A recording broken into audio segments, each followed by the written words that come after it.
Muy buenos días. Good morning to everybody. I hope you all had a good night's sleep. I would like to welcome all those delegates who are joining us today for the first time. Now, as you will have noticed, I am not the High Commissioner for Bangladesh. I am replacing the replacement, in fact. Proceedings this morning by continuing the invitation to the heads of delegation and other dignitaries to make general statements. I wish to remind the Assembly of time limit for speeches, which should be kept to a minimum and in any case not exceed 5 minutes, please. So now I would like to invite the Speaker from Malawi, Justice Agnes Thokozani Patemba, Deputy High Commissioner, to take the floor, please.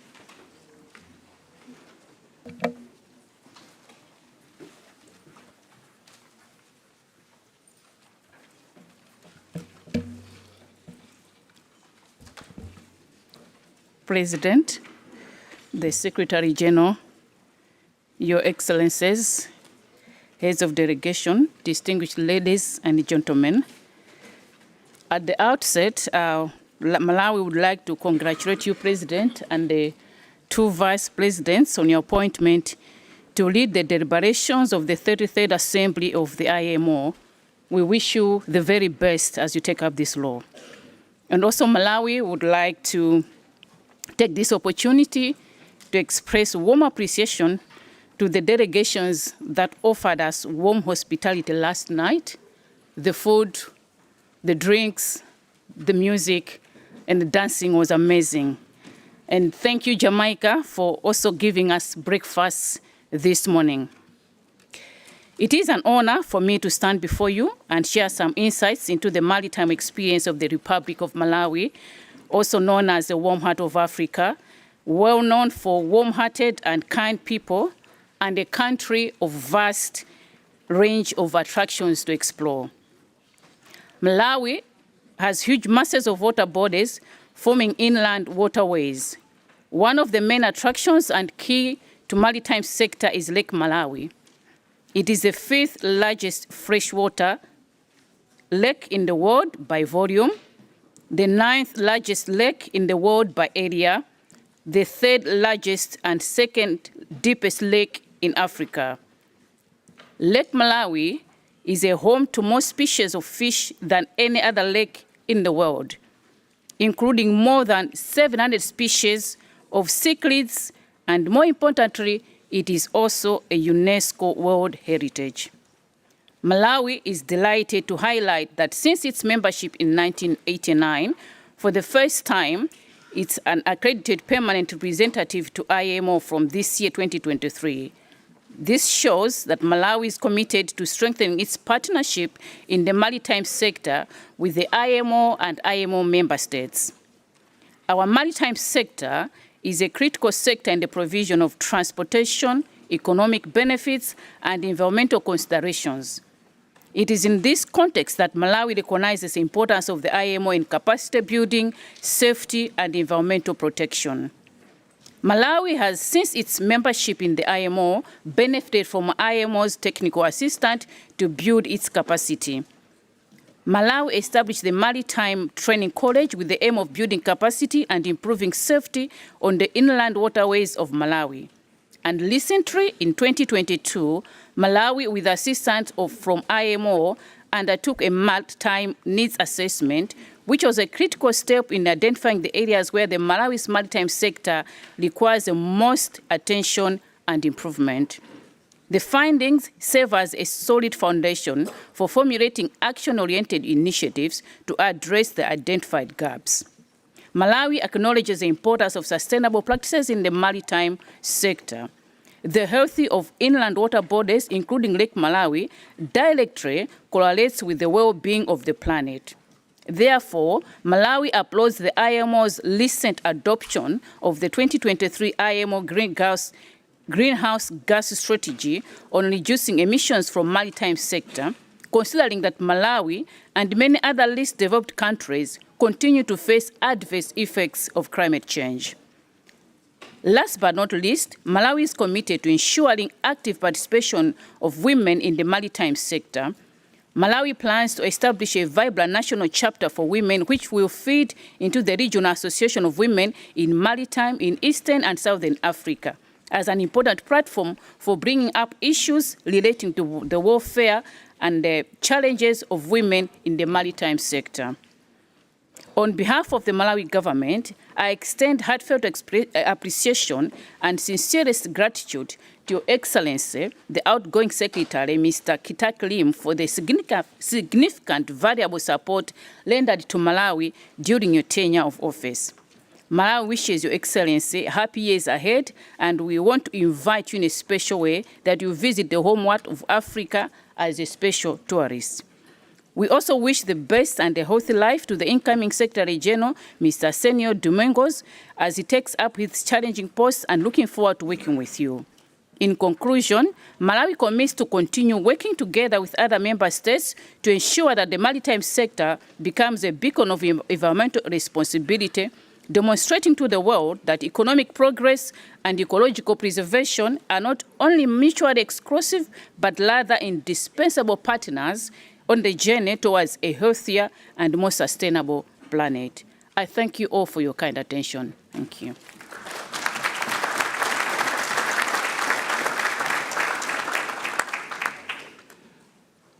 I thank Justice Agnes Thokozani Patemba, Deputy High Commissioner of Malawi, for her words. And now I invite His Excellency Mr. Olo Afor Fiti Vai, Minister of Works, Transport and Infrastructure of Samoa, to take the floor, please.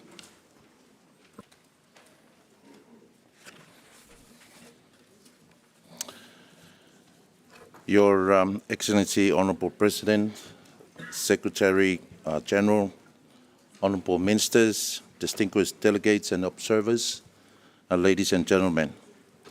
Talo Falava, a very good morning to you all. I'm honored and privileged to convey the independent state of Samoa's congratulations to you, Mr. President, on your appointment as chair of the 33rd regular session of the IMO Assembly. We look forward to your leadership in facilitating all deliberations throughout this conference. First and foremost, please allow me to commend the excellent leadership by the Secretary General, Mr. Kitaki Lim, and the Secretariat, which contributes to remarkable achievements of maritime safety, security, and maritime environmental protections in international shipping. We also wish to acknowledge the support of our development partners and the commitment of all member states, IGOs, and NGOs in implementing IMO instruments, and continue their dedicated efforts to providing reliable and sustainable shipping services. Mr. President, despite Samoa's size and remoteness from the global maritime community, we continue to improve our efforts in collaborations with our partners, dedicated commitment to providing safe and secure maritime services to international shipping. Samoa is fortunate to work with Maritime New Zealand under the Pacific Maritime Safety Program in promoting ship safety, maritime official capacity building, and updating our main shipping act to ensure all IMO instruments requirements and are appropriately addressed in our national legal framework. The result of this collaboration will no doubt assist us in implementing our IMSAS audit corrective action. Furthermore, our recent confirmation as a member state of IHO and full membership of the Southwest Pacific Hydrography Commission has demonstrated the value in our continuous cooperation with Land Information New Zealand, the principal charting authority for Samoa. Since August 2023, our navigation charts have been modernized as electronic navigation charts, utilizing Samoa's prefix as identification code for the very first time.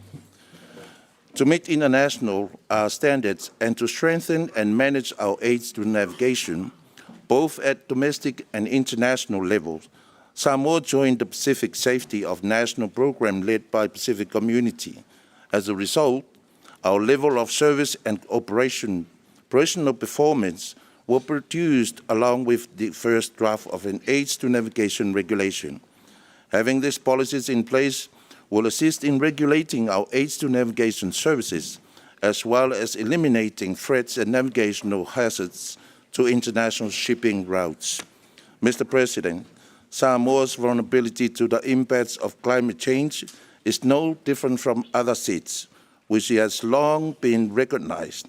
We therefore urge member states of IMO to actively engage in reduction of GHG emissions and implement the IMO 2023 GHG strategy. Regardless of many challenges in our small maritime community, we continue to foster our vessels' operation regime with the available resources to reduce fuel consumptions with our fleet. Moreover, our port is progressing well in developing the Green Port initiatives with the support of our development partners. In the Pacific, there is a strategic work being undertaken on the redevelopment of the regional strategy for Pacific Women in Maritime 2025 to 2030. Samoa plays a pivotal role as a vice chairperson of the Pacific Women in Maritime Association, signifies Samoa's commitment and aspiration of ensuring gender, youth, and social inclusion at all levels of sectoral development, particularly in the maritime transport sector. As a seat, we are appreciative of the support of IMO, Australia, and New Zealand in collaboration with SPC and Secretariat at the Pacific Regional Environment Program for the implementation of national and regional initiatives under the IMO Integrated Technical Cooperation Program and the IMO Global Program that benefit not only Samoa, but the Pacific region. The continued support of IMO and development partners will enable the implementation of the national and regional priorities required to ensure we are in compliance with our international obligation. Honourable President, on behalf of my delegation, we thank the people and the City of London for your warm hospitality, and we wish you our best wishes in leading this assembly. Whaftai lava, God bless.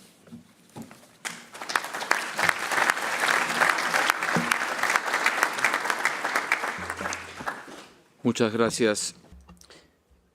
Thank you very much to the Minister of Works, Transport and Infrastructure of Samoa, Mr. Olauo'o Whitiwai. I will now invite the representative of Chile, Her Excellency Ms. Carla Cerasi, Director for Multilateral Affairs and the Ministry of the Foreign Affairs of Chile. The floor is yours, madam. Thank you very much, President. Ambassador Juan Carlos Gamara,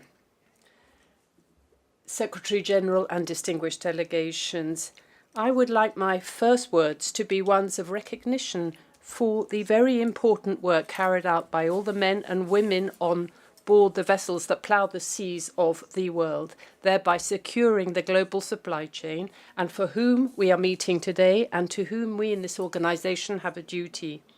Chile is quintessentially a maritime country from our very beginnings, and even earlier than that. Our forebears and those who built our country understood that Chile is and must be a maritime nation. They understood that prosperity, development, growth, and the well-being of the population of Chile all depend on our ability to develop trade and transport opportunities at sea. Geographically, we cover 3 continents, by which I mean that our presence and our role in providing safety and the preservation of the environment covers South America, Polynesia, Oceania, and Antarctica. This as a result of our use of the sea and our close ties to the sea. Currently, 94% of our external trade is by sea, and therefore I can safely say to you here that the sea doesn't only define who we are, but it has the potential to build who we will be in the future. And for this, throughout our history, we have focused our efforts in Chile on saving life at sea. Currently, we have one of the largest SAR areas in the world and a coastline that covers more than 4,000 kilometers. We have islands, we have fjords, canals, and glaciers in Patagonia. And altogether, we also have one of the world's largest exclusive economic zones. And altogether, this expanse, which extends into the Pacific, adds up to an area 35 times larger than our land surface area. And it is because of this responsibility and this enormous SAR area that we have been able to save the lives of more than 60,000 seafarers. At the same time, we are committed to technical cooperation regionally and elsewhere as well. And following the guidelines of the South-South Technical Cooperation Assistance, on the 11th of October, we signed a Memorandum of Understanding with IGAD, the Intergovernmental Authority for Development in Eastern Africa, this in Ethiopia. And we therefore, in doing so, became the first Latin American country to commit to the support and cooperation under maritime technical assistance with an African country. We are grateful to IGAD and appreciate the trust given to us as a technical cooperation country. I would also like to talk about what we can do to improve the visibility, equality, and empowerment of women. And in line with the SDGs, our country has made progress in its commitment to maintain its representation in associations of women under the IMO, and one of these is the Red Mamla in Latin America, the network of women from maritime authorities. And this allows us to build ties between maritime authorities to exchange experiences and to have mutual cooperation in the integration of women in the equal of opportunities, in highlighting visibility and training as well. We firmly believe that we are working for the future of our country and the future of humanity. The oceans have become a priority for the world, but the world has also understood that we cannot make indiscriminate use of the oceans. And with this in mind, we think that the BBNJ treaty and the signing of that is absolutely essential. Without that, it would be almost impossible to reach the 2030 aim of protecting the majority of species around the world. The overuse of marine ecosystems, the increase in piracy and illegal fishing, and international safety on the high seas are just some of the challenges that are facing all our countries. And I would just like to state again that cooperation and working together among all our states is absolutely essential so that we can guarantee the safety and the stability of the oceans, because they are the greatest good of humanity. I would not like to end without thanking every member of the Secretariat of this prestigious organization for the work that they do. We are members of the Council and we understand the enormous work that they carry out every day, and their professionalism and dedication is a sense of strength for us. We would also like to thank the leadership of Mr. Kitak Lim, and we wish all the very best to Mr. Arsenio Dominguez, incoming Secretary General. Distinguished delegates, the IMO, we believe, is still the most important multilateral forum for the work that we have to do. And we hope that this week, all of us as members here together will be able to take decisions that will allow us to make progress so that we do have oceans that are safer, cleaner, and better understood. Many thanks. I thank Ms. Carla Serasi, Director of Multilateral Affairs of Chile, for her remarks, and now would like to give the floor to Mr. Mick Kinley, Chief Executive Officer, Australian Maritime Safety Authority.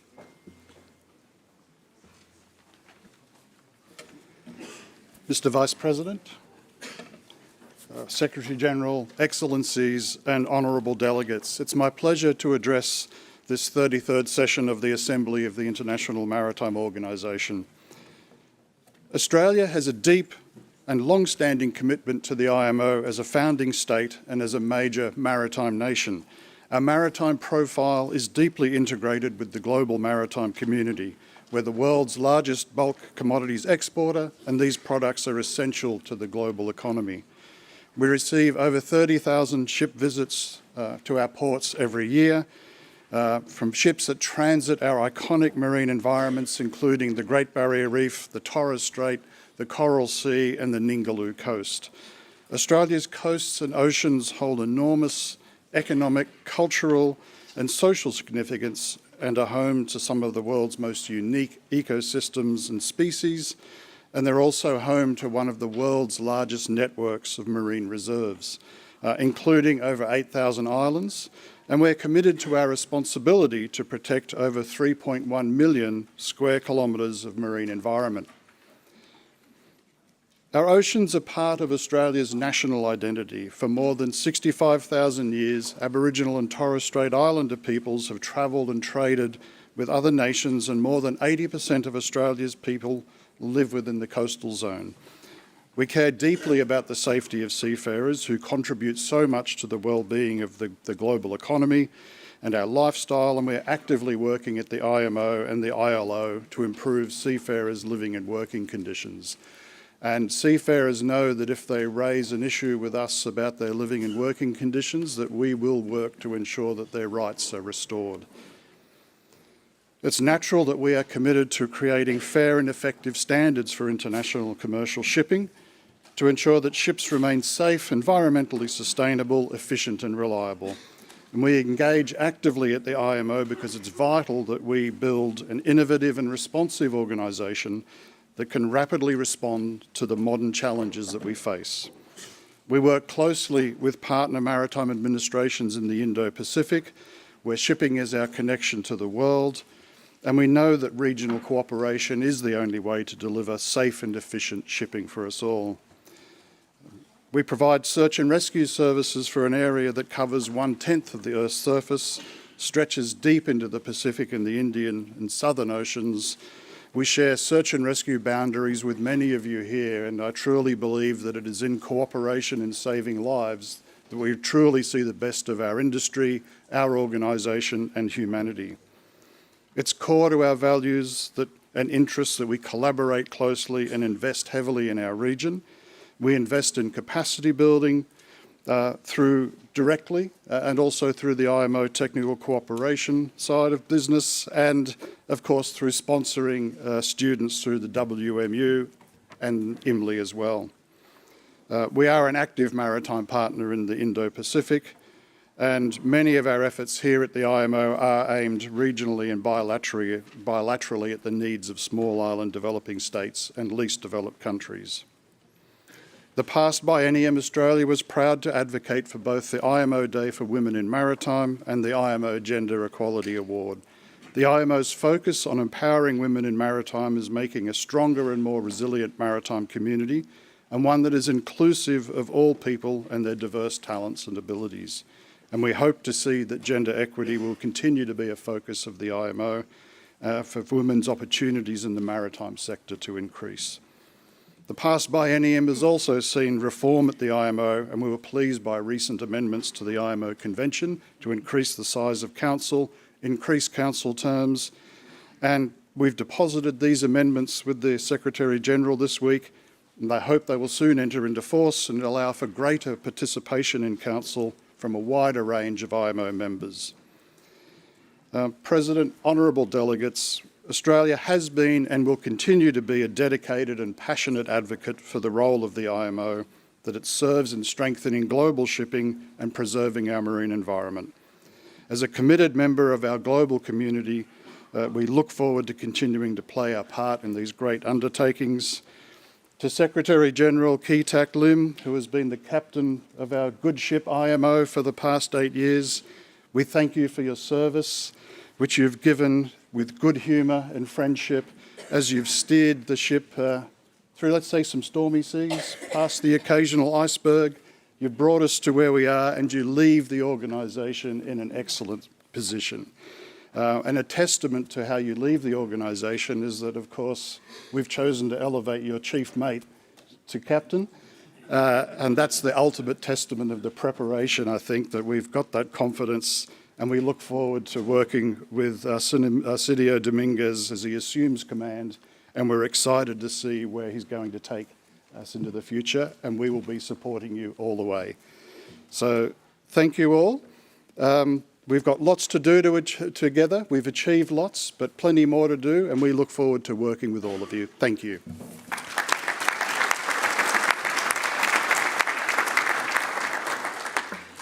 Agradezco mucho las palabras del Thank you very much, Mr. McKinley, for those words and your presentation. floor to Mr. Jaak Villepus, Head of the Maritime Department, Ministry of Climate of Estonia.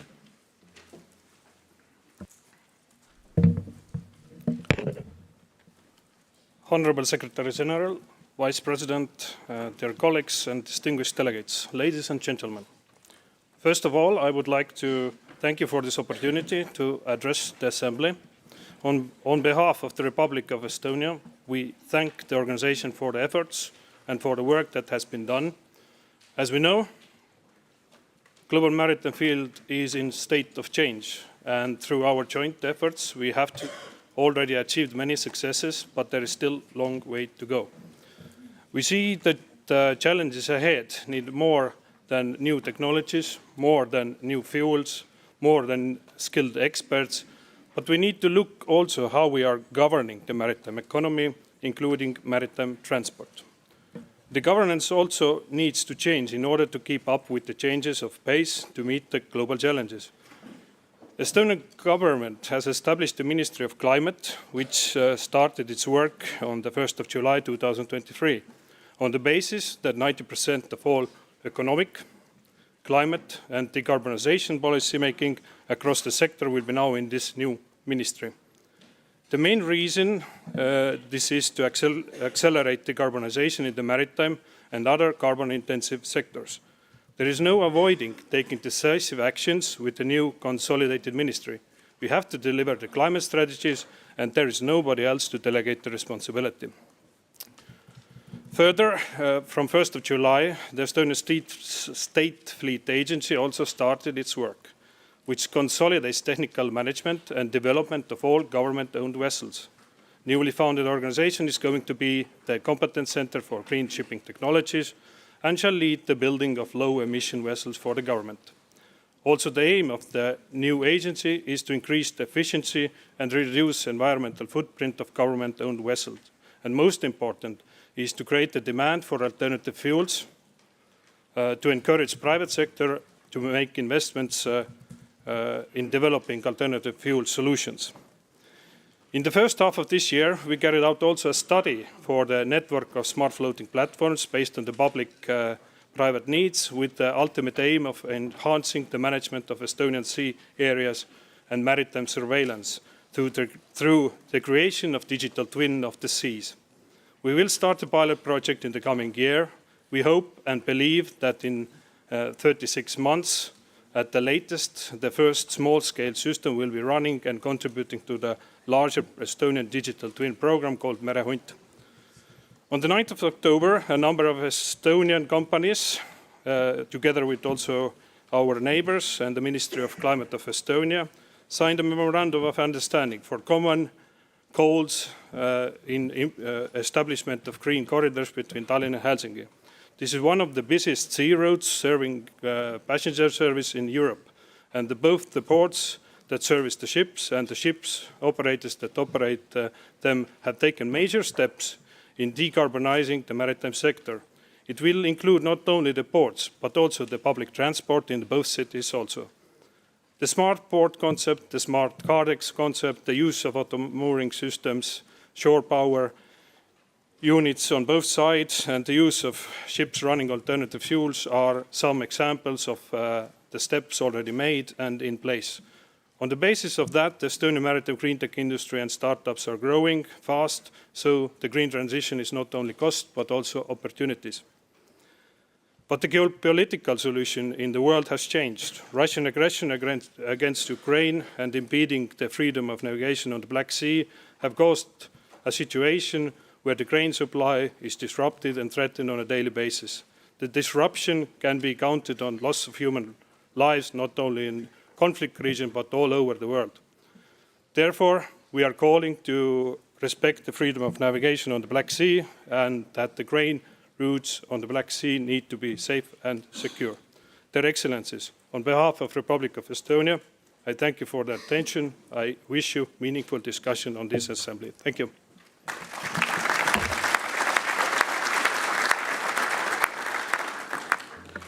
Thank you, Mr. Jaak Vilipus, Head of the Maritime Department of Estonia. And now I would like to give the floor to Mr. Len Eugene Nagbe, Commissioner of the Liberia Maritime Authority.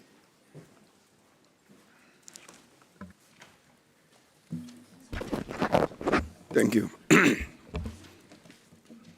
Mr. President, Honorable Vice Presidents, Excellencies, Mr. Secretary General, Mr. Secretary General-elect, distinguished delegates, ladies and gentlemen.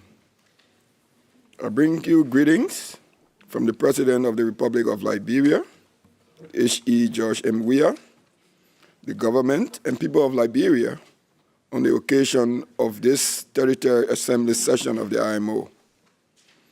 Mr. President, this delegation is pleased to congratulate you and the two vice presidents on your respective elections to the leadership of the IMO's 33rd Assembly session. During the recently concluded 129th Council session in July this year, it endorsed IMO's 2023 GHG signature strategy as adopted by the MEPC 80 under the distinguished chairmanship of Liberia's alternate permanent rep to the IMO, Dr. Harry Conway.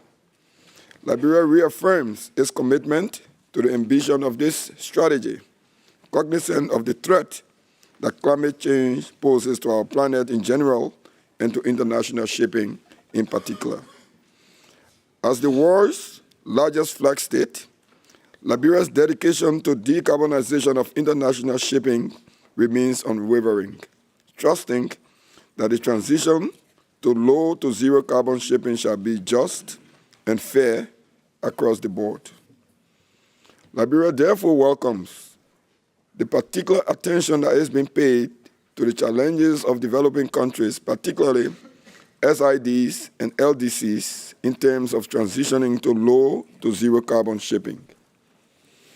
At the national level, the Republic of Liberia has initiated far-reaching steps toward the implementation of the IMO 2023 GHG strategy.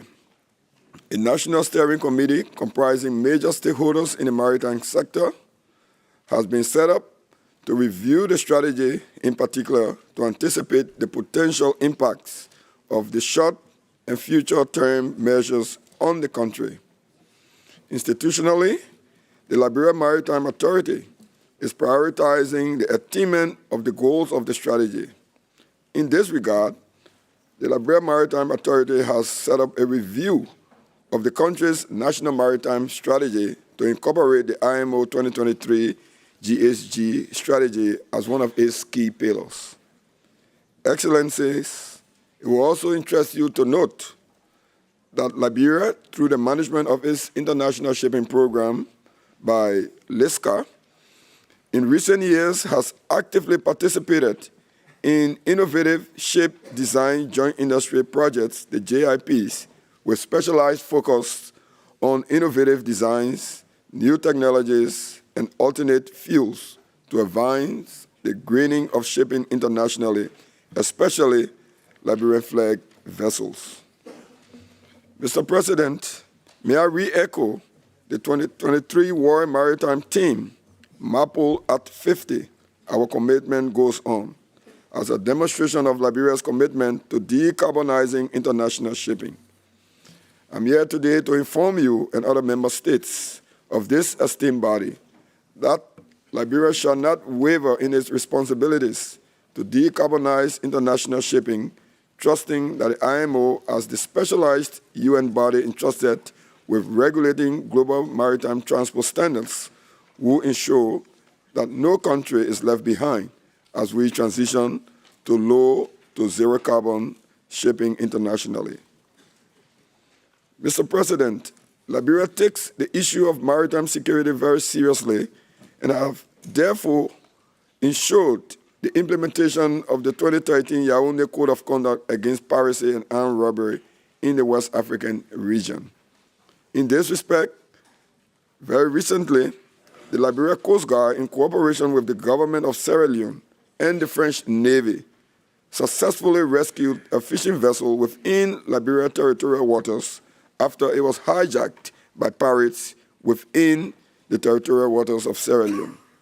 Liberia shall continue to collaborate with countries within the region to keep the vital international shipping route in the Gulf of Guinea safe and secure from acts of piracy and armed robbery. Mr. President, the Liberia Maritime Training Institute is now a post-conflict success story, as it is now graduating trained seafarers who are deployed on vessels internationally. This is in addition to Liberia's sponsorship of students and funding support to the Regional Maritime University in Accra, Ghana, to undergo various high levels of training at officer level. Mr. President, I would like to thank Mr. Kitak Lim, Secretary General of the IMO, for his able stewardship of this organization for the last 8 years. In similar vein, I congratulate Mr. Arsenio Dominguez, Secretary General-elect, and wish to assure him of Liberia's fullest cooperation as he assumes the mantle of leadership of this organization in January 2024.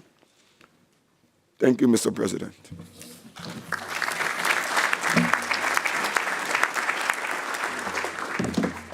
Thank you, Mr. Len Eugene Nagbe, Commissioner of the Liberia Maritime Authority, for your remarks.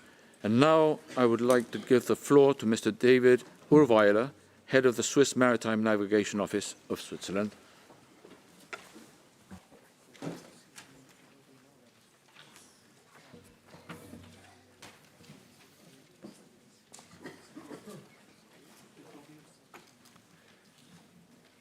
Señor Vicepresidente, muchas gracias. Vice President, thank you. Distinguished audience, chers et chers collègues. For me, it's a great honor to speak in front of you, and that only 4 weeks after I was appointed as head of Swiss Maritime and Navigation Office. In the words of the Belgian minister, I would say I'm brand new in the function. And you never get a second chance for a first impression. And I must say, this is my first week here in IMO. I am impressed, very impressed, by your competence, by the work that is done by IMO. And if you allow, I would like to start with a short feedback, what I've heard in my first days here in what I've learned from you. Not everything, but I just pick out some points. First, we should support each other for a brighter future. Second, we should fight for carbon neutral shipping and for a reduction of the greenhouse effect. Third, no one should be left behind. 4, we should work on smart, fair and targeted regulations, particularly in order to encourage green investments. 5, safety should be our guiding principle. 6, we should cooperate to fight against organized crime in the maritime sector. 7, people are at the heart of shipping. They do a great job, mentally and physically. 8, we should attract the best talents. And 9, we should assure gender equality. I will stop here, but what I basically learned is that we can and we have to work together. Cooperation is key. And Monday evening at the IMO Honors for Exceptional Bravery at Sea, we learned that we have the opportunity to make the difference. So let's do it. And Switzerland is very much willing to do its best. Well, one could say that Switzerland does not even have access to sea. What can they do? But while Switzerland is a country of land and fresh water, seas and oceans are of paramount importance in the country, economically, scientifically, and environmentally. As a globally oriented economy, Switzerland is an actor on maritime trade and global logistic chains. Major shipping and logistic companies are based in Switzerland, operating several hundred vessels. I am pleased to inform you that the Swiss government has adopted its first national maritime strategy this summer. The main achievement of this first strategy is a common vision, a common understanding for all actors in the maritime industry in Switzerland, public and private. And very important, the strategy is totally in line with the IMO strategy and the aspects you mentioned earlier this week in your statements. With the new strategy, the Swiss government aims to create a new, attractive and competitive Swiss flag. However, only a few merchant ships still sail under Swiss flag. Unfortunately, the Swiss maritime shipping legislation is no longer state of the art and has to be modernized. And as we are at the beginning of the process of modernization of our legislation, we are grateful for the opportunity to exchange ideas with other delegations who would like to share proven regulations in the areas of registration, admission, monitoring, and also sustainability standards. I'm sure that there's a lot of experience in this room. In this spirit, we are more than happy to learn from you. Cooperation is key. Thank you so much for your attention. Thank you, Secretary General, for your work, and thank you for the, good success for the new Secretary General. Thank you.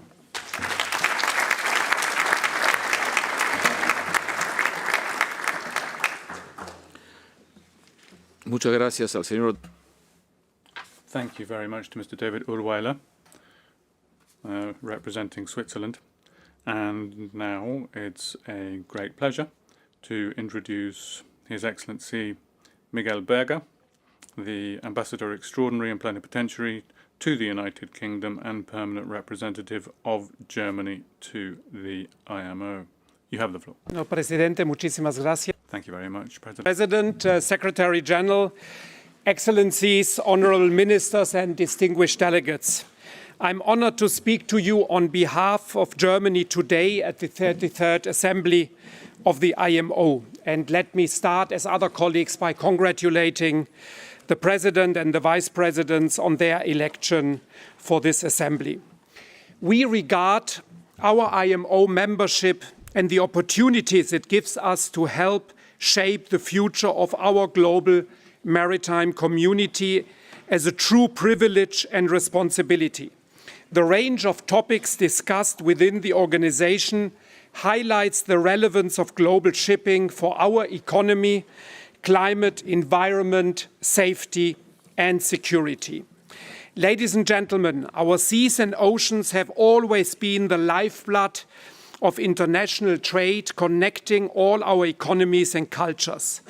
Promoting maritime transport is vital for our global prosperity and for cooperation between our nations. To safeguard these connections for future generations, we must protect our seas and climate by avoiding marine pollution and reducing our ecological footprint in the maritime sector. As others before me, I would also quickly say a word on maritime security. Germany has just given 2 million euros through the IMO to the Yaoundé Code of Conduct. I think the colleague from Liberia just mentioned it. We want to strengthen the capacity of Western African and Central African countries, not only on regional cooperation, but also on their capacity to combat piracy. But on maritime security, let me also highlight the G7 statement of foreign ministers from yesterday, where we make a call on the Houthis to stop all attacks on maritime shipping and immediately to free the vessel which was captured. And second, let me echo the colleague from Estonia and others to underline the necessity of freedom of navigation and the possibility for Ukraine to export from their country through the Black Sea. Ladies and gentlemen, I want to make some additional points. First, on maritime protection. The Maritime Environment Protection Committee plays a key role in our efforts to reduce greenhouse gas emissions. In light of the undeniable consequences of climate change, Germany emphatically endorses the ambitious targets of the 2030 IMO greenhouse gas strategy. We support the ambitious timetable of adopting medium-term measures to reach the climate targets as early as 2025. We are in favor of providing legally binding safety regulations for alternative fuels and propulsion technologies as soon as possible. We also remain committed to ensuring that the relevant negotiations are conducted in a spirit of mutual understanding and solidarity, and that the measures facilitate a just and equitable transition. That brings me to the second point, the well-being and training of seafarers. We wish to focus particularly on the needs of seafarers, as their training is a top priority for us. Adapting to advancing digitalization, automation, decarbonization of shipping must also form part of the seafarer training. For this reason, we want to proactively update the training syllabus in the STCW Convention. Third, on maritime safety. The international crisis of recent years have demonstrated how crucial resilient transport routes are. We must continue to enhance this sector's resilience to ensure it is able to fulfill these vital safety and supply functions. Germany will remain an active partner to IMO in this area too. IMO is currently revising SOLAS Chapter 3, life-saving appliances, in the corresponding LSA code. As an equipment manufacturing nation, Germany is endeavoring in particular to advance this work by organizing and holding intersessional meetings. Fourth and final point, Germany's commitment and contribution to IMO. We are a flag state, a logistics hub, a coastal and port state, and an exporting nation. As such, the international efficacy of shipping in compliance with universally valid international safety and environmental standards is especially significant for us. Together, we can tackle these challenges in a strong partnership between nations, the maritime sector, and research institutions. Germany contributes financially to the respective IMO funds for achieving our common goals. And these include, for example, donations to the Greenhouse Gas Trust Fund, the Green Voyage 2050 project, but also to the Multi-Donor Trust Fund to support participation of SIDS and LDCs at respective meetings, and the ITCP e-learning module, which is particularly aimed at Spanish-speaking countries. These have the potential to improve regional balance, which Germany is committed to. Beyond that, we provide scholarships to co-workers from maritime administrations of developing countries, most of them female, to enable them to study at the World Maritime University each year. For Germany, it is of the utmost importance that IMO is an inclusive organization and that all regions of this world are adequately represented in IMO bodies, including in the Council. We therefore welcome the revision of the IMO Convention, and 2 days ago we deposited our instrument of ratification with the Secretary General, and we invite all states that have not yet ratified the amendments to do so as soon as possible to ensure they come into force without delay. Germany will remain a committed and active partner in the discussions and the development of international regulations, and we will stand for re-election to the Council in Group B. But let me close my statement by expressing my deepest gratitude to the Secretary General, Kit-Hak Lim, for his tenure over the last 8 years, the excellent cooperation, Mr. Secretary General, we have had with you. And let me also wish his successor, Arsenio Dominguez, the best of luck. Thank you very much, and I hope to see all of you tonight in the German house for our reception.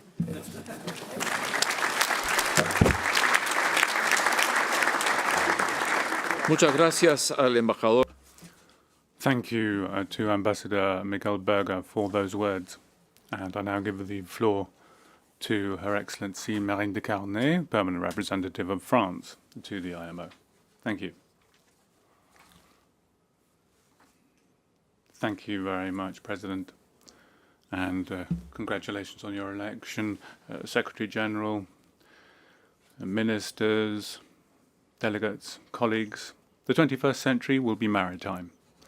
It was with these words that the President of France, Emmanuel Macron, opened the 15th Assises de l'économie de la mer, the Conference on the Economy of the Sea, in 2019, making clear France's ambition to strengthen its maritime influence on an issue of international importance. Now, today, the French Minister for the Sea is attending the 19th session of the Assises de la Mer with the President of the Republic. So he asks you to please excuse him and has entrusted me to reaffirm his ambition before this high-level assembly and bear witness to the importance that France attaches to developing international regulations and the work of the IMO for safe, efficient, responsible and fair maritime transport.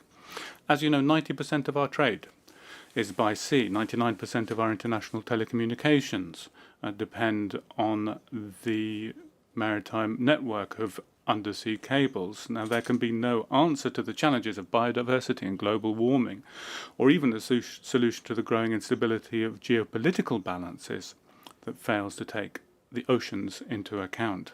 Maritime transport was the only mode of transport to continue uninterrupted during the recent health crisis. And that demonstrates that the maritime economy bears a growing responsibility, particularly in terms of combating climate change, and that our level of recognition for seafarers must be commensurate with this responsibility.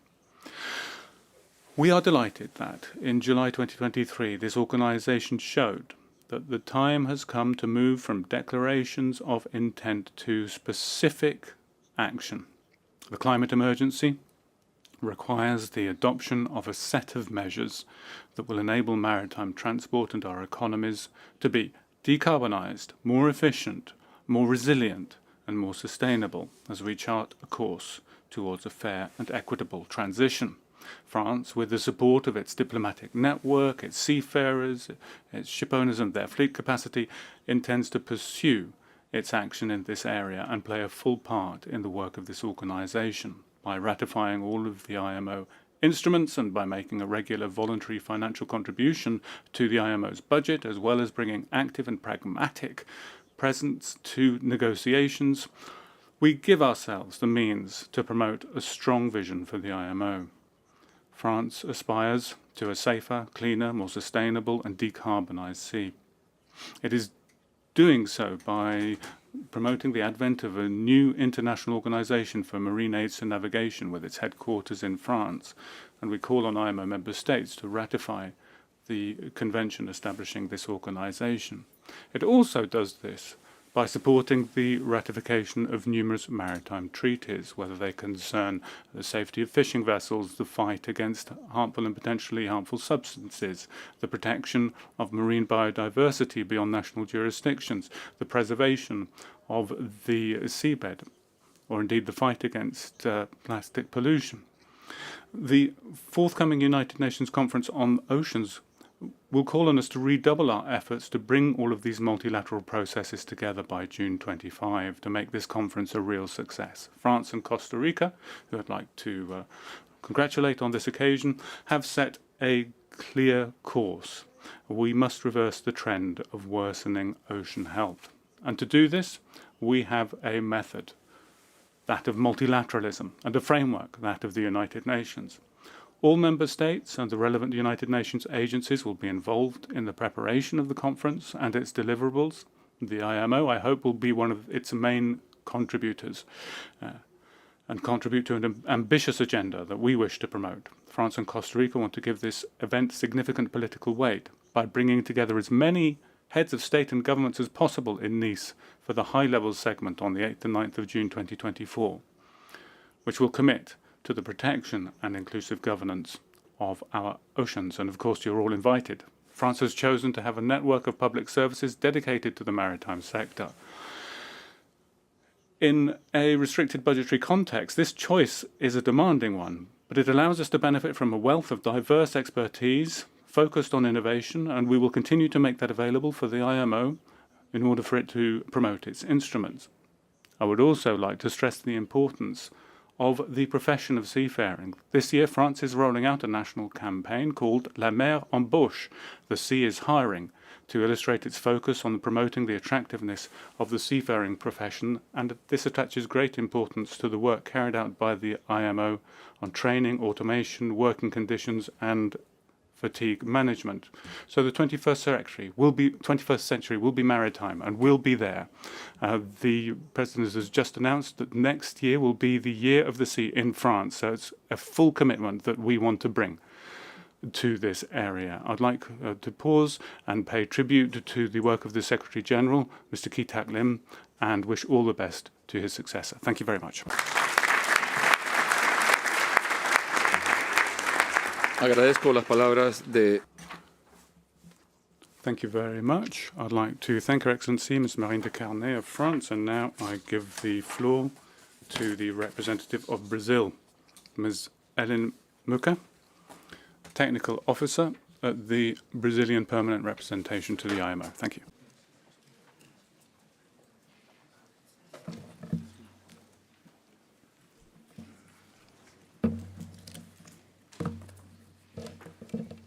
Mr. President, Mr. Secretary General, Excellencies, ladies and gentlemen, good morning.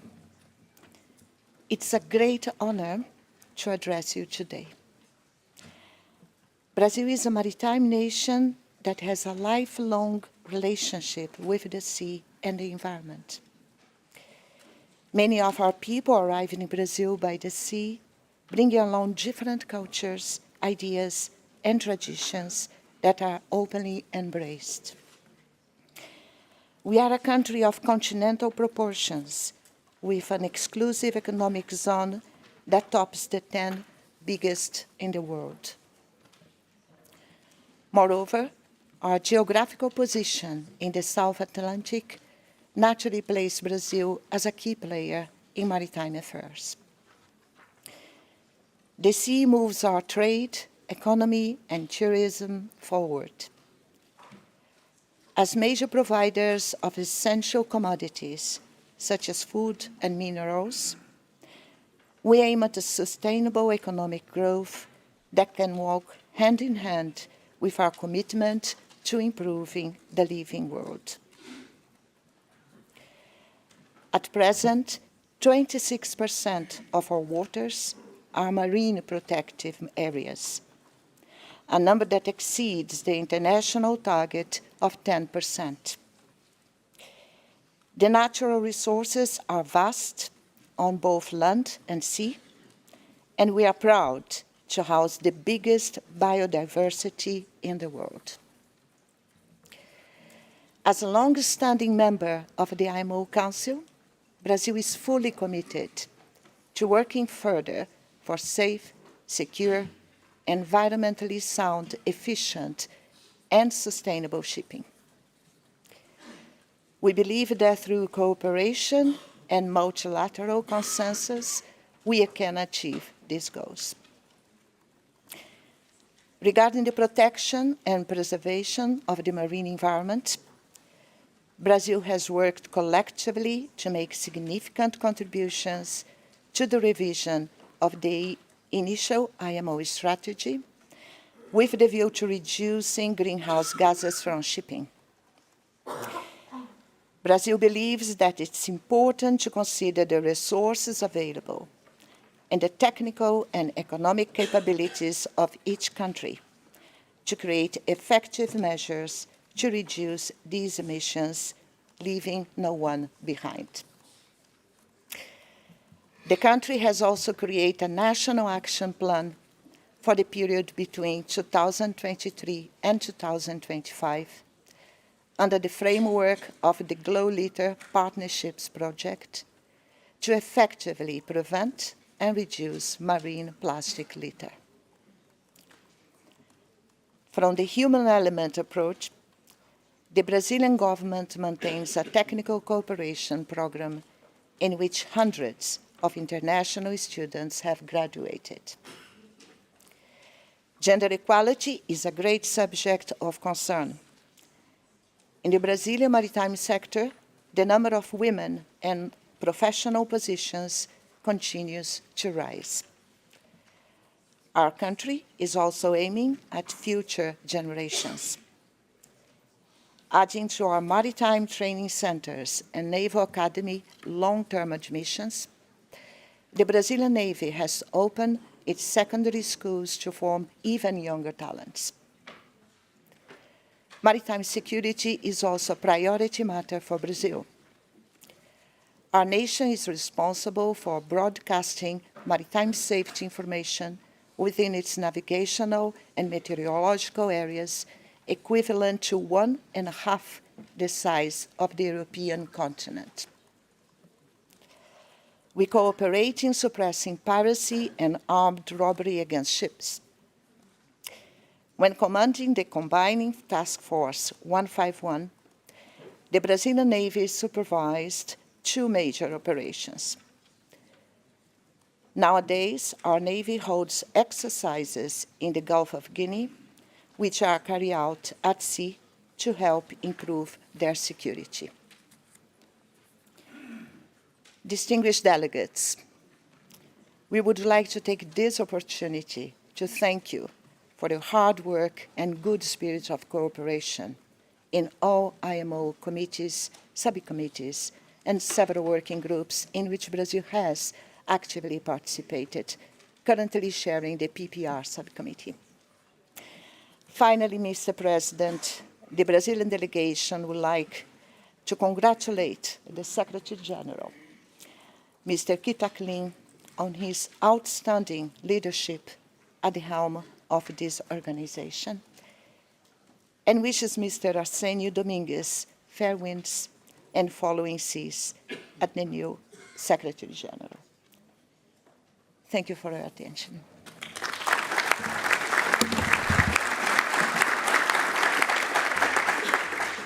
Agradecemos a la señora Ellen Muque.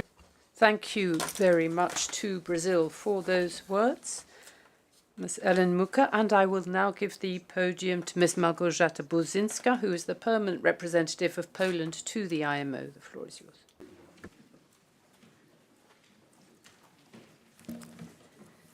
Mr. Secretary General, Mr. President, Excellencies, esteemed delegates, as we approach a shift in leadership within our IMO community, let me express on behalf of Poland our profound appreciation for the dedication and collaborative spirit demonstrated by Secretary General Mr. Kita Klim. Working alongside you, Mr. Secretary General, has indeed been a pleasure. We extend our heartfelt congratulations to the newly elected Secretary General. Let me assure you, Mr. Arsenio Dominguez, that you have Poland's full support in carrying out this vital function. We wish you success in leading and advancing the crucial work of the IMO. Ladies and gentlemen, as rightly pointed out by previous speakers, the International Maritime Organization faces multifaceted challenges in safety, security, human resources, political dimensions of international cooperation, as well as sustainable development, among others. Poland fully concurs with this analysis and is committed to addressing these challenges. This commitment is evident in Poland's decision to present its candidacy for IMO Council membership in the upcoming elections. As an IMO member since 1960, Poland seeks collaboration with those prioritizing the safety and security of shipping, seafarers' welfare, and clean oceans. Our dedication is reflected in expertise, our contributions to IMO activities, and in upholding and enhancing international standards. Poland pledges our full engagement with an open-minded, substantive approach and a willingness to dialogue. While high-tech solutions, autonomous shipping, cybersecurity, and environmental protection provide a framework for enhanced maritime cooperation, they hinge on well-educated, well-trained individuals, provided with good working conditions. Hence, Poland heavily invests in maritime education. Our maritime universities rank among the world's top, collaborate with other global institutions, lead innovative education and training that meets the demands of today's maritime economy. Poland strongly supports efforts for maritime sector safety and security, emphasizing in particular the need to sustain existing delivery chains and create the new ones for global economic functionality. Recognizing that over 90% of global trade relies on maritime transport, the entire maritime community is responsible for eliminating obstacles to prevent a global economic crisis. Poland recognizes and attaches great importance to the distinct environmental and economic challenges of small island developing states and least developed countries. Poland believes that diverse perspectives and experiences are key to defining measures for the maritime sector to achieve its sustainable development goals. Poland values the collective wisdom of the international community in crafting solutions that are both inclusive and impactful. Distinguished delegates, in conclusion, I would like to reaffirm Poland's commitment to engage with IMO member states in addressing current challenges. Poland actively participates in creating and advancing new technologies, supporting seafarers at sea, advocating for the protection of marine fauna and flora, and championing legal, safe, and fair fishing practices. Additionally, Poland is dedicated to empowering women in the maritime sector. We wish to continue this crucial work as an active and engaged member of the IMO Council, a member who wants to address more broadly the challenges our maritime community faces. Thank you for your attention.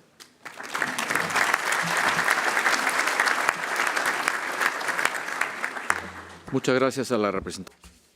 Thank you very much to Małgorzata Buzycka, Permanent Representative of Poland to the IMO. Thank you for your comments. I will now give the floor to the representative of Bahrain, Mr. Mohammed Tamer Akabi, Minister of Transportation and Telecommunications. The floor is yours. Bismillah ar-Rahman ar-Rahim. In the name of God, the most merciful, the most compassionate, Your Excellency, Secretary General of the IMO, Your Excellency, the President, Prince Khaled bin Bandar Al Saud, ladies and gentlemen, representatives of the member states, at the outset, I would like to wish you all God's peace, mercy, and blessings.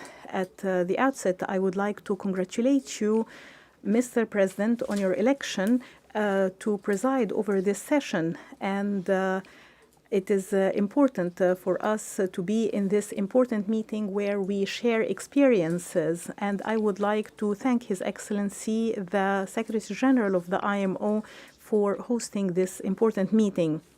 I would like to confirm that since joining the IMO, the Kingdom of Bahrain has been keen to become an active member of the organization. This is reflected in its accession to most of the major conventions and treaties.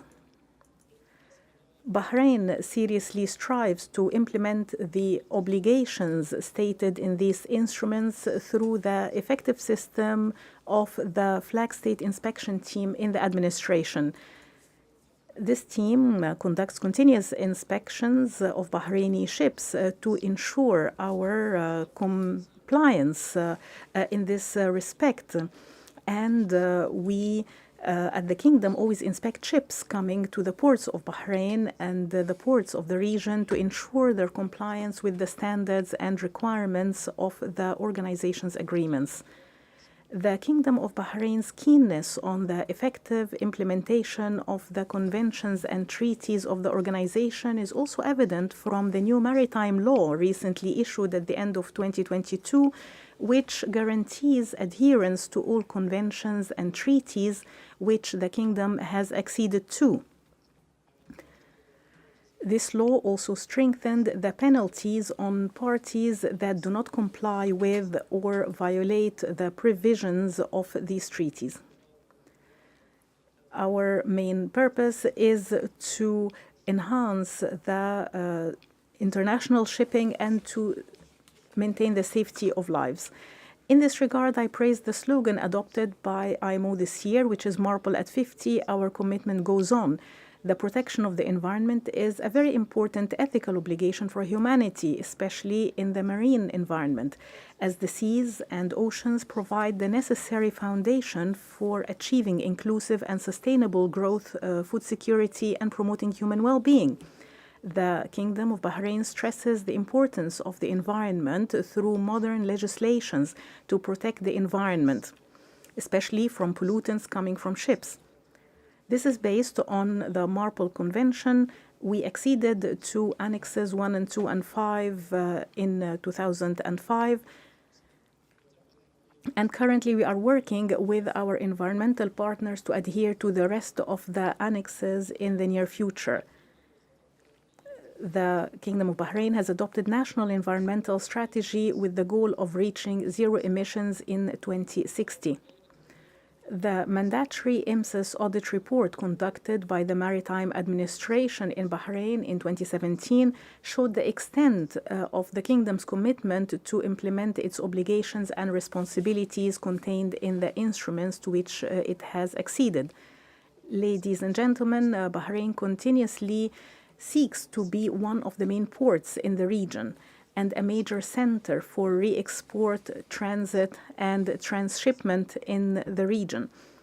Bahrain has taken upon itself to strengthen and develop the basic infrastructure of its port and sea facilities and its logistics zones in a manner commensurate with its historical heritage in the maritime and naval fields, and also in line with Bahrain's Economic Vision 2030. This vision is an outline of a world-class infrastructure linking Bahrain to the global economy through its main commercial port, Khalifa bin Salman Port, and this performance indicators of this port are comparable to those of the world's largest ports. I must commend the role of the IMO, which since its inception has played a very important role in protecting the global shipping sector and caring for seafarers. It also provides assistance to governments to modernize their maritime laws by developing standards, best practices, laws and regulations in this area. This is done through concluding agreements, holding various seminars and workshops for member states to develop and train the human element. The Kingdom of Bahrain will continue to support the initiatives of the IMO, which aims to raise the levels of safety, environmental and maritime security, and emphasizes the importance of focusing on compliance and adherence by member states to IMO decisions and regulations and cooperation for the benefit of humanity. Ladies and gentlemen, before concluding, I would like to express the appreciation and gratitude of the Kingdom of Bahrain to Mr. Kitaklim, the current Secretary General of the IMO, for his great efforts and for his distinguished services and great expertise that he has provided to the governments of the member states and to the maritime sector during his term. This work enhanced the reputation and effectiveness of this international organization, and we wish him all success in the future. Also, we would like to wish Mr. Arsenio Dominguez much luck, and I would like to affirm that we will continue to work in close cooperation with the IMO, its Secretary General, the Council, and all its bodies in order to achieve our aims. We hope to manage a better future for all of us in the maritime aspect. May God's peace and blessing be upon you. Thank you.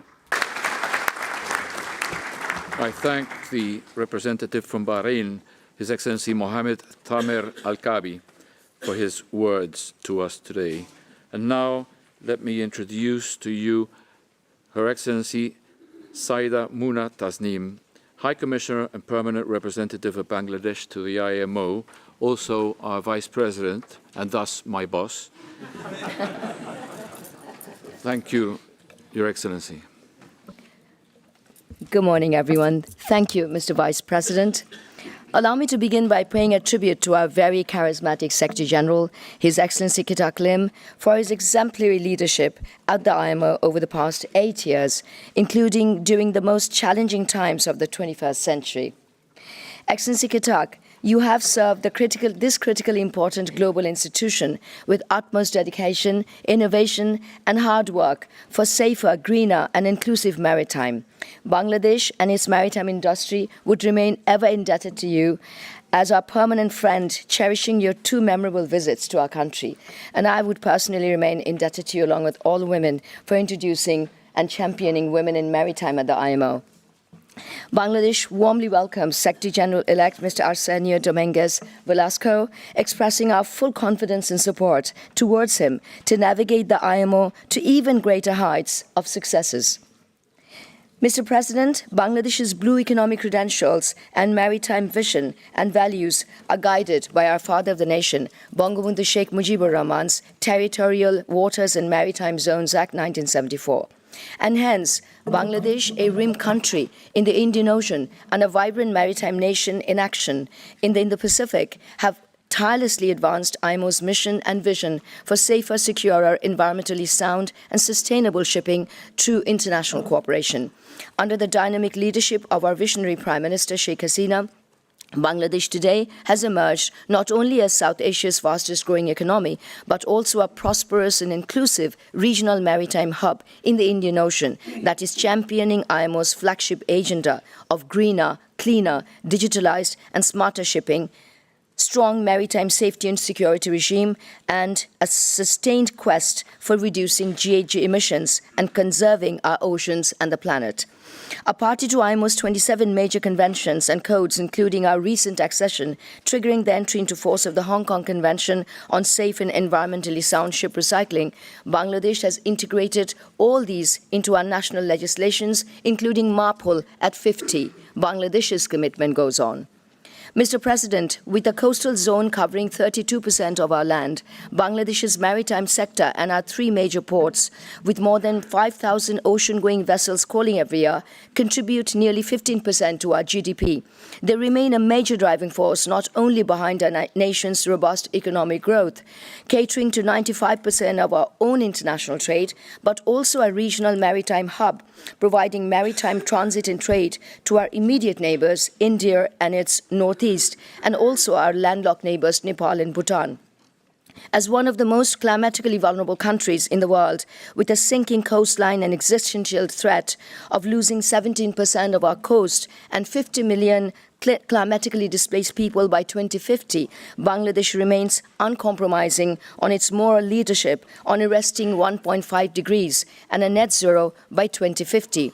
Not only at the IMO, but also at the IOC, the ISBA, the IORA, and the Climate Vulnerable Forum. And that is why Bangladesh attaches highest importance to IMO's revised GHG reduction strategy and our common ambition to reach a net zero GHG emissions from international shipping by around 2050. Our government has already launched Maritime 2050 Decarbonization Blueprint for our transition towards a low-carbon, climate-resilient and greener maritime nation driven by smart and greener technologies. Today, Bangladesh takes pride in pioneering the first smart and green regional maritime hub and deep sea port at the Bay of Bengal, the Matabari Deep Sea Port, our first fully automated low-carbon bay terminal at Potenge, our first 3 offshore FSRU terminals catering to LNG green fuel transition, and transformations of our 3 major national seaports at Chattogram, Mongla and Paira, with digitalization, automation and decarbonization towards IMO's maritime single window. Bangladesh's accession to the Hong Kong Convention on Environmentally Sound Ship Recycling on 26 June 2023, triggering its entry into force from 26 June 2025, was also a demonstration of Bangladesh's unyielding commitment to IMO's GHG reduction strategy to reduce, reuse and recycle of global burden of obsolete ships. We thank the IMO for the Senstric projects, and as an LDC ship recycler, look forward to working closely with the IMO towards new technical assistance, capacity building and financing towards a sustainable HKC compliance. Mr. President, Bangladesh will continue to champion safety, security, protection and mental well-being of all global seafarers, including our 19,000 highly skilled seafarers and more than 120 robust and fearless women seafarers. We would always remain a strong advocate for IMO's Women in Maritime vision for breaking the glass ceilings. And Bangladesh would always also remain an uncompromising voice of the LDCs, LLDCs, SIDS, and our climate vulnerable and small state peers at the IMO. We are pleased to offer from 2024 10 undergrad cadetship scholarships in our globally acclaimed marine academies for young women and men aspiring to be seafarers from LDCs and SIDS from Africa, Caribbean, and the Pacific. I conclude, Mr. President, with my acclamation and commendations for Secretary General Kitak Lim and his brilliant team at the Secretariat for providing all support to Bangladesh at the IMO, and of course, by seeking the invaluable support of all members at this august assembly to Bangladesh's candidature at the IMO Council Category C as the only LDC candidate, so that we can deliver on IMO's mandate of leaving no one behind as the voice of the vulnerables. I thank you, Mr. President.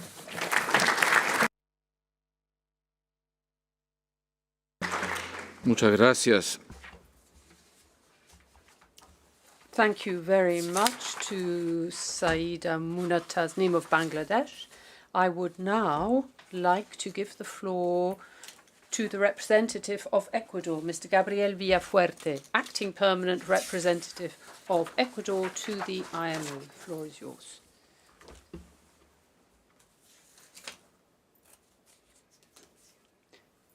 Thank you very much, Ambassador.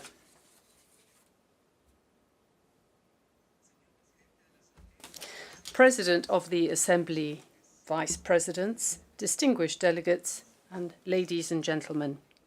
Ecuador has been a member of the IMO since 1956, and we therefore understand the importance of our seas and oceans as a source of development and biodiversity, and therefore we work towards the safety and the security of maritime transport, as well as the prevention of the pollution of the marine environment from ships. Ecuador is a maritime nation. Our national maritime area is 5 times as large as our land surface area, and we have one of the world's largest tuna fleets. We also have an important tourism and maritime sector, which together represent more than 13% of our GDP, all of which demonstrates the importance of the oceans and seas to Ecuador. We firmly believe in the importance of the International Maritime Organization and its goals. And so, in 2021, Ecuador passed a navigation bill which ensures the safety and security of the seas and of the environment in our jurisdictional waters and highlights Ecuador's role at the IMO through our technical delegation, which actively participates in the different bodies of the organization. And with this in mind, we particularly welcome the work of the IRNO in drafting the strategic plan for 2024 to 2029, which lays down the strategic directions in order to fulfill the mission of the organization, but also contributes to the implementation of the Sustainable Development Agenda 2020. As for the work undertaken by Ecuador during this year, I would like to highlight the workshop on the International Glow Fouling Project, which was held in the Galapagos Islands. Also, the visit of the official visit to Ecuador of Secretary General and the audit carried out by the IMO of our National Maritime Administration. The role of women in maritime deserves special mention. There are more and more women in Ecuador taking on roles such as naval officials, officers in the merchant navy, engineers, and various other important roles in the maritime industry. However, challenges remain in this field, and that is why we are determined to make every effort in order to ensure the gender equality in the maritime area. Ladies and gentlemen, I would like to turn to a subject of particular importance both for Ecuador and the world, and that is the pollution of our seas and oceans, in particular plastic pollution. It is my honor to inform you that Ecuador, in the person of our ambassador to the United Kingdom, Luis Vallas Valdivieso, chairs the Intergovernmental Negotiating Committee tasked with drafting a legally binding international instrument on plastic pollution. This committee has a mandate conferred by the United Nations Assembly on the Environment to conclude negotiations and to draft the treaty by the end of 2024, and then to convene a diplomatic conference in 2025 with the aim of adopting this international instrument and opening it for signature. Fully faithful to our commitment to the environment and sustainable maritime development, Ecuador would like to host this diplomatic conference, which would conclude with a signing of the future treaty, and to host this in the Galapagos Islands, which are a particularly symbolic place when it comes to the fight against plastic pollution in our seas and oceans. And with all of this in mind, and here at the IMO, Ecuador commits to acceding to the London Convention and to work actively in the implementation of the GHG strategy, all while bearing in mind the interests of developing countries. In conclusion, I would like to express Ecuador's thanks to Mr. Kitak Lim, the Secretary General of the IMO, for the leadership that he has shown in his time. And at the same time, I would like to congratulate Mr. Arsenio Dominguez on his election as Secretary General of the organization elect. Ecuador restates our commitment to be on board with all the work of the IMO as we work towards a common destination, and that is maritime transport that is safe, secure, effective, and sustainable. Thank you all very much. Muchas gracias al señor. Thank you very much, Mr. Gabriel Villafuerte, who has represented Ecuador. And it is an honor for me now to say that we have finished almost on time this morning. I understand that Denmark would like to take the floor before we break. Thank you very much, Mr. President, and good morning to all delegates in the Assembly. Denmark has the honor to invite you all to a coffee break now in the Delegates Lounge on the occasion of our candidacy to the IMO Council on Friday. In this day of age of scarce resources and sustainability, you will unfortunately have to do without any merchandise from us. However, in keeping with tradition, we are delighted to serve the Assembly coffee and tea and some traditional Danish pastries.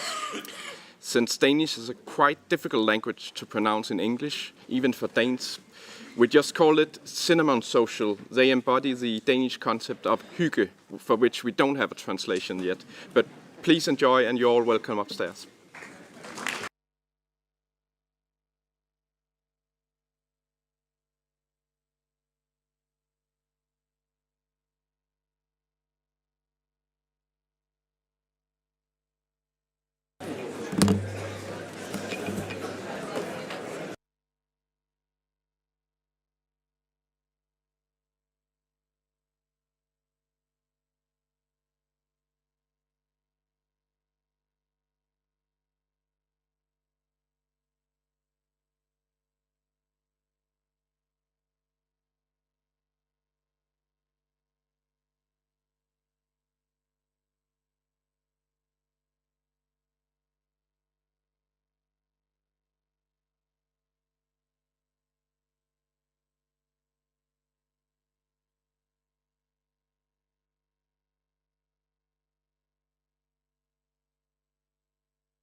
Muchas gracias.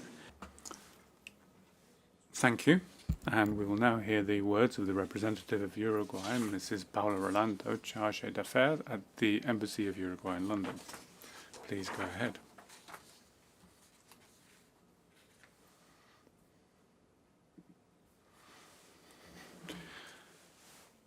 Good morning, President. Thank you and congratulations, Secretary General, distinguished delegates.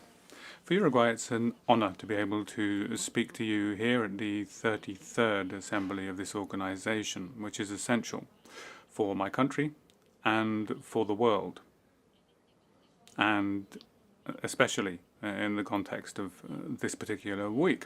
My country is one where 70% of our national borders are formed by sea, rivers, or lakes, and the extent of our maritime area is equivalent to 139% of its land.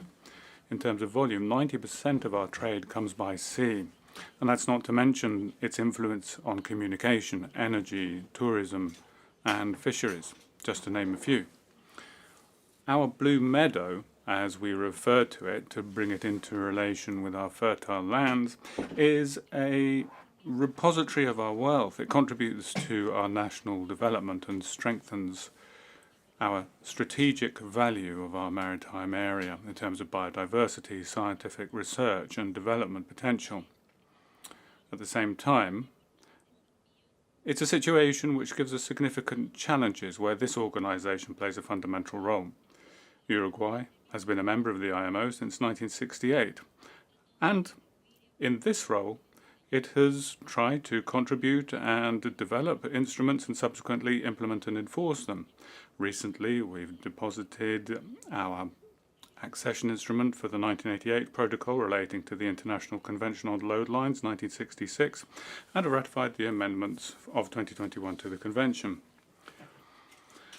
At the same time, the government is looking at acceding to the 2012 Cape Town Agreement, and we've deposited our accession instrument to the IMSO Convention, which is another organization dealing with maritime affairs. An audit was carried out between the 28th of October and the 6th of November this year, and following that we will adopt the necessary actions to continue the improvements that have been begun. A number of state organizations participated in this process, all part of our maritime administration, linking various ministries and autonomous organizations with responsibilities in this area. And we'd like to thank the whole auditor team for their professional approach. President, our commitment to the environment means that we welcomed the approval of the 2023 IMO strategy on the emission of greenhouse gases. Uruguay takes its environmental commitment seriously, showing an approach of responsibility and pragmatism. We call Uruguay natural Uruguay. It's a hallmark of our country. We've overhauled our energy mix, so between 2017 and 2021, 94% of the energy generated in the country came from renewable sources. We've come forward with proposals to the international community that link the achievement of environmental objectives with financial mechanisms, and we were the first to receive a pioneering loan from the World Bank, which had conditions tied to the achievement of ambitious environmental goals. By the same token, and with regards to emissions from maritime transport, we look forward with optimism to the development of technical and economic measures by the organization which cause least possible distortion to international trade. And that's why we advocate smart measures which do not penalize those countries for their remoteness from their market and take into account, in the essential overall impact analysis, the impact on developing countries. The human factor is also key to our actions. The training and education of our seafarers gives them the necessary tools to be able to carry out their work. The training center for seafarers, our Naval College, is certified under the system ISO 9001-2015 and accordingly is subjected to periodical reviews. Our country thus complies with the IMO standards under the corresponding instruments. We'd like to take this opportunity to thank the organisation and other states for the significant training opportunities which we have been able to participate in. We note with satisfaction the progress that has been made recently with regard to gender equality. The increase in the share of female staff in the organisation sets a clear route in this direction, and that is supplemented by the celebration of the International Day for Women in the Maritime Sector and the establishment of the Gender Equality Prize. Uruguay had the pleasure of hosting the annual general meeting of WISTA, which took place in Montevideo in October this year.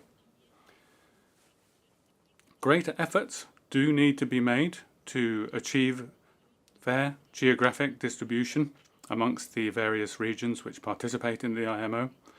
This kind of balanced representation will very much enrich the organisation.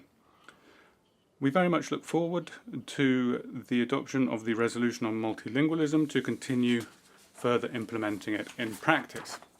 And finally, and no less important, we'd like to express our gratitude to the Secretary-General, Mr. Kee Tak Lim, for the work he's done in his 8 years at the head of the organisation, and we wish you all the best for what comes next. And would also like to wish the incoming Secretary-General, Mr. Arsenio Dominguez, the necessary wisdom and perhaps a little bit of luck to guide the IMO towards a safe port with following winds and clear water beneath your keel. Thank you very much.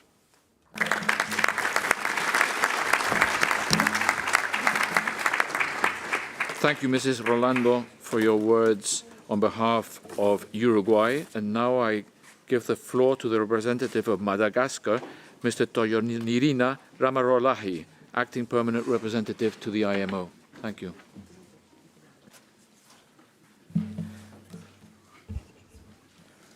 Monsieur le Président, Monsieur le Secrétaire Général. President, Secretary General, Your Excellencies, ladies and gentlemen, heads of delegations, distinguished delegates and observers, ladies and gentlemen, it's an honour for me to take the floor before this august assembly and speak on behalf of the Republic of Madagascar. And please also allow me to extend to you our warmest congratulations on your election, President. Secretary-General Kee Tak Lim, we would also extend to you our thanks for your dedication and leadership which you have demonstrated. That's given the IMO the ability to overcome significant shockwaves, particularly those coming from the COVID crisis. And we are confident that your successor, Mr. Arsenio Dominguez, will be able to continue your good work. We would like to take this opportunity to congratulate him and look forward to being guided by him as our voyage continues. Excellencies, ladies and gentlemen, I'd like to recall Madagascar's attachment to the IMO. Our membership goes back to 1961. Madagascar, an island, has a huge maritime area. More than 1,225,000 square kilometres of exclusive economic zone, coastline longer than 5,500 kilometres, and 18 ports on the Western Indian Ocean. Our actions are guided by our instinct that it's important to preserve biodiversity, the awareness of the potential embodied in the sea, and the spirit of cooperation that underpins our organisation. Madagascar has acceded to 30 conventions relating to pollution, safety and security of maritime navigation.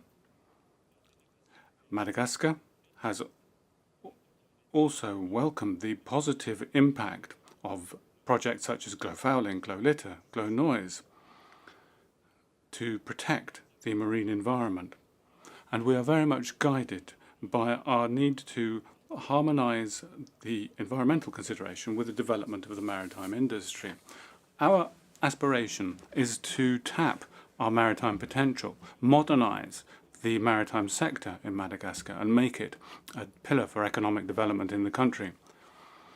And it is very much inspired by this ambition that we have undertaken a series of reforms, including the ratification of the 2006 Maritime Labour Code, the implementation of the Plan of Action, which came from the last IMSAS audit, 2017, the update of the Maritime Transport Code, and the establishment of a national regime for port development and the adoption of a national strategy for the blue economy.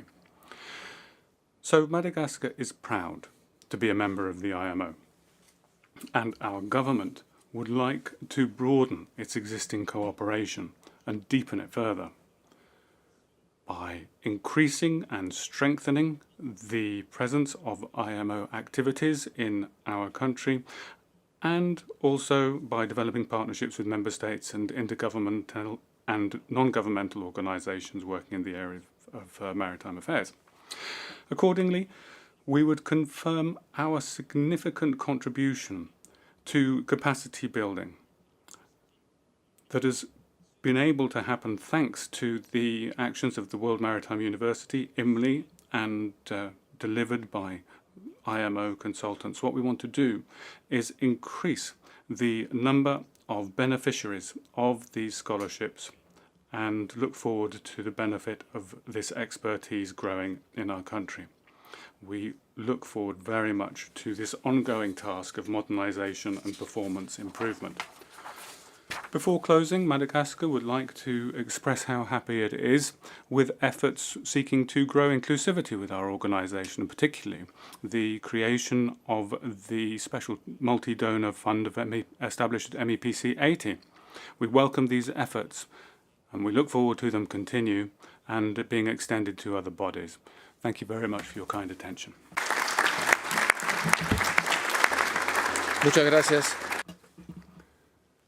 Thank you very much, Mr. Tojonori Redina Ramarolahi from Madagascar. And I now give the floor to the representative of Argentina, General Prefect Jorge Alberto Gnitman, Director of International Security of the Argentine Coast Guard.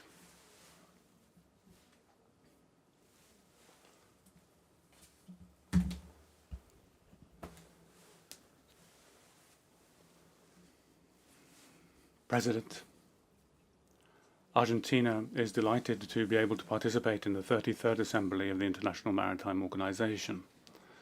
And we extend words of greeting to the Secretary General, Mr. Ki-Tak Lim, to member states and observers. Argentine's maritime area is huge, and we're also part of a growing system of waterways in the South American region. More than 91% of Argentina's exports, measured in net weight, are transported by sea. We have 70 maritime and river ports linked to the flow of international trade. The extent of our maritime area has generated a historical interest in the development of the law of the sea and its application, as reflected in the United Nations Convention on the Law of the Sea, as well as the work of specialized agencies in this area. Since 1953, Argentina has been an active member of the International Maritime Organization. Among other things, my country has taken upon itself the responsibility of providing search and rescue services in the substantial area of the South Atlantic Ocean which it covers. And this extends, and in this case jointly with Chile, to Antarctic waters. 2023 marks the 25th anniversary of the Argentine-Chilean Combined Naval Antarctic Patrol. This work, which also covers controlling pollution, covers an area of approximately 14,600,000 square kilometers. Maritime safety and the safety of human life at sea are therefore key aspects of Argentina's participation in the work of the IMO. We seek to contribute to the generation of new rules and standards, including with regard to navigation in polar waters. Argentina, as an Antarctic country, has a long experience in this area. And less than a month ago, there was in Buenos Aires a workshop on the evaluation of the training of crews operating in polar waters, co-organized by the IMO and sponsored by Canada. The protection of the marine environment is clearly another area of priority. In addition to supporting the work of the IMO, Argentina has created a system of marine protected areas to protect and conserve significant areas of marine habitats and ecosystems. We continue to pursue environmental policy objectives and promote marine scientific research in Argentina's maritime areas. We are grateful for the invitation extended to my country to participate in the projects Glow Litter and Glow Noise. And in the framework of the Sustainable Development Goals, Argentina also strongly reports the work underway to ensure gender equality. And this includes in the maritime sector. And here, Argentina participates in the Women's Network of Latin American Maritime Authorities, MAMLA, and the IMO Gender Initiative. And we are pleased that in 2023, for the first time, we have celebrated International Maritime Women's Day, and that was on the 18th of May. I'd also like to touch upon some of the current challenges facing the IMO, the first being the reduction of greenhouse gases from ships. IMO has a mandate under the United Nations Framework Convention on Climate Change. Our commitment to the reduction of greenhouse gases is clear in Argentina, and we believe that the adoption of the 2023 IMO strategy is a remarkable achievement, particularly as it's been adopted unanimously by the MEPC.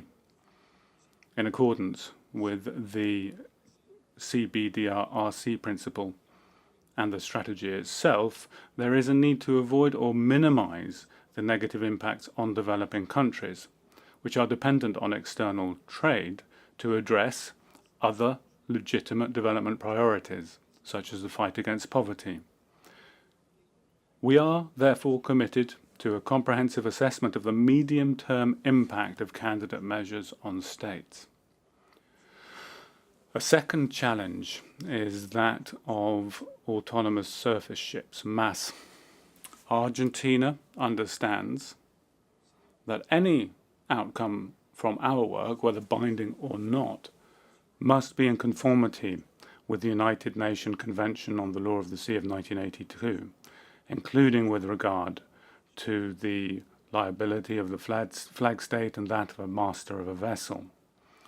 Argentina understands that it will be for the competent forum, which is the meeting of states parties to the Convention on the Law of the Sea, to assess whether these vessels enjoy the freedom of navigation provided for therein.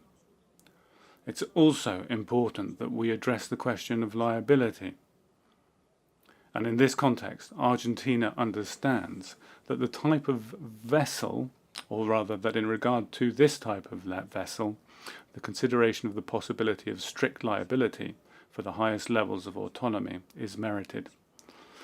And finally, I wish to highlight an organisational challenges. We are ready to engage with other members and the Secretariat in the process of ensuring the advancement of multilingualism. And I need to emphasise another area which is somewhere where the IMO is still far from applying the parameters that apply in other UN organisations, which is fair geographical representation in the Secretariat. We believe that it's necessary to refer to the human resources policies of the United Nations in this regard. And finally, I'd like to recognise the work of the outgoing Secretary General, Mr. Kee Tak Lim, for his efforts at the head of the IMO over 8 years. And I would also like to congratulate and reassure of our cooperation the incoming Secretary General, Mr. Arsenio Dominguez, whose election will be confirmed by this Assembly. Thank you very much.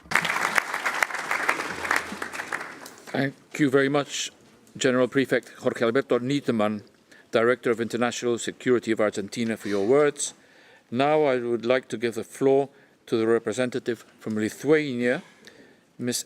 Eglė Vyšniakaite, Chief Advisor of the Water and Railway Transport Policy Group, Ministry of Transport and Communications. Thank you. Mr. President, Secretary General, Excellencies, Honorable Ministers, and distinguished delegates.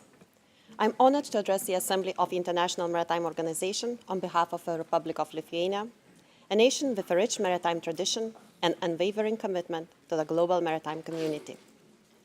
Lithuania prioritizes ensuring the highest standard of safety, security, and environmental performance for its fleet, as well as fair working conditions for seafarers. Lithuania is proud to be on the white list on Paris MOU on port state control. Having undergone the voluntary IMO member state audit scheme over a decade ago, Lithuania eagerly anticipates its first compulsory audit scheduled for the first half of 2024. Supporting the need and efforts to establish an international regime to improve safety standards for fishing vessels, Lithuania advocates for ratifying the Cape Town Agreement. Furthermore, Lithuania initiated the ratification procedure for the Nairobi Convention on the removal of wrecks. Moreover, Lithuania reiterates its strong support for the amendments of the IMO Convention adopted in the last Assembly. As we gather to discuss the future of maritime transport, we believe the pillars of safety, security, resilience, environmental responsibility, competitiveness, inclusivity, and sustainability must form the foundation of our collective efforts. Lithuania also calls to prioritize the safety and security of seafarers, the cornerstones of our maritime industry. The welfare of seafarers must be safeguarded through the implementation of robust and comprehensive legislation. IMO must continue working together with the leaders of the industry to chart a course towards an improved and safe working environment for seafarers worldwide, especially as we embark on the journey of digitalization and automation. Lithuania takes pride in its strong maritime training and education system, a beacon of hope in addressing the global shortage of seafarers. In response to the urgent needs of Ukrainian students after the unprovoked invasion by Russia, the Lithuanian maritime education institutions reacted swiftly, providing students from Ukraine with the opportunity to continue their maritime education in our country. Ladies and gentlemen, we find ourselves in a nexus of triple crisis. First, the aftermath of the COVID-19 pandemic and the disruption of global, predominantly maritime supply chains it caused. Second, the unprecedented climate change and its impact on the maritime domain. And third, Russia's war in Ukraine, and repeated attempts by Russia to dismantle the international law-based regime, the one that sustained the global stability and order among nations for the past 7 decades. I would also like to stress that, collectively and individually, we need to spare no effort in supporting Ukraine, the country under attack, especially on the maritime dimension, including food security, which Russia's aggression heavily affected. For our part, Lithuania has dedicated its infrastructure to facilitate grain transportation from Ukraine via road and Baltic ports. However, as we navigate towards a more advanced and interconnected maritime future, we must remain vigilant to the challenges ahead. The rise of cyber attacks and increasing meddling with energy and communications undersea infrastructure pose a new threat to maritime transport, testing our limits of resilience. Therefore, security and resilience measures must conscientiously be addressed and enhanced. Lithuania is acutely aware of the urgency of addressing environmental concerns too. The Lithuanian port of Klaipėda stands out as a hub for green transport, boasting an LNG terminal and hydrogen production. The port offers land for wind farm components manufacturing. A comprehensive expansion plan is underway to accommodate port growth. In a strategic move to further enhance energy independence and diversify our fleet, Lithuania will overtake the floating storage and regasification unit ownership next year. It will proudly fly the flag of Lithuania. Lithuania boasts a robust shipbuilding and repair sector, and its activities are geared towards creating high added value solutions. Lithuanian modern shipyards, focusing on green technologies and innovation, offer comprehensive services. By incorporating the newest technology in marine engineering, Lithuanian shipbuilding sector is shaping a new approach to design and manufacturing, ensuring sustainability remains in the forefront. Furthermore, Lithuania actively participates in international initiatives such as the Clydebank Declaration. Lithuania believes that green shipping corridors will set a new standard for the sector. In conclusion, Lithuania stands ready to work collaboratively with the international community to navigate the challenges ahead, ensuring a safe, secure, resilient, and sustainable future for maritime transport. And finally, I would like to also take this opportunity to express our gratitude to the Secretary General, Mr. Kitaklim, for his leadership and efforts, and to wish all the best for his successor, Mr. Antonio Dominguez Velasco. Thank you for your attention.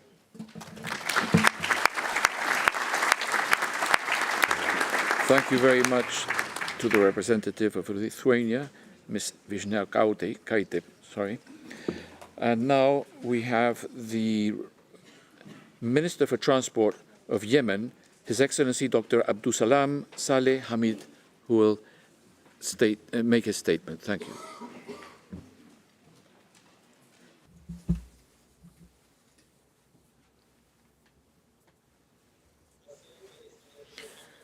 Excellency, President of the Assembly, Excellency, Secretary General of the IMO, Excellencies, the ministers, the ambassadors, the heads of delegations, all participants, ladies and gentlemen. First of all, I would like to extend my congratulations to the President of the Assembly, His Royal Highness Prince Khalid bin Bandar bin Sultan, and the two presidents and the two vice presidents, and congratulations as well to the outgoing and incoming Secretary Generals. It is my pleasure to address you on behalf of the Yemeni government and express our appreciation for all the tireless efforts and important achievements of the IMO since our last assembly, all of which has contributed efficiently to the promotion and development of regulations in relation to the safety of life at sea, prevention of the marine environment, and ensuring the safety of navigation in the high seas, in the straits, and all the waterways everywhere in the world. We also highly value the positive role of the IMO and the efforts regionally and globally towards achieving the SDGs. By virtue of its geographical location over the Gulf of Aden, the many important islands in the Red Sea, and the 2,500 kilometers long coastlines, in addition to overlooking Bab el-Mandab Strait being one of the world's most important waterways where 30% of global trade transit, Yemen believes that our shared prosperity as countries chiefly depends on the security and safety of waterways. We thus believe in the importance of cooperation and coordination at all levels. Based on this conviction, Yemen participates in all international and regional fora to ensure such level of cooperation and coordination. The world has become intricately connected. No single country can face up the challenges in the maritime sector single-handedly without working with the other member states. Ladies and gentlemen, despite the UN resolution against supplying the rebel militias with weapons, such as the UNSC Resolution 2216 for the year 2015, it is regrettable that certain countries continue to smuggle weapons and drugs by sea with a view to destabilize both regional and international peace and security. We have witnessed the provision of experts and modern technologies to the militias. Recently, fast interceptors and drones have been used to launch attacks on ships at sea. This has a major impact on the maritime navigation in the Red Sea, the Gulf of Aden, the Arab Sea, and more particularly the Bab el-Mandab Strait, which is one of the most important waterways in the world. Smuggling weapons to the Iran-supported Houthi militias is not a threat to the Yemenis alone. It rather jeopardizes the safety and security of maritime navigation in the waterways that connect the world. Our government works actively with the Arab coalition led by the Kingdom of Saudi Arabia and the Emirates and other friendly countries to counter these violations by conducting marine patrols to control these acts and ensure the required safety and security. Nonetheless, in recent times, the ports of Al Hudaydah and Al Salif under Houthi militias control were opened. Early October, 2 ships carrying military equipment entered Al Hudaydah port without inspection by the UNIFIM.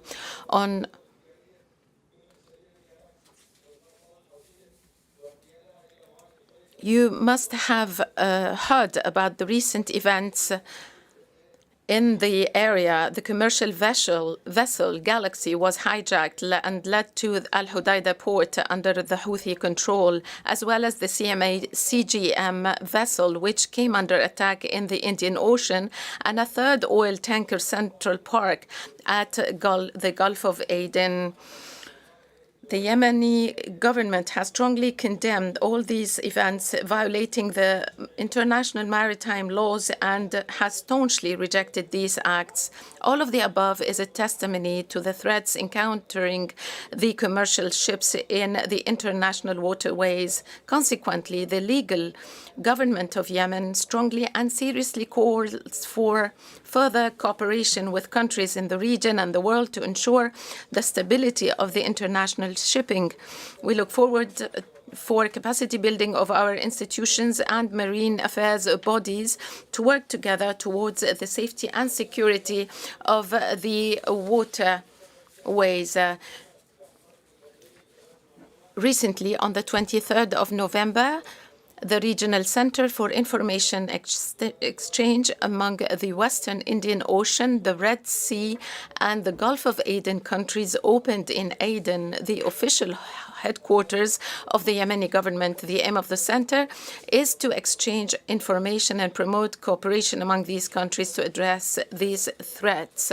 Ladies and gentlemen, despite all these events and the political, security, and economic crises in Yemen, since the 14 September 2014 Houthi coup, the Ministry of Transport employed all its limited financial and technical resources to continue to respect its commitments in terms of international and regional agreements, as well as the maritime legislations in relation to local and foreign ship control, with a view to achieving the safety of navigation and the protection of the marine environment.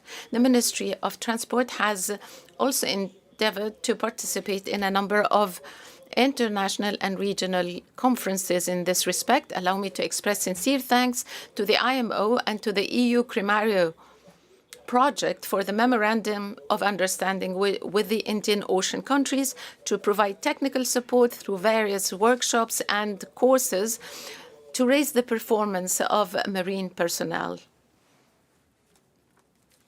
A total of 22 workshops and short and long courses were conducted. 57 of the maritime workers benefited from these occasions. We look for more to improve their performance. Ladies and gentlemen, the General Authority of Marine Affairs conducts courses every now and then to raise the performance of the marine cadre and also to familiarize the ship owners, the companies, and the operators of the new legislations. Over the last few years, the government increased its participation rate in the Memorandum of Understanding in the Indian Ocean. The rate of inspection has increased to 80% from 30% over the last years. In terms of the protection of the marine environment, the government has formed a national committee to respond to the potential risks arising from oil leakage from the floating oil tanker Safar. Among these measures, the preparation of an emergency plan, the communication with the international organization, conducting a number and a series of international meetings with representatives of organizations And in this regard, we would like to extend our thanks to the IMO, to the UN Resident Coordinator, and to the UNDP and all the donor countries for helping control the risk of oil leakage and spill from Safar. The efforts led to the buying of an alternative ship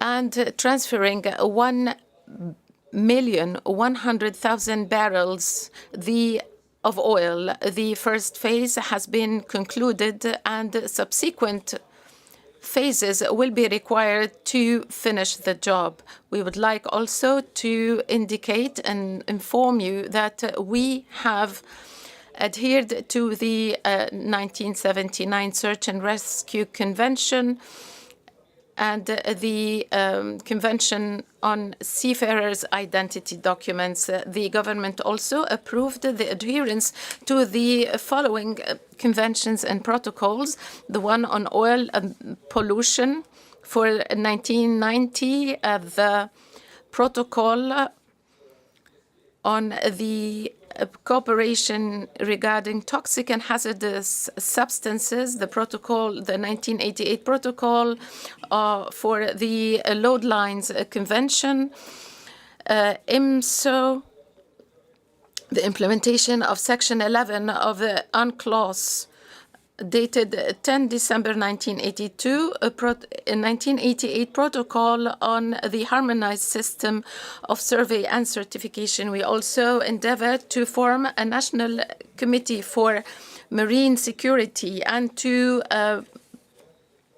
come up with the required strategies. We would like to insist on our keenness to protect the safety and security of marine shipping, as well as the protection of the marine environment. Thank you very much to the Minister of Transport of Yemen. Thank you for those comments.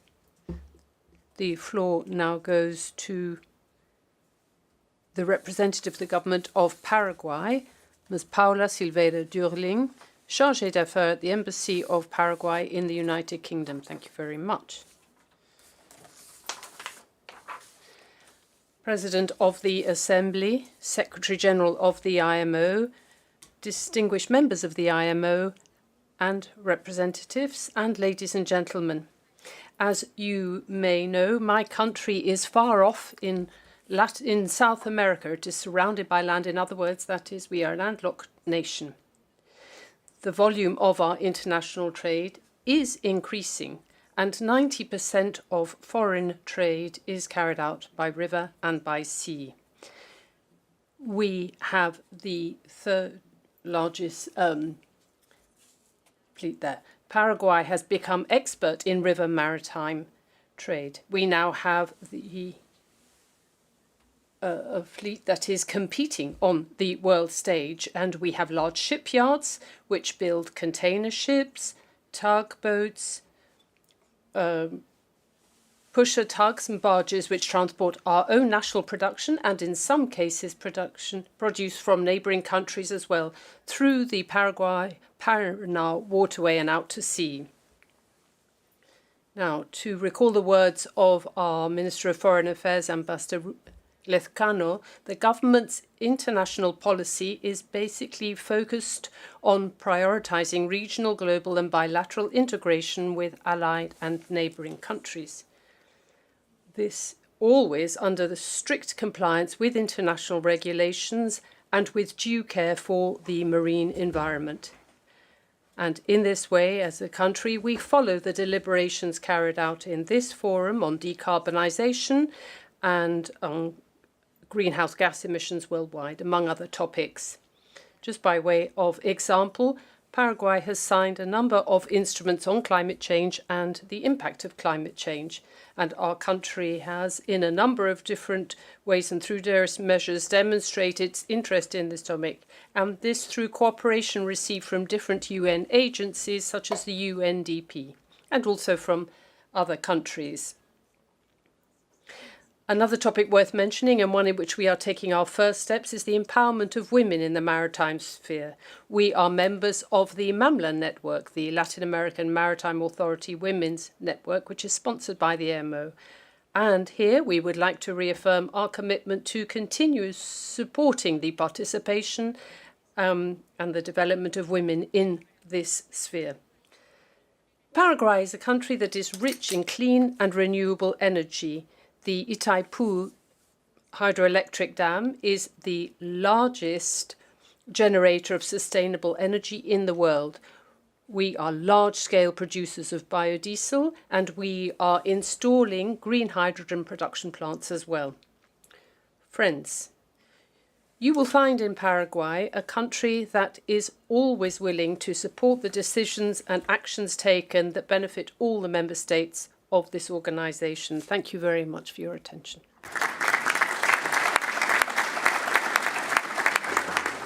Muchas gracias a la representante.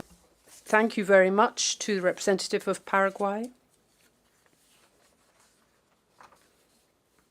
to the chargé d'affaires from Paraguay. We will now be hearing from Ms. Daniela Gruzzi-Eckstein, Minister Counselor for Political Affairs at the Embassy of Israel in London, representing the Israeli government. The floor is yours.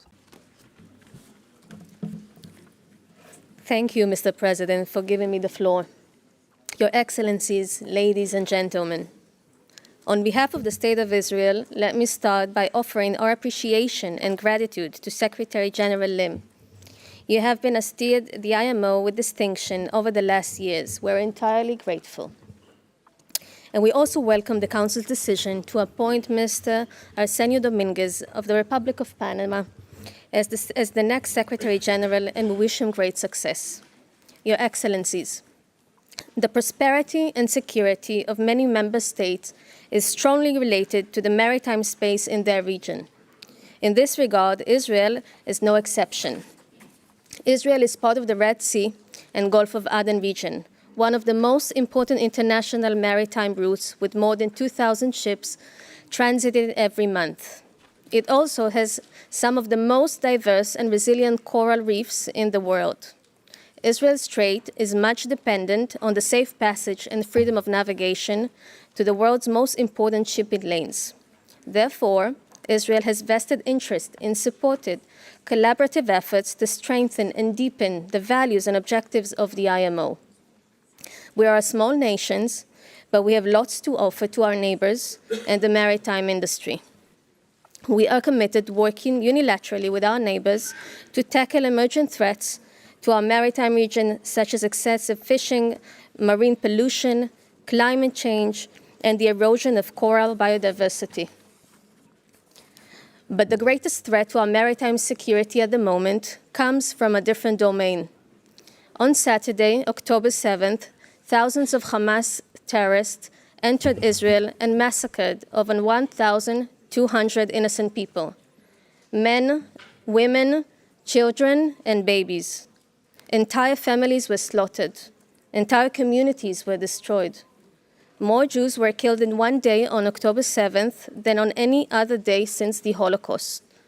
This was our 9/11. On that awful day, more than 240 people were abducted and taken captive, many from countries represented here today. Many of them are still held hostage in Gaza. Your Excellencies, since October 7th, dangerous regional threats are developing in our region as well.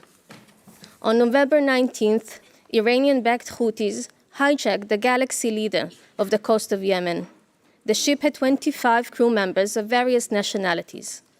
Iran not only approved the Houthis' attack, but provided the intelligence and technical guidance to the Houthis' perpetrators. And 5 days ago, on November 24th, another commercial cargo ship was attacked by a bomb-carrying Iranian Shahed 136. This ship's crew are also from different nationalities. Israel has not been spared from these attacks either. From the early days of the war, the Houthis have been firing dozens of ballistic missiles and UAVs towards Israel. Despite these threats, Israel has kept shipping lines active and untacked. Israel has also taken all necessary security measures to protect ships and crew members visiting our maritime domain and ports. Israel strongly condemns the Iranian and Houthis attacks, which interferes with safety in the Red Sea, threatens international trade and regional security, and constitutes a violation of freedom of navigation, one of the fundamental principles of the Convention of the Law of the Sea. This is yet another act of Iranian terrorism and constitutes a leap forward in Iran's aggression against the global order and norms, with international consequences regarding the security of global shipping lanes. This must be met with strong condemnation. I would like to reiterate the wise words from Secretary General Lim, in which safe global navigation is a necessity for maintaining the world's supply chains, and any action which might adversely affect shipping engaged in international trade must be avoided. Unfortunately, this is not a simple incident, but a deliberate violation by the Islamic Republic of Iran, which constantly challenges international norms, maritime safety, and security with the purpose of creating instability and harming international order. In the last year, more than 15 attacks against vessels were perpetrated by Iran and its proxies.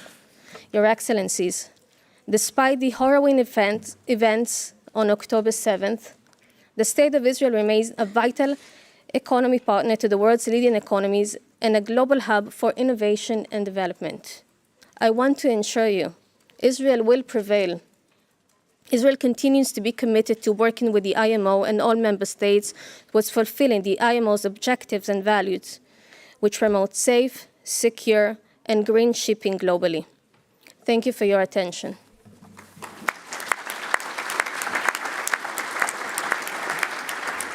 Agradezco las palabras de la representante. Thank you very much to the representative of Israel, Ms. Grutsky-Eckstein. We will now be hearing from Honduras. Por su excelencia. And we will hear from His Excellency Mr. Ivan Romero Martinez, Ambassador Extraordinary and Plenipotentiary and Permanent Representative of Honduras to the IMO. He is the deacon of the diplomatic service in London and therefore my boss in a way. President, Ministers, Your Excellencies, colleagues, I am from Honduras, and Honduras is a country with Atlantic and Pacific coastlines, and I come from a region of peace. I come from a country that is committed to fighting against climate change and committed to the protection of our seas, and in particular to the protection of men and women seafarers. And here today, once again, we are reaffirming our commitment to international maritime law. Our commitment to this organization, which is the highest body for the protection and safety of navigation and working towards the prevention of the pollution of the seas.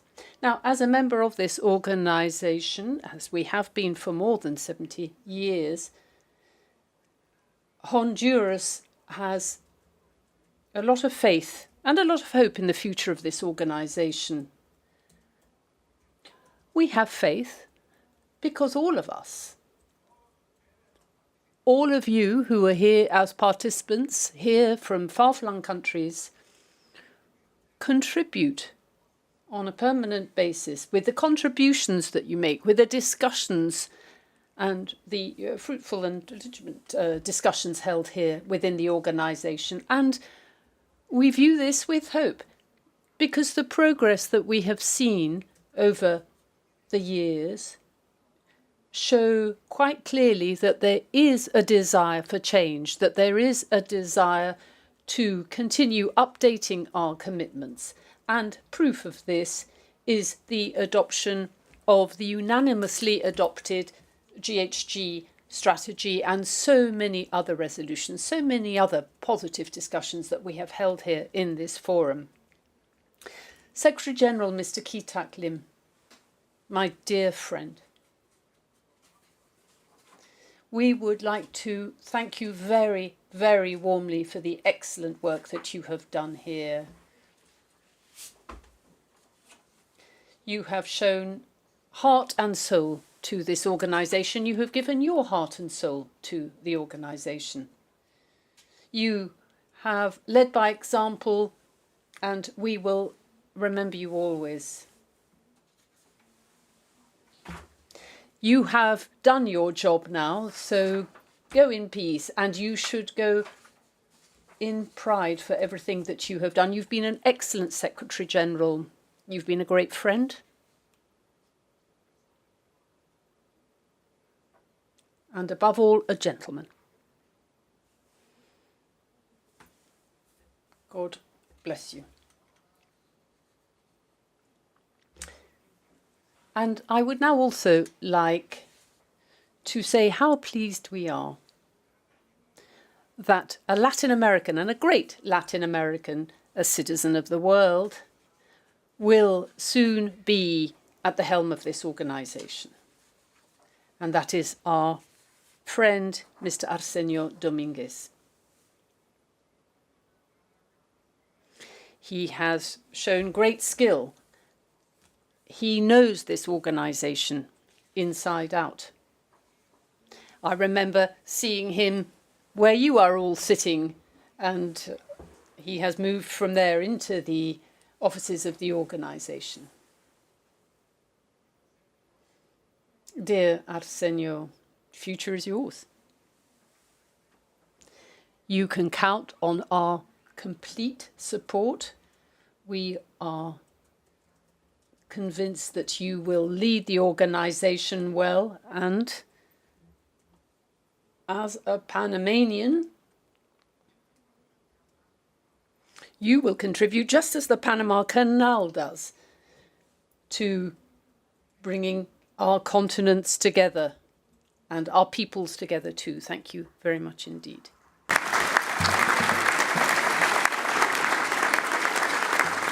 Muchas gracias. Thank you very much to Ambassador Ivan Romero, representative of Honduras. The floor now goes to His Excellency Vice Admiral Iftikhar Ahmed Rao, Minister of State for Maritime Affairs of Pakistan. The floor is yours, sir.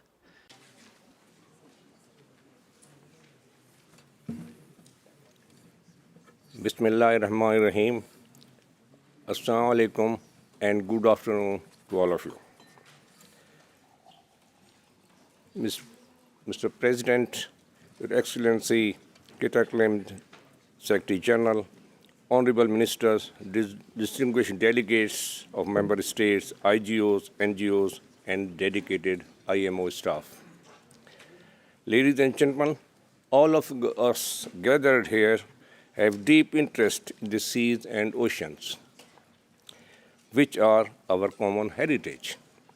We need to benefit from these gifts of nature in an equitable, inclusive, environment-friendly, and sustainable manner, while ensuring that we preserve this common heritage for the future generations to come. Challenges are huge, but opportunities are even greater. Both interests and challenges at sea are common and have to be dealt with together of all the maritime nations. IMO provides us with this forum to work together towards this common goal of good for all. Pakistan is indeed happy to be an active partner in the Committee of Maritime Nations and appreciates the collective work being done under IMO's aegis and taking forward UN and IMO strategic goals. Oceans are the planet's climate regulators. Global warming and climate changes are having devastating effects around the world. Pakistan is among the countries which have suffered the most due to global warming and climate change. In 2022, the floods and the heat wave disasters resulted in more than 1,700 deaths in Pakistan and displaced more than 8 million people. And as per World Bank report, damaged and economic losses were more than 30 billion US dollars. Hence, Pakistan is very keen and committed to protection of environment and furthering of UN Sustainable Development Goals. Pakistan has taken much more than our fair share of the responsibility in this respect. We have planted millions of trees inland and millions of mangroves on our coast for protecting marine environment. Pakistan government, in collaboration with other organizations like IUCN and Mangroves for Future, we have planted mangroves in millions. In 2005, there were 86,000 hectares of mangroves, which by 2021 have increased to 130,000 hectares of mangroves. Thus, we have achieved this US SDG 13 goal a decade ahead of the timeline. We appreciate the efforts of IMO officials and member states for the revision work of IMO GHG strategy.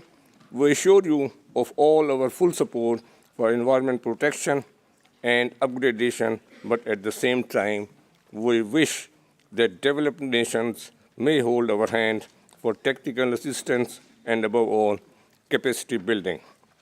You will find us holding your hand even stronger in this effort.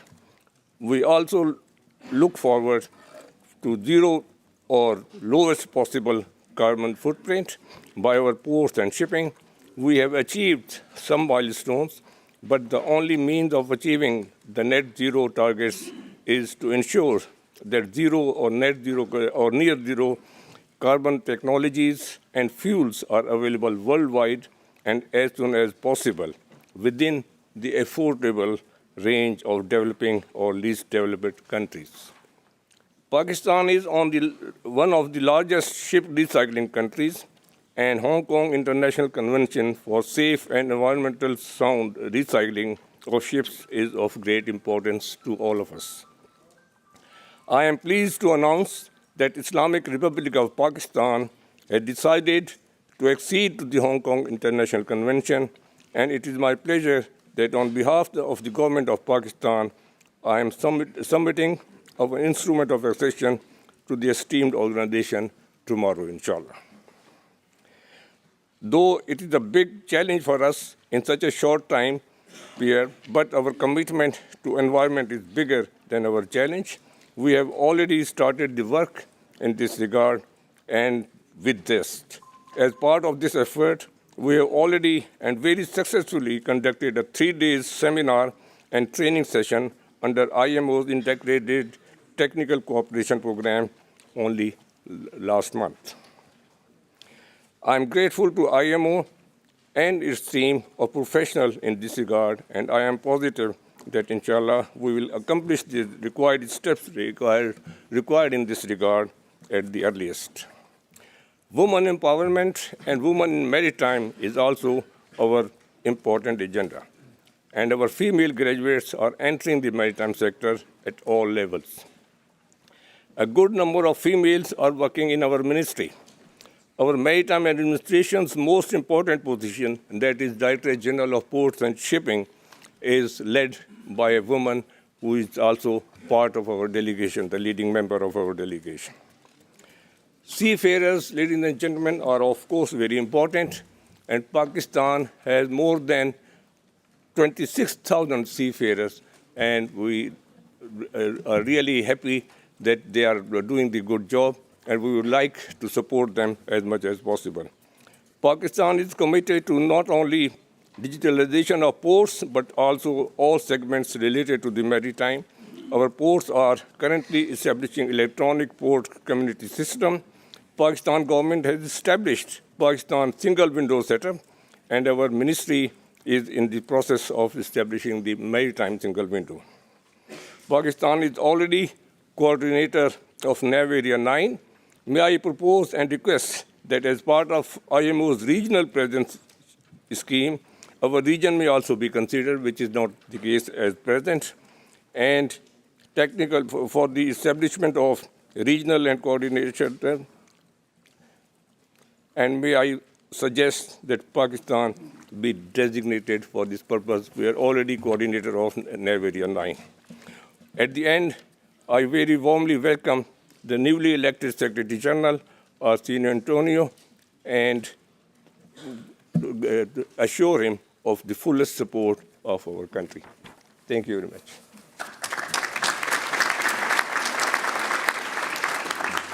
Muchas gracias, Vicealmirante Iftikhar. Thank you very much to Vice Admiral Iftikhar Ahmed Rao, Minister of State for Maritime Affairs of Pakistan. Thank you. Thank you to all today's speakers. We have managed to be pretty punctual. We will adjourn the session now. We will be back at 2:30, but there are a few administrative points that need to be dealt with first by the Director of the Administrative Division. The floor is yours. Thank you very much, Mr. Vice President, and good afternoon to everyone. Can we kindly seek your indulgence to remain in the plenary hall for a few additional minutes to witness the exchange of contracts between the IMO and the European Commission for Phase 2 of the Global Maritime Network Agreement. We will invite Ms. Fontini Ianadu, Acting Director of Waterborne Directorate of DG Move, and Mr. Sergio Olieta Josa to the podium for the exchange of the agreement following some further announcements. We have requests for the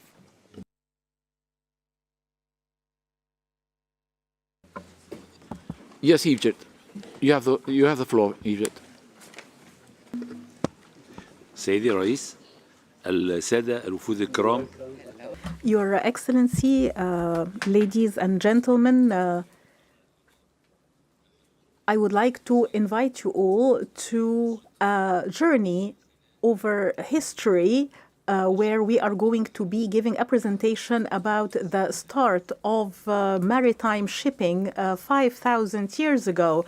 And I would like to alert you to that the invitations have the names of each country written in hieroglyphic, and this will be after adjourning this session, 25 minutes after adjourning the session. You're all invited. Thank you. Thank you very much, Egypt. Philippines, you have the floor.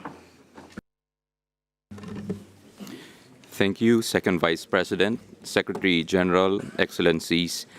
To provide you some warmth and delight in this typical UK weather, we would like to invite you all to share with us some native Filipino dishes, delicacies, and sweets from the Philippines, while being serenaded by a talented Filipino entertainer.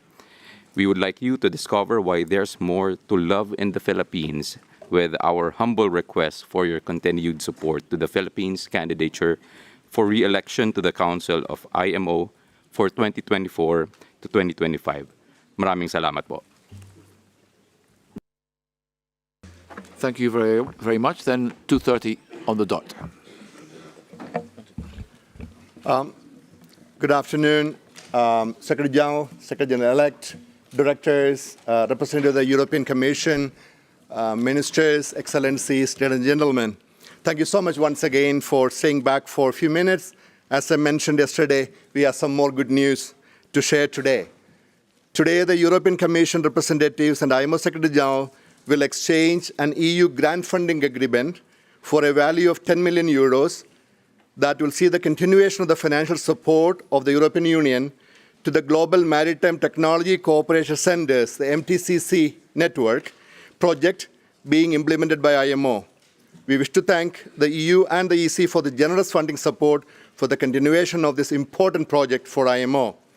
Before the exchange of contract, I request Acting Director of Waterborne Directorate of DG Move of the European Commission, Ms. Fontini Ioannidou, to say a few words on the significance of the cooperation. Over to you.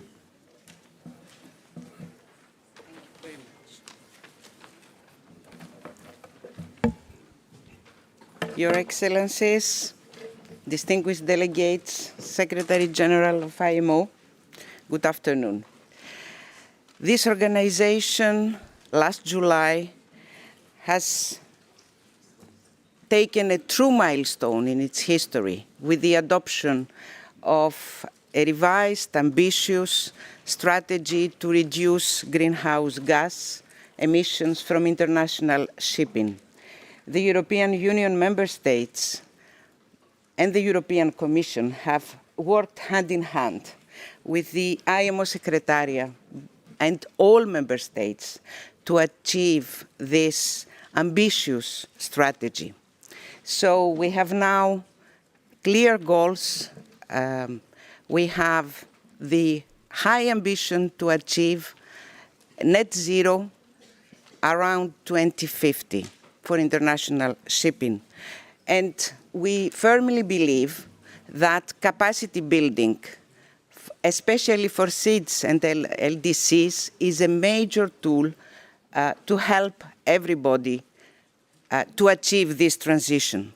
And that is why we have been funding since 2017 the IMO's Global Maritime Network and Technology Centers project.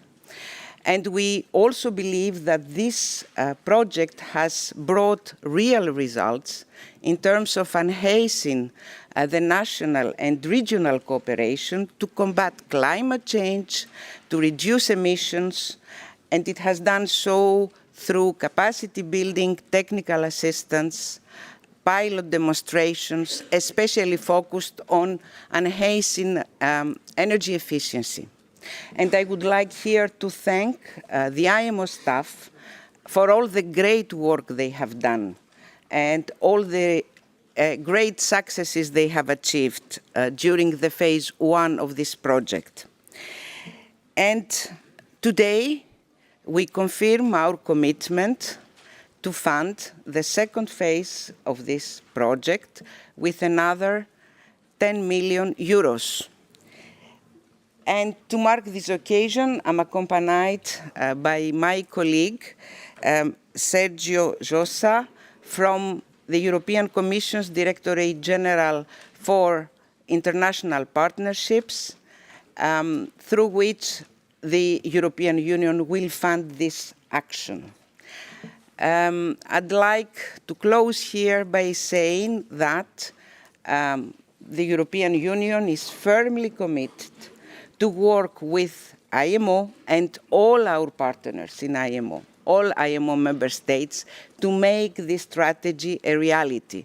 And we want really to make it in a fully inclusive way, leaving nobody behind. And this project is another proof of our commitment. So looking forward to have many more successes in the second phase of the project and possibly many more projects of this kind. Thank you.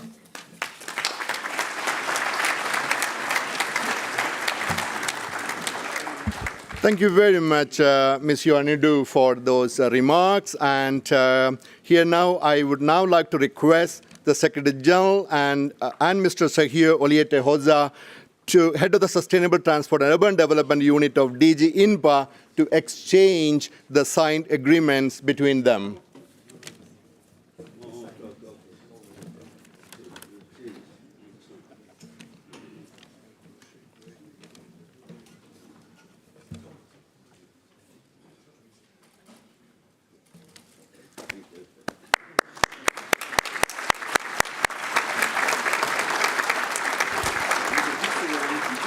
Yeah. I now request for a photograph, three of you, please. Yeah.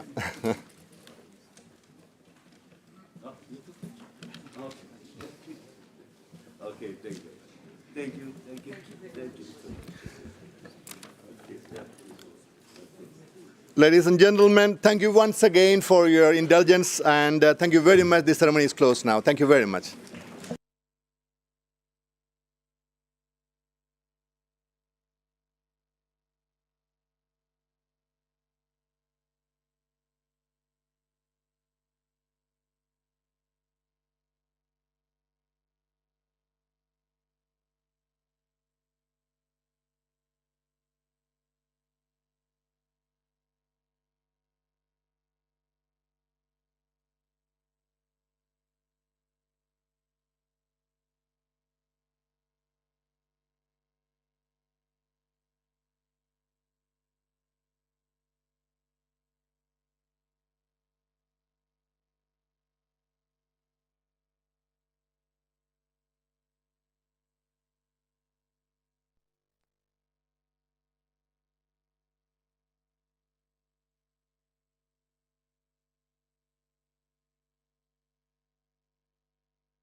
Good afternoon.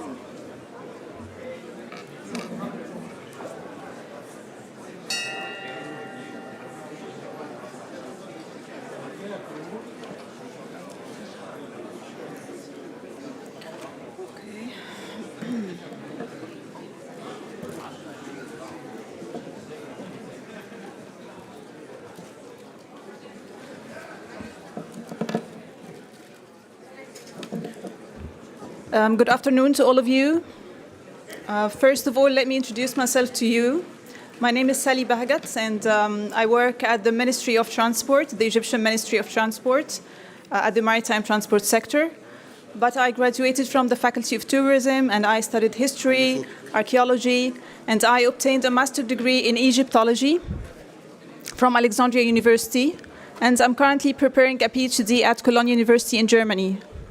So that's my passion. I've tried to get rid of this and focus on the maritime work, but I couldn't. So we thought that might be a good idea to take you through a short journey through the ancient Egyptian history and to show you how maritime activities started in one of the greatest civilizations in the world, which is the ancient Egyptian civilization. So my presentation per today will be about the maritime activity and the maritime transport in ancient Egypt. Okay, and before talking about the maritime transport in ancient Egypt, let me give you an overview about the history of ancient Egypt, just briefly. So when I go through my presentation, so when I say that this dates back to this period, so you know where we are in the history. So the history of ancient Egypt started before 3000 BC. And the history is divided into kingdoms. Old Kingdom, Middle Kingdom, and New Kingdom. That was before 3000 BC. Egypt reached the peak of everything during the New Kingdom. And at the time, Luxor was the capital of Egypt, and it was known as Thebes. That's why we have 1/3 of the world monuments in Luxor, because most of the kings and queens who ruled at the time, they gave attention to the capital of Egypt. And that's why we have temples. The most prominent structures, they were built at that time during the New Kingdom. And the New Kingdom was followed by intermediate period, and that period was ended by the invasion of Alexander the Great. That was in 331.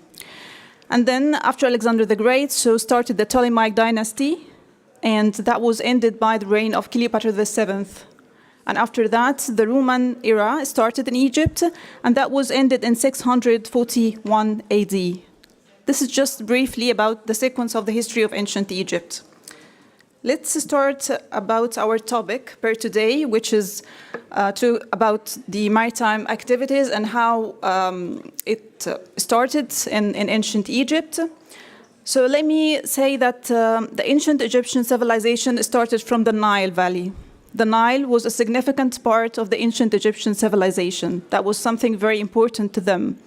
The water of the Nile was sacred. That was something very sacred to them.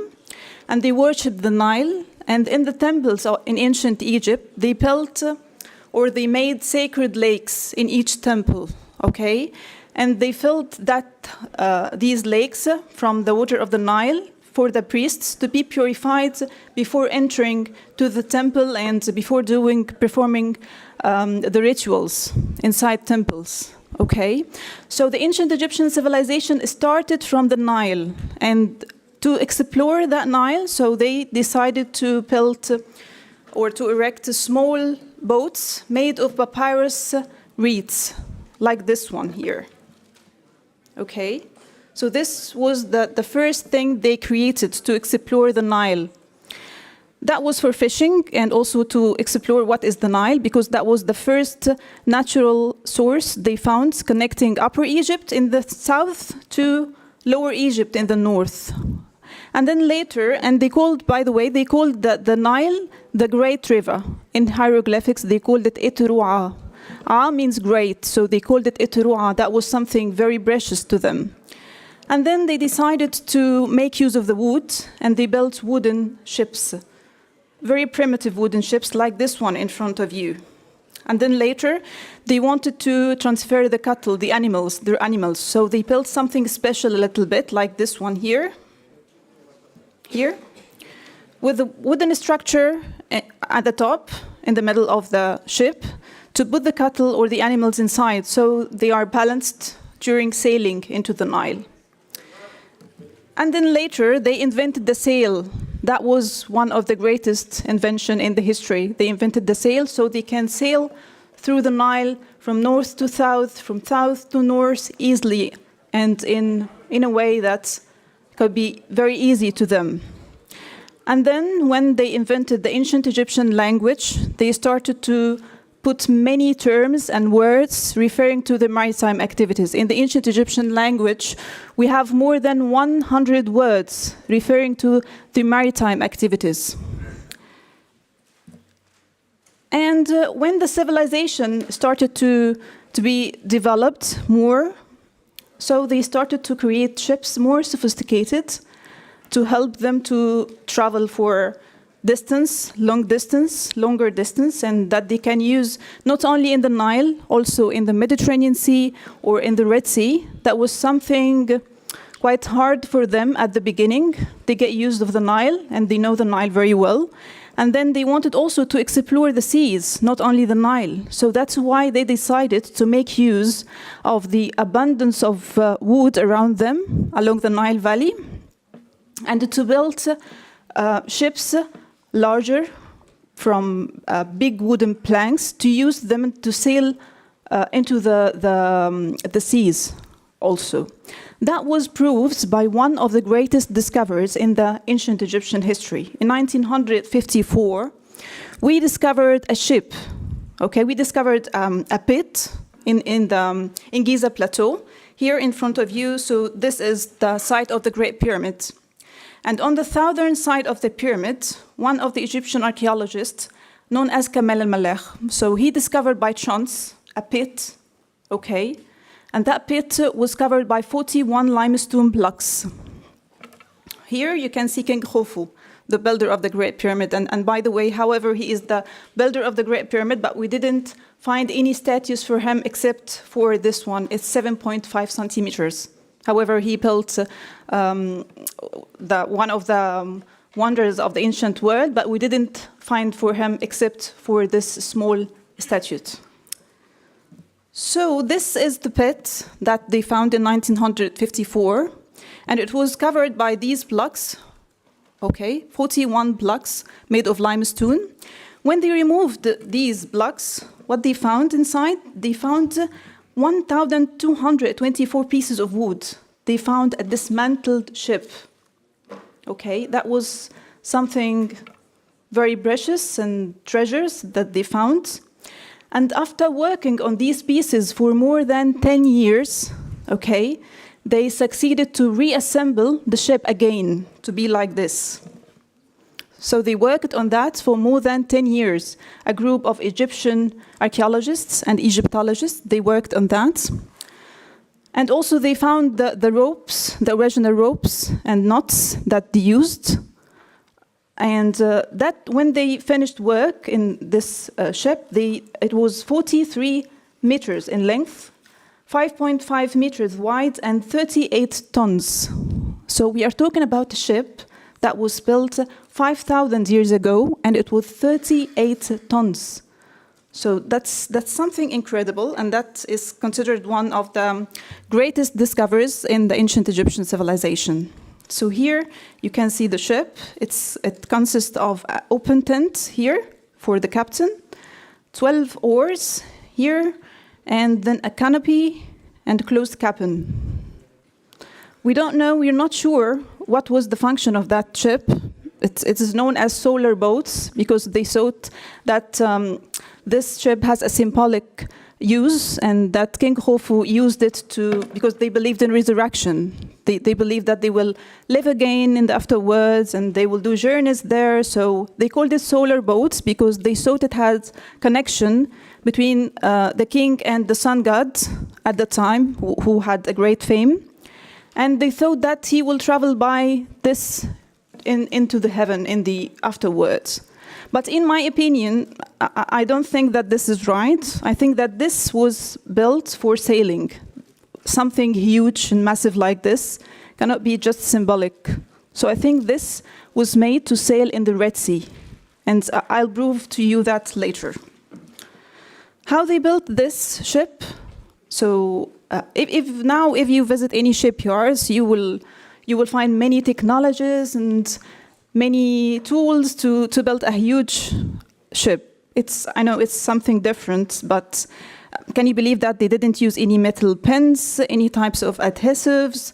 They didn't use any of that. What did they use? They just used a type of grass known as halfa grass that is planted in Africa. So they brought that and they rubbed it like that, and they made ropes, very thick ropes.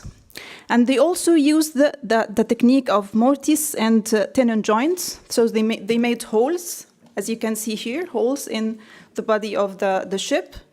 And they lashed all the wooden planks together by the ropes. So when the ship gets in the sea, so these ropes will extend and in the holes in the body of the ship, and the ship will be so fixed together and so tied together.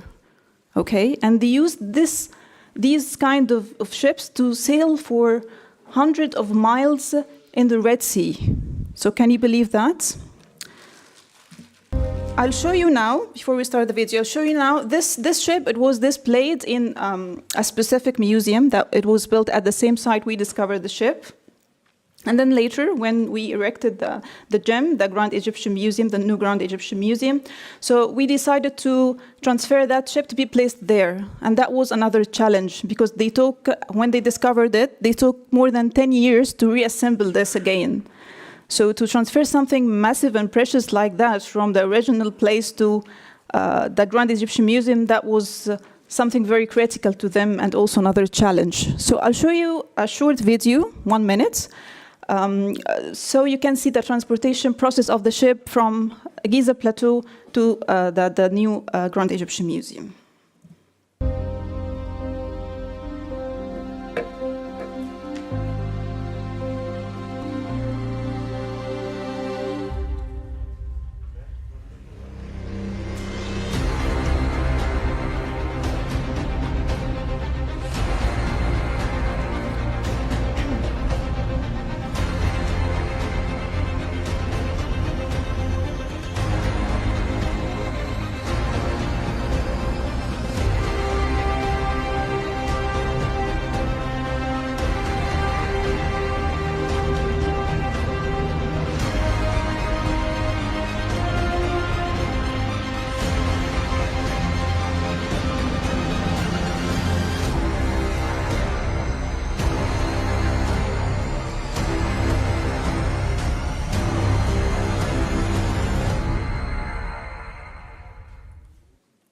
So the ship is now displayed in the Grand Egyptian Museum. Okay, they built ships, and we have many resources of history. Most of them in inscriptions or texts, or on the walls of tombs and temples as well. So there is a stone known as Palermo stone. It's called Palermo because it's now in Italy, in Palermo.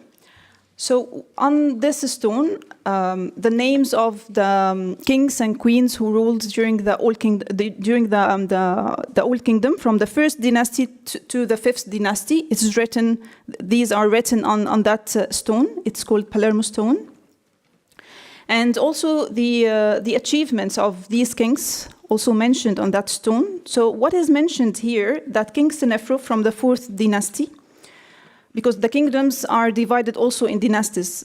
As I mentioned to you, that the history is divided into kingdoms, and the kingdoms include dynasties. So kings from the first to the fifth dynasties are written here, the names of the kings and the achievements they made during the reign. So it is mentioned here on that stone that King Senefru from the fourth dynasty, he sent a trading expedition consisting of 40 ships to Lebanon to bring cedar wood.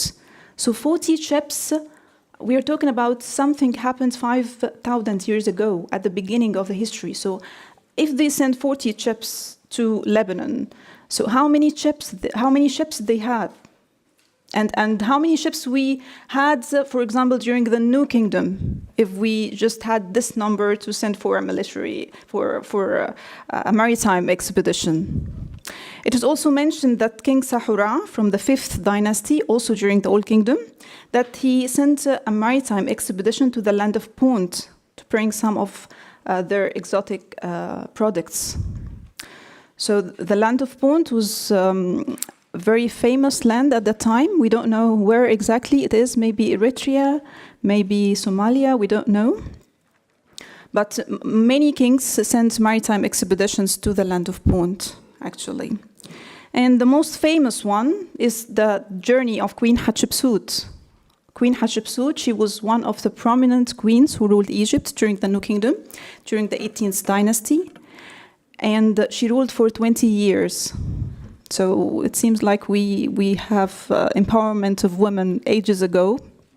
So Queen Hatshepsut ruled for 20 years, and one of the remarkable events happened during her reign, that she sent a military expedition to the land of Punt, a huge one.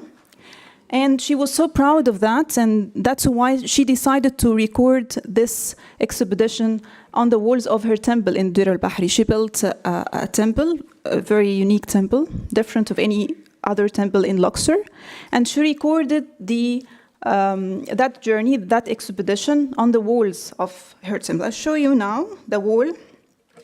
This is the wall in her temple at Dir al-Bahri. So here you can see the first stevedoring process in the world. Loading of goods on the ships. You can see the ships are different. So these ships were designed especially to sail in the Red Sea, not in the Nile. And they were very keen to show that this is the Red Sea, and that's why they represented here different types of fish here.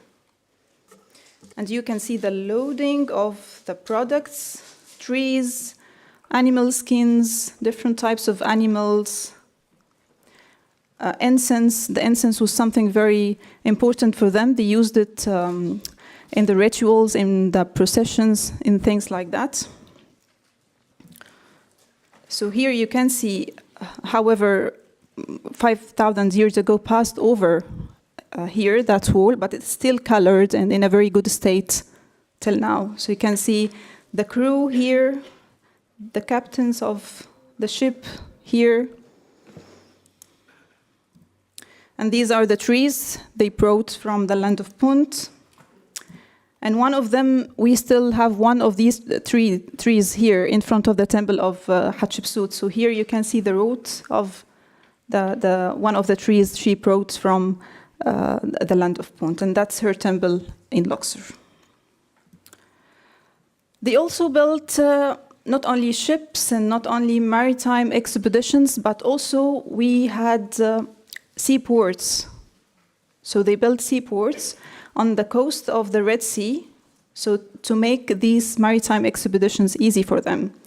So we have here one of the seaports known as Wadi al-Jarf. So this is the oldest known artificial harbor in the whole world, and it dates back to the 4th dynasty as well, dating back to King Khufu or Khiopus. So this, we can make connection now between the ship of Khufu that we found in Giza Plateau and that seaport, maybe. There is a connection between them. And also we found another site called Wadi Gawasis. So this is also another harbor that was built during the Middle Kingdom. And here you can see the land of Punt. Down here, this is the location of the land of Punt. So they moved from the Nile here. The capital of Egypt during Old and Middle Kingdom was here in a city called Memphis. And the capital of Egypt during the New Kingdom was here in Luxor or Thebes. So they moved from here or there, okay, through the desert. A huge number of people, 700 persons. They moved with their stuff here to reach the airports, and then they sailed from here to start their expeditions. When we discovered these sites, what we found here, we found papyrus, we found many pieces of wood, we found 100 anchors like this one. We found ship galleries, the galleries where they saved their ships inside so they can use them when they start their maritime expeditions. Not only this, but they managed to dig canals.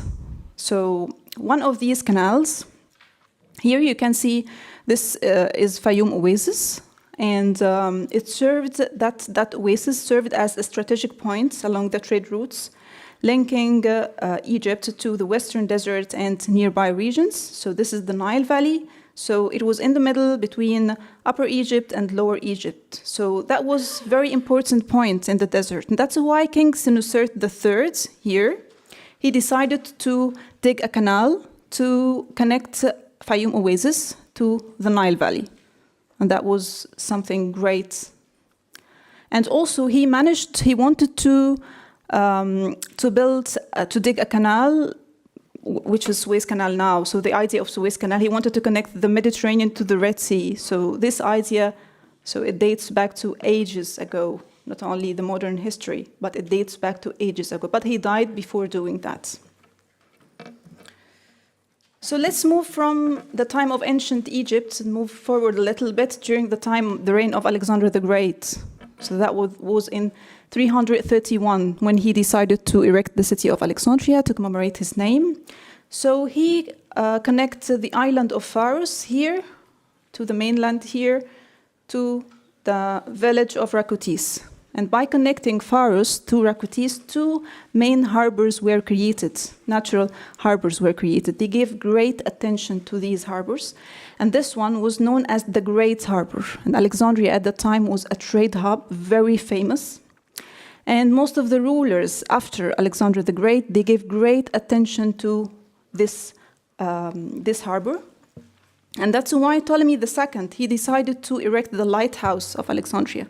He decided to erect the first navigational structure in the world to guide ships toward the Great Harbor of Alexandria from a distance of 35 miles. This was built in 280 during the reign of Ptolemy II by an architect known as Sostratus.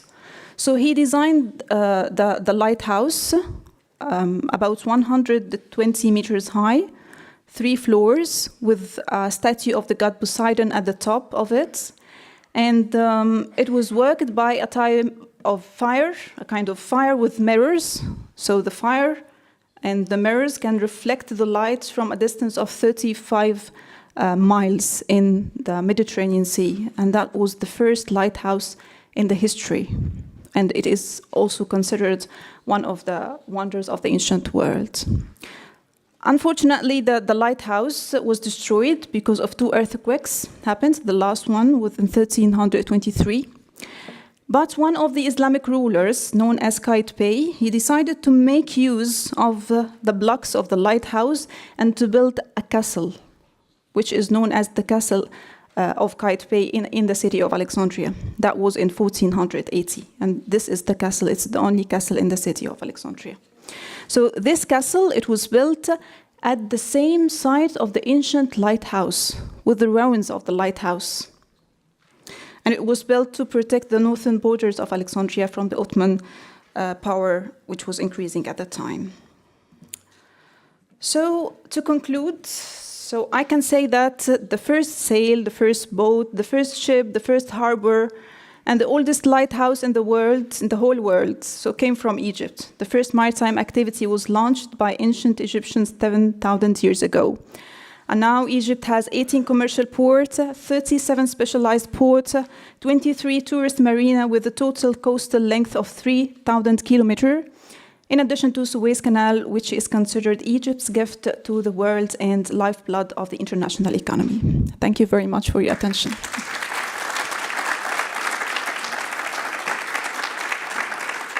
I would be happy if you have any question or any inquiries. No? Okay, thank you very much. There? Okay. We just want to thank you for this presentation. It brings a lot of historical perspective. And to me, the old stevedoring process is very interesting picture. And as a sailor, we are used to seeing the stevedore's role. Now we know where it is coming from. Thank you very much for presenting. You're most welcome.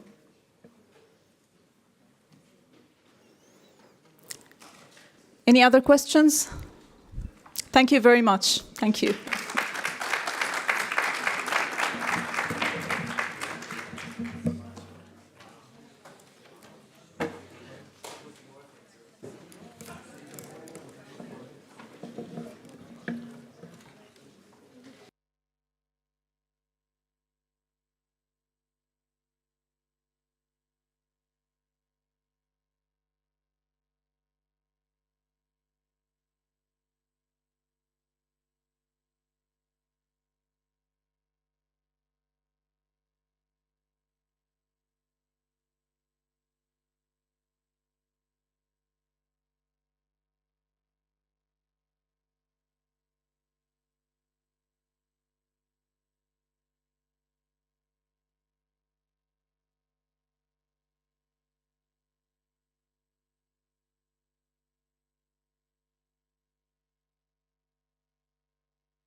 شيء تمام؟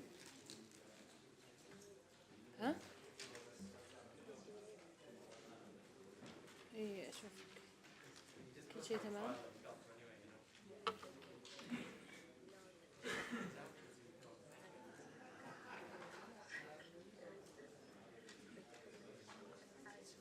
ليش؟ نفسية. جسم الناس صار. أكلتي طيب؟ سويتي شيء؟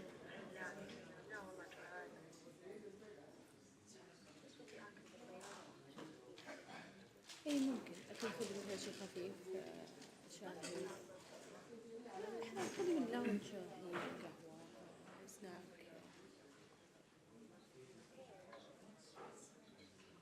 بعدين كل بعدين عاد شو اسمه في الطيارة تقدرين تاكلين.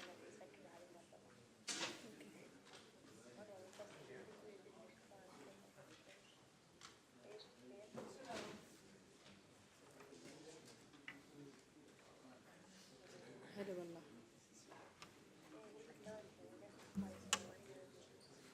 ايه الله يعينك.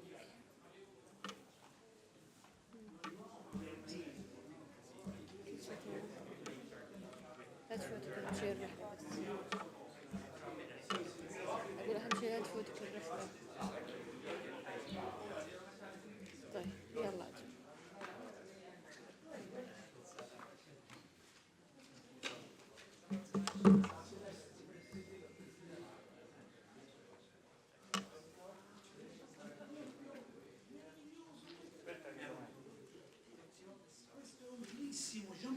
Arriva. Vieni un po' se ce l'hai, se no lo cannibalizzi. Sì, sì, certo. Allora.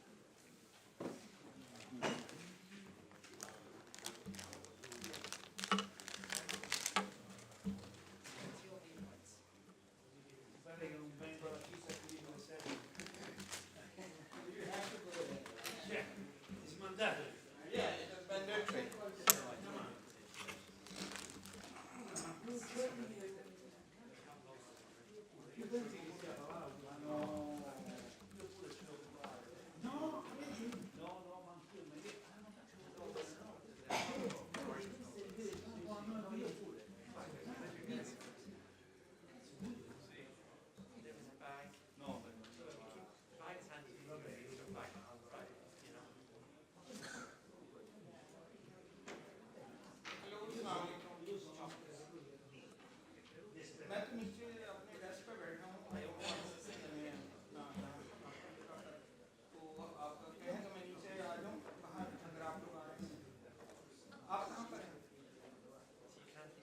Hi, how are you? I'm good.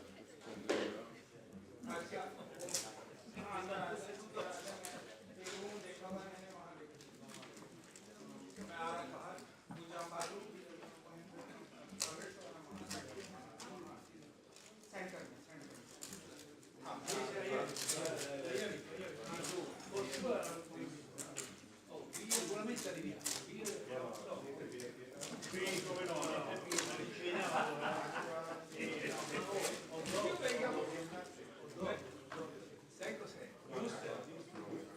Oh, meno male che io abito qui. Sì.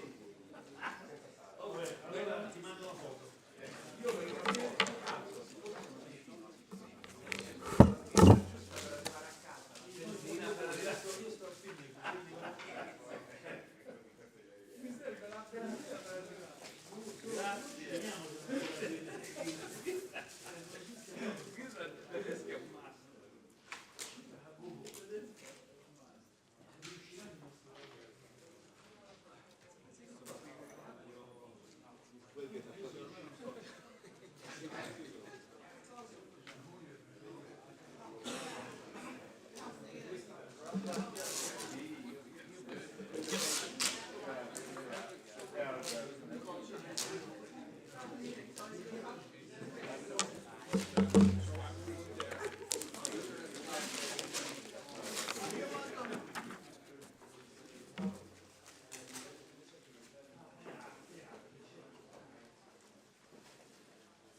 Hi, how are you?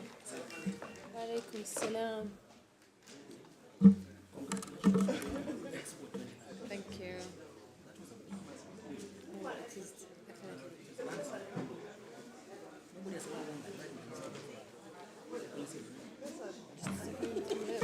Yeah, just we got it. Yeah. It was a massive one.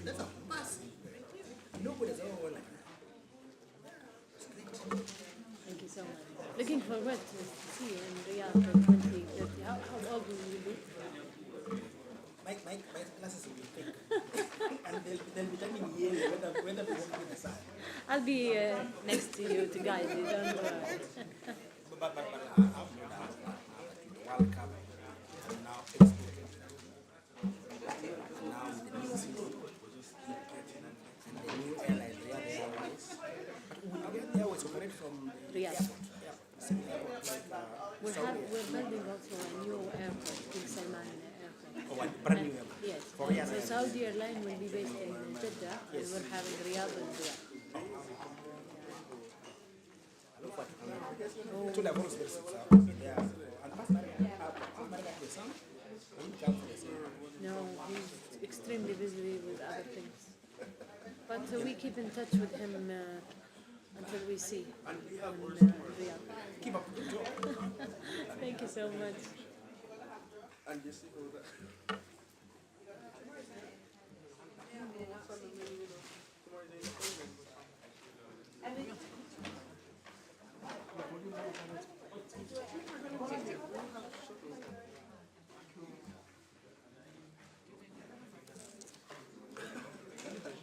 That's a Caribbean steer. Like, girl, you know what this means. No more extra. But, I don't know what this looks like.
che non date.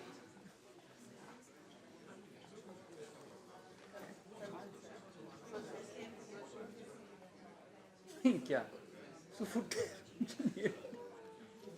Tutti, pure Costa d'Egitto, non c'è più un cazzo. No, speriamo di no. No, ce l'ho lì. No, su Futtero.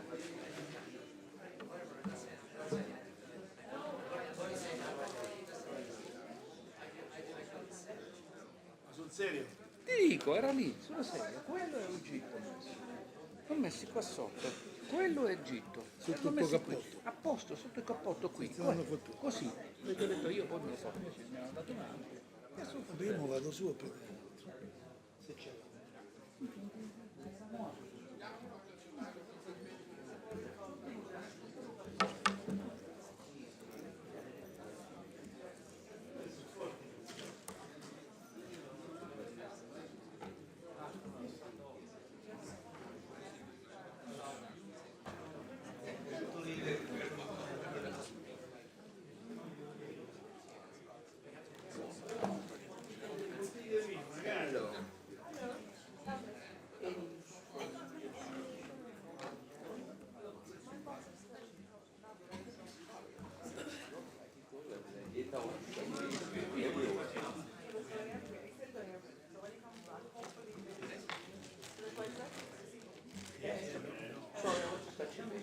Prima dei aspi. Cool, have a way Thank you very much.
أهلا، كيف حالك؟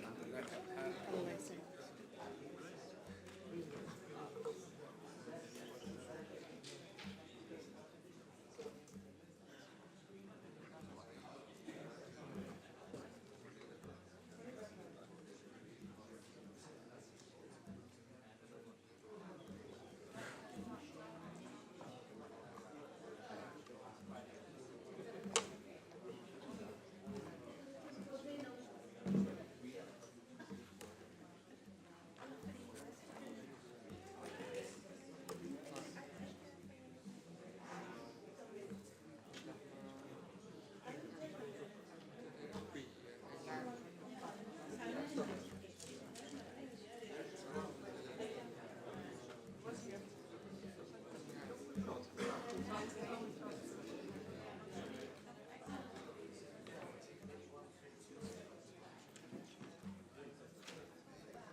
الله يعافيك شكرا. هذا صار غداية.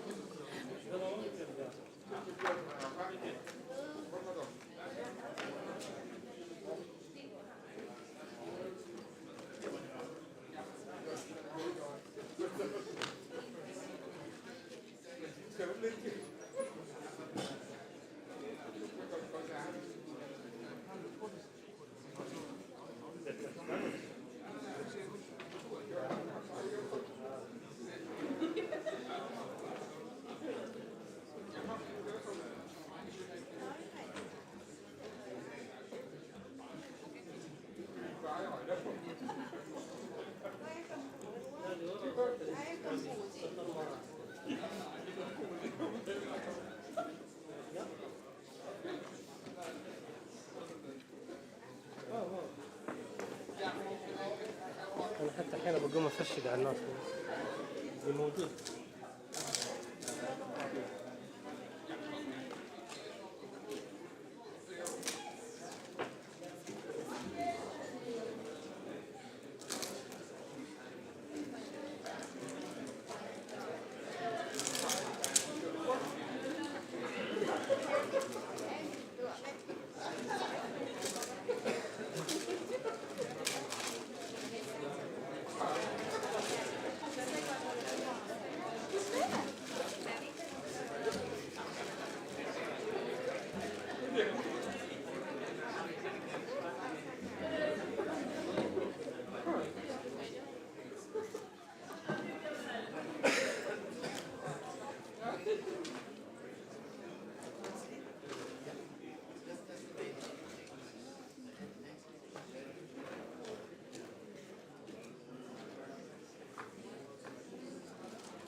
صح الحمد لله. إذا ممكن بعد هذا التحديد ترسلي لي شيء على الوزير يبقى كل سفراء دول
Muy buenas tardes.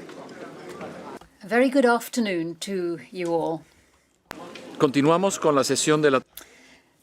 We are going to continue with the afternoon session, and I am honoured to call the representative of Sri Lanka, His Excellency Mr. Rahita Bogoyagama, High Commissioner of Sri Lanka to the United Kingdom of Great Britain and Northern Ireland.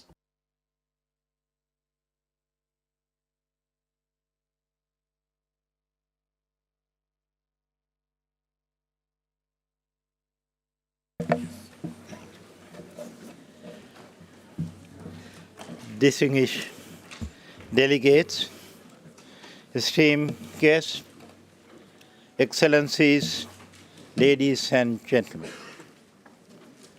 I am honored and equally privileged to address this August gathering, the 33rd Assembly of the International Maritime Organization, and to share our thoughts and express our commitment towards the agenda of the IMO.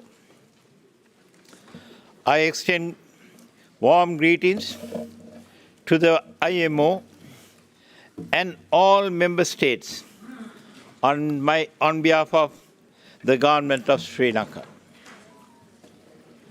Sri Lanka is situated strategically as well known in the whole world, with a profound maritime history, recognizes the pivotal role played by the maritime industry in global trade, sustainable development, and environmental protection. As a responsible member state, Sri Lanka is committed for the development of our resources to the greater value and benefit of the universe.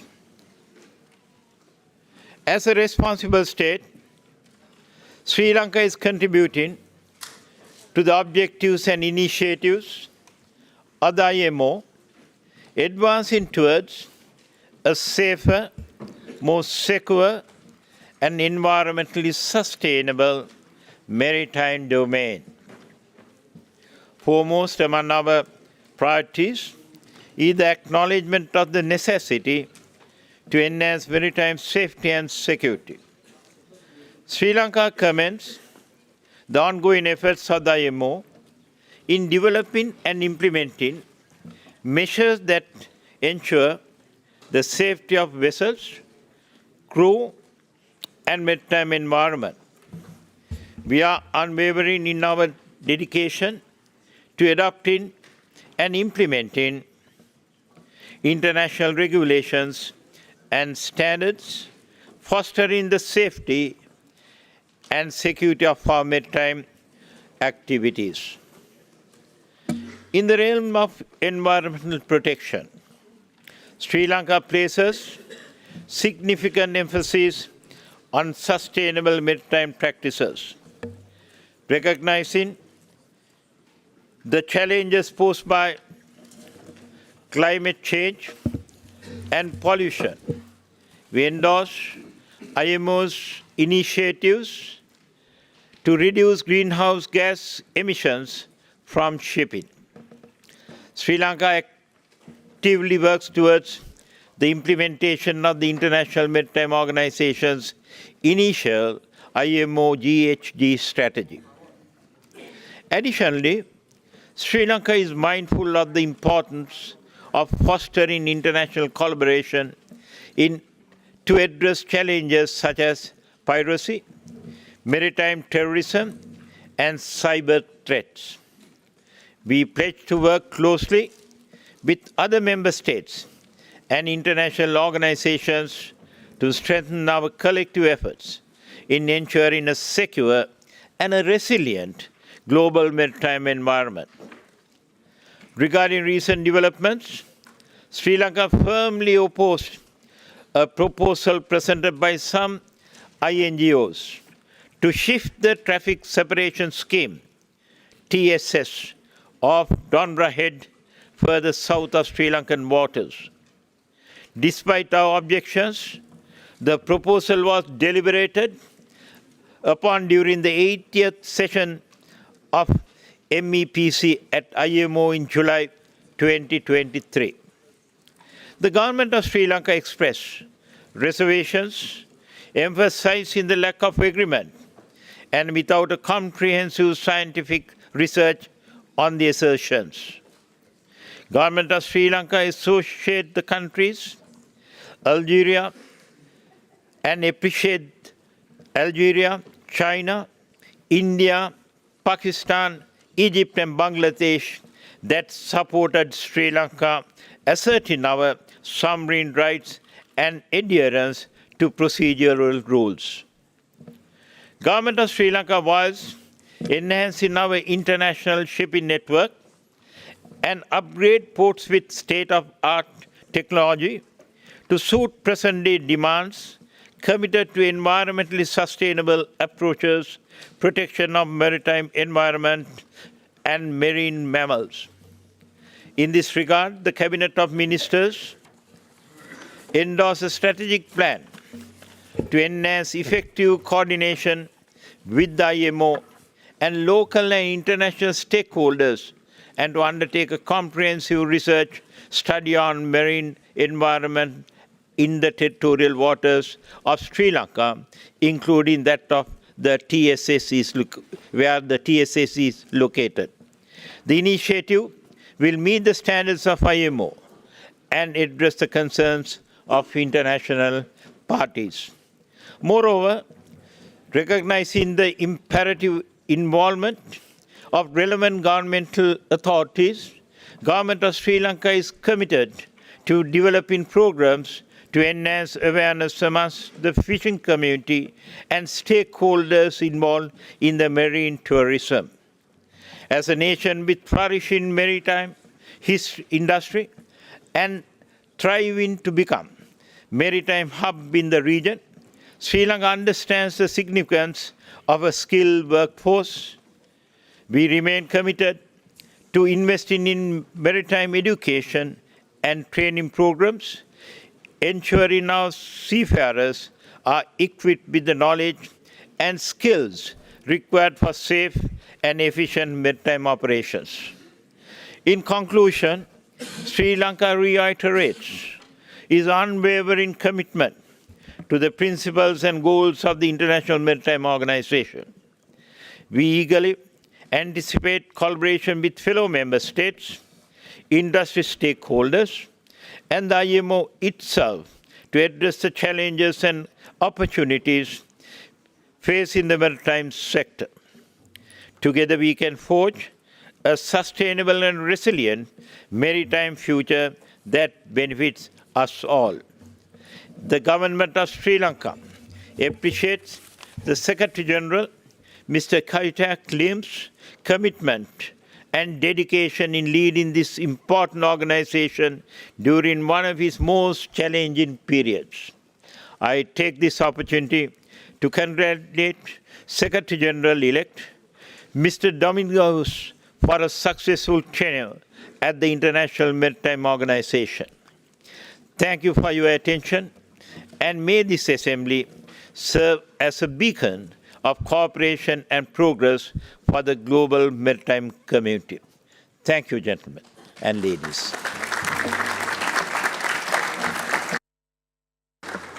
I thank His Excellency Mr. Rohitha Ogoyagama from Sri Lanka for conveying his statement to the Assembly, and I now invite the representative from Somalia, His Excellency Mr. Mohammed Abdul Qadir Mohammed, State Minister of Ports and Marine Transport.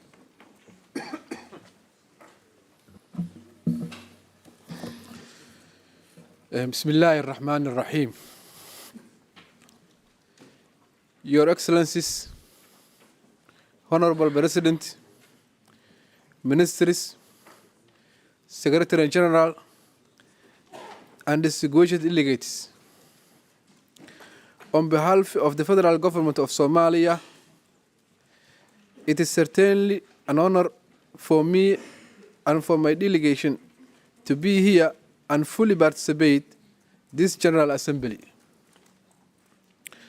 I also give my words of thanks for the outgoing Secretary General in the leading IMO in the last 8 years and warmly welcome the incoming Secretary General and wish for him the best in moving IMO to the next level.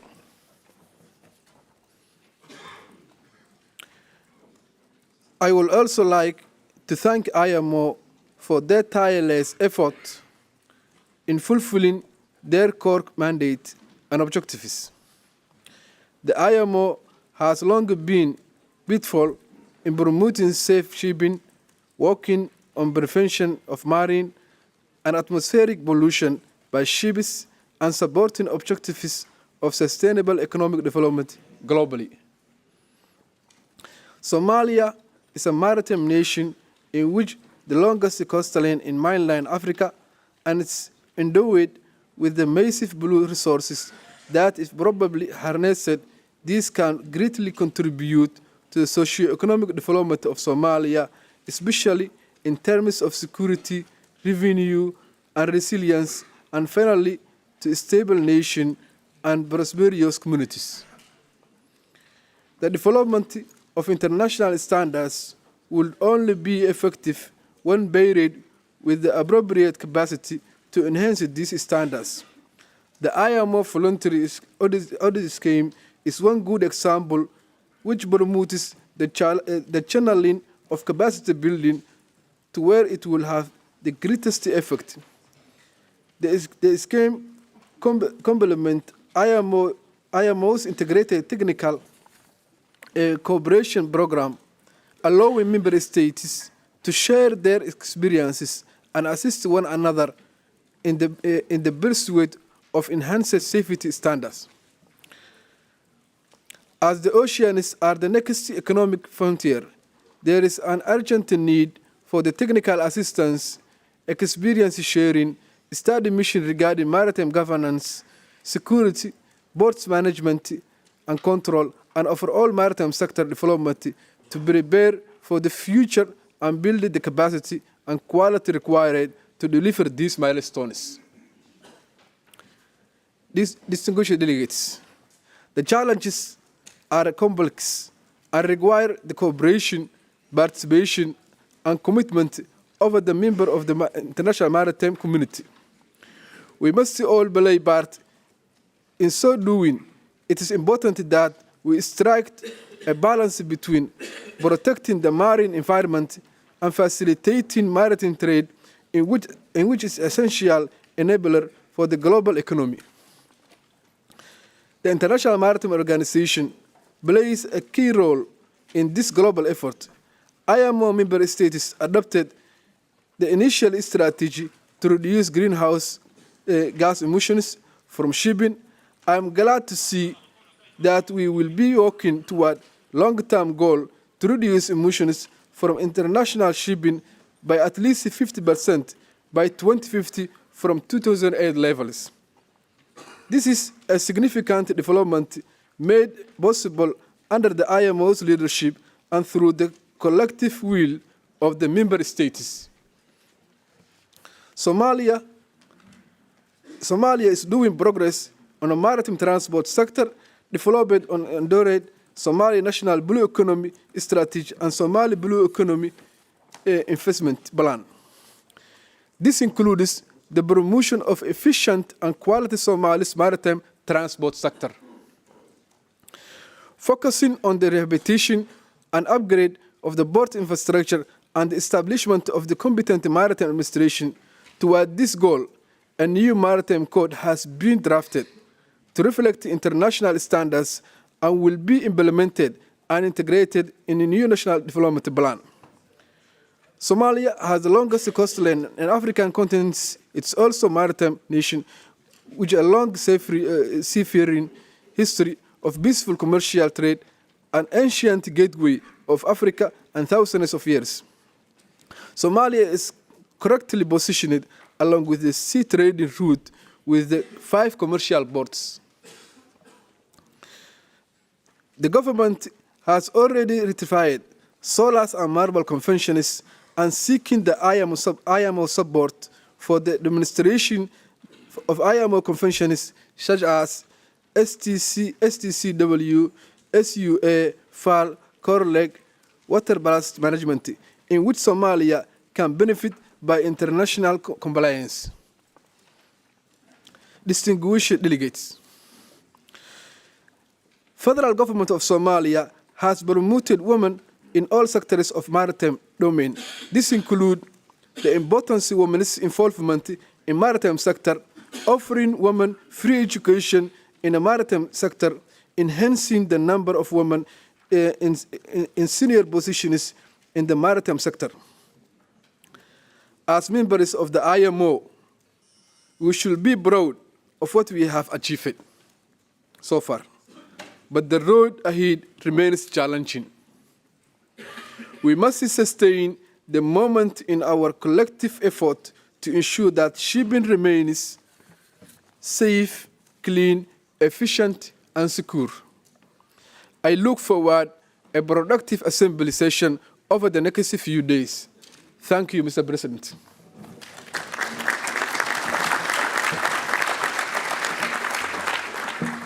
Thank you, Mr. Mohammed Abdul Qadir Mohammed, State Minister of Ports and Marine Transport of Somalia, for your message. And now I invite the representative from Kiribati, Captain Roykabuti Tiyun, Director of Marine at the Ministry of Information, Communication and Transport. Thank you. Thank you, Mr. Vice President. Mr. President, last Saturday at the Heathrow Airport, as I presented my passport, the Customs and Immigration Officer curiously asked me, "Where's Kiribati?" Such queries are not uncommon to me, Mr. President, given my background as a seafarer. And it is also a privilege to me that standing here today is also an opportunity to enlighten those who are not aware of Kiribati about my nation's position and significance. It is an ocean country with the vast EEZ in the Pacific, one of the Zs and undersea that we do not want to be left behind. Coming back to my general statement, Mr. Vice President, the Secretary General, honorable ministers, heads of delegations, esteemed delegates. On behalf of my President, His Excellency Tanis Mamau, the government and the people of the Republic of Kiribati, it is with great honor and profound respect that I address this august gathering of the 33rd IMO General Assembly. Esteemed delegates, as you may all acknowledge, the distinct challenges my country faces stemming from our geographic and economic situations acutely expose us to the perils of climate change. Though my country may be among the smaller members of this prestigious organization, we are profoundly aware of the changing maritime requirements in this era, marked by unparalleled environmental trials. Our unwavering commitment is to adapt and meet those evolving needs.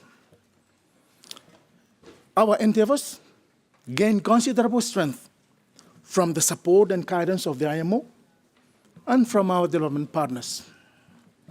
We believe that such collaboration is crucial, and without it, countries like mine risk lacking in the global movement, especially to fight climate change and to promote maritime safety. As we look towards 2030 and beyond, striving for zero carbon emissions is a daunting yet crucial goal for my country. It is with this understanding that we have joined hands with our Pacific neighbors, the Republic of the Marshall Islands, Fiji, Vanuatu, the Solomon Islands, the Kingdom of Tonga, and Tuvalu, and to form what we call the Six-Pack Alliance. The Six-Pack Alliance is open to all of the Pacific Island states. United by our cause, we are committed to keeping the global temperature rise within the 1.5 degree threshold, a target essential for our very survival. Our commitment also encompasses maritime safety, adhering to various international conventions, including the Paris Agreement. As a small island state, Kiribati is very vulnerable to climate change. So our actions are more than plain regulatory compliance. They are proactive steps towards protecting our planet Earth for the future of our generations. My government would like to express its deep gratitude to all the IMO members who have supported LDCs and SITs like Kiribati. The assistance provided through the Multi-Donor Trust Fund is not just a transfer of your resources. It is also an investment in a sustainable and equitable future for all nations, regardless of size or economic strength. We are also very thankful, Mr. President, to the European Union for their continuous support through the MTCC in the Pacific, exemplifying the strength of international cooperation in addressing global challenges. Kiribati acknowledges the maritime support, and I'd like to give some of the countries, the government of Australia, the government of Singapore, the Pacific Community, the South Pacific Environmental Program, the IMO Technical Cooperation Division, and from all of our development partners for their continued technical assistance to Kiribati. Furthermore, Mr. President, my government wishes to thank and to acknowledge the support and the critical role of the New Zealand government's Pacific Maritime Safety Program. This initiative has been very instrumental in enhancing maritime safety across the 7 Pacific nations, including Kiribati, making our shared waters safer for everyone in the Pacific. As we look forward to the deliberations and commitments of this Assembly, Kiribati remains committed to the collective goal of a safer and more sustainable maritime future. We believe that together we can face the challenges ahead and emerge stronger and more resilient.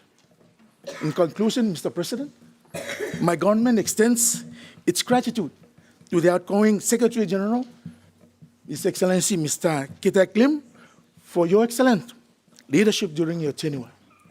Thank you, Secretary General Mr. Kitek Lim.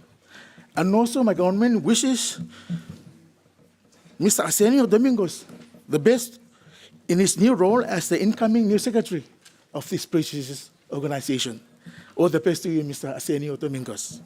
And in closing, Kiribati would like to bestow upon us all our traditional blessing of Te Maori, Te Roi, and Te Tapomoa, health, peace, and prosperity. Thank you, Mr. President. Thank you all for your attention.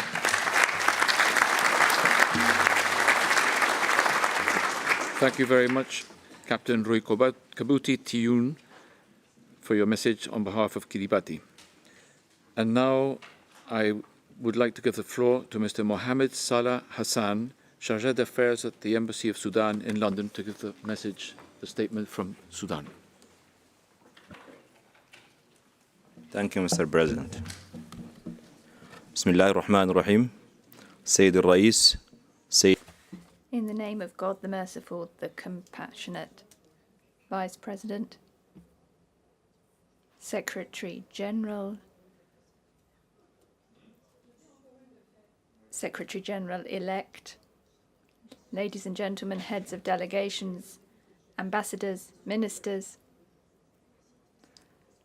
I would like to first of all congratulate the President on his election to the leadership of this Assembly, and I would like to also congratulate the 2 Vice Presidents on their election. I also thank the Secretary General Kitek Lim for everything he has done for the organisation, for the superb way in which he has led us through his mandate, particularly for the work which he has done during the pandemic.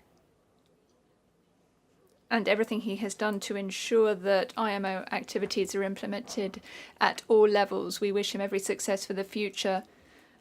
We also congratulate Arsenio Dominguez on his election to the Secretary General. He has been shown full confidence by the members of the Council, and he will enjoy our support throughout his mandate. We wish to also thank all representatives of member states and the Secretariat. Thanks to their efforts, the organisation has been able to continue to to pursue its aims, in particular looking to the greenhouse gas strategy which has been adopted. We hope that member states will continue to cooperate in this area to ensure that greenhouse gas emissions from shipping are reduced. We would like to draw attention to the situation in Port Sudan and in ports on the Red Sea. We are working with neighbouring countries, with our friends, to develop our port infrastructure to respond to the needs of those wanting to use the port. We are constructing new infrastructure as well. We would like to thank the organisation for their technical cooperation programme, which we have benefited from, but also from the capacity building programme. We hope that this will be developed for the benefit of everyone. My country also expressed its satisfaction that we will soon be seeing the regional office of the IMO in Egypt. We are looking forward to cooperating with our brothers there on the work in the office. Ladies and gentlemen, climate change has had a profound impact on Sudan over the past 3 decades. We have seen an increase in desertification, and this has had a negative impact on the many communities in Sudan. This is why we support the organization's greenhouse gas strategy. However, at the same time, we believe it is important that we take into account the needs of developing countries in this strategy. Developing countries live from trade.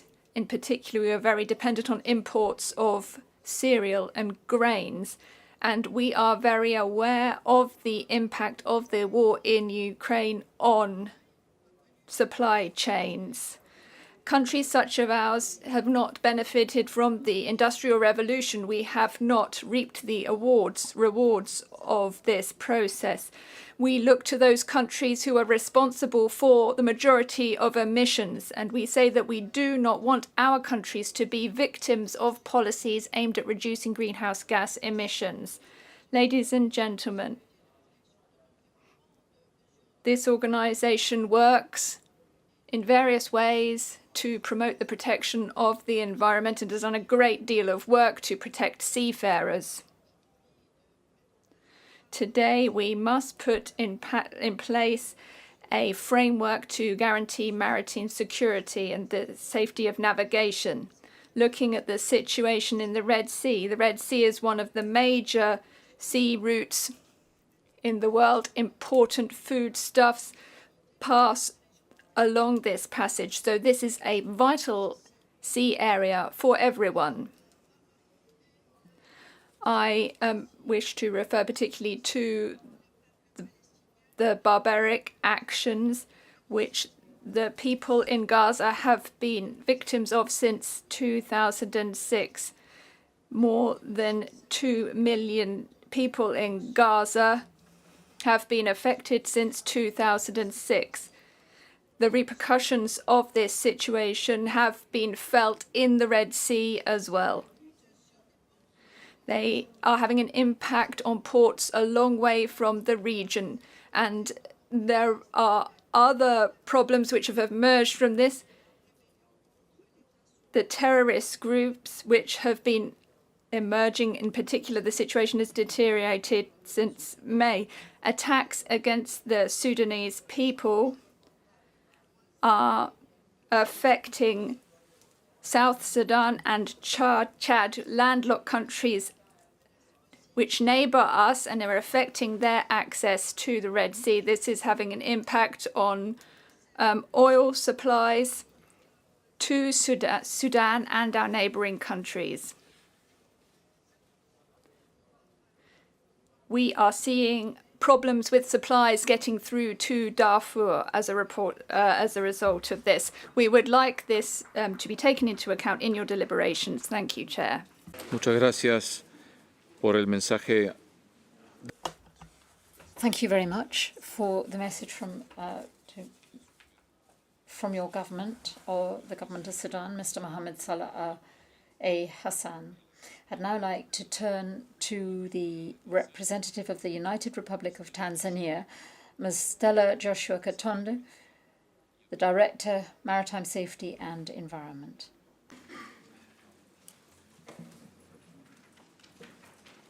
Your Excellency, Mr. Kitakli, IMO Secretary, Mr. President, Honorable Ministers, Honorable Ambassadors, distinguished delegates, ladies and gentlemen. I'm honored to address this esteemed gathering, the IMO General Assembly, on behalf of the United Republic of Tanzania. And I would like to start by congratulating you and your two vice presidents for being elected to lead this assembly. We also congratulate the elect chairs of committees of the Assembly. We believe, with the trust given to you and your experience, you will fruitfully lead this meeting.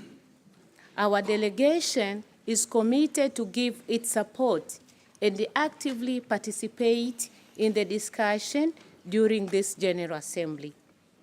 Mr. President, as you know, Tanzania is a maritime state located in the west of Indian Ocean with a coastline of 1,424 kilometers. The territorial waters extending up to 12 nautical miles, and it has the EEZ area of about 223,000 square kilometers. The country also has got two main archipelagos, namely Zanzibar, where two large islands of Unguja and Pemba are found, and the other one is Mafia. Distinguished delegates, Tanzania recognizes the critical role played by the IMO in fostering global maritime safety, security, and environmental stewardship. As a coastal state, flag state, and port state, we are acutely aware of the challenges and the opportunities that the maritime domain presents, and you are dedicated to contributing constructively to the deliberations.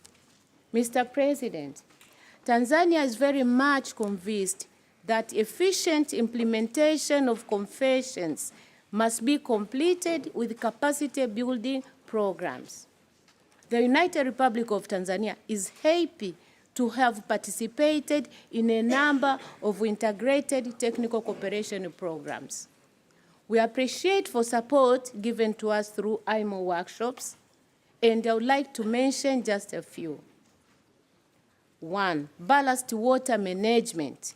This was delivered to us in December 2022. STCW and Maritime Administration Review, which was delivered in March 2023. Search and Rescue in April 2023. ISPS Code, this was delivered in June 2023. And as you know, Mr. President, Tanzania is bestowed with three great African lakes, Lake Victoria, Lake Nyasa, and Lake Tanganyika. Hence, with the IMO support, we got sub-regional workshop on the safety of domestic vessel and passenger ferries for inland waters in March 2023. We believe that by fostering international cooperation and the adherence to best practices, we can collectively address the evolving challenges facing the maritime industry. My country believes that shipping is an essential component of sustainable economic growth. In this biennial period, we have started improving our maritime industry by expanding, modernizing, deepening, and building new berths in our ports. We are also strengthening the hinterland connection by improving the railway system, which will be linking our neighbors, the landlocked countries, including Uganda, in which we are serving.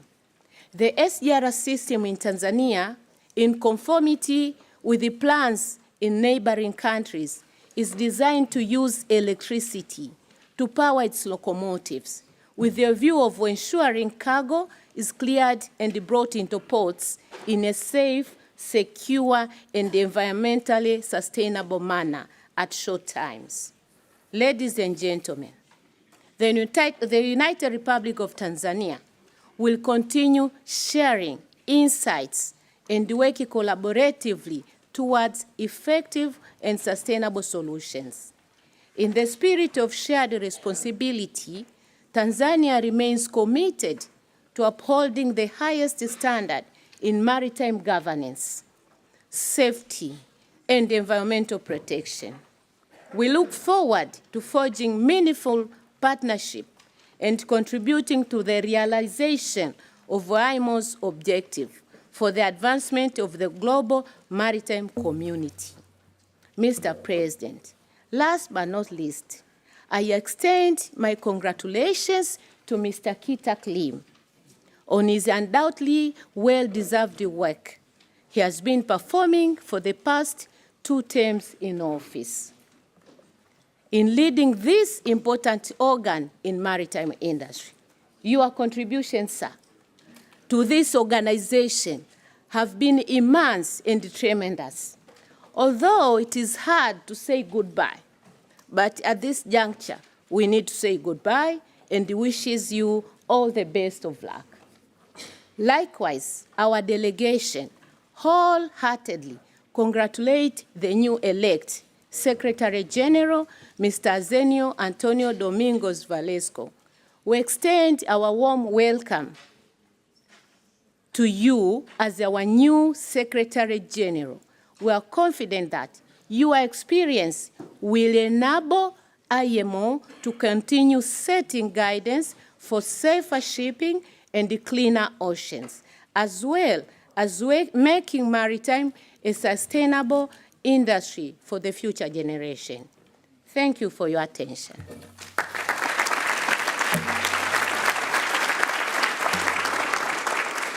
I thank Mrs. Stella Joshua Katondo for her message on behalf of the United Republic of Tanzania.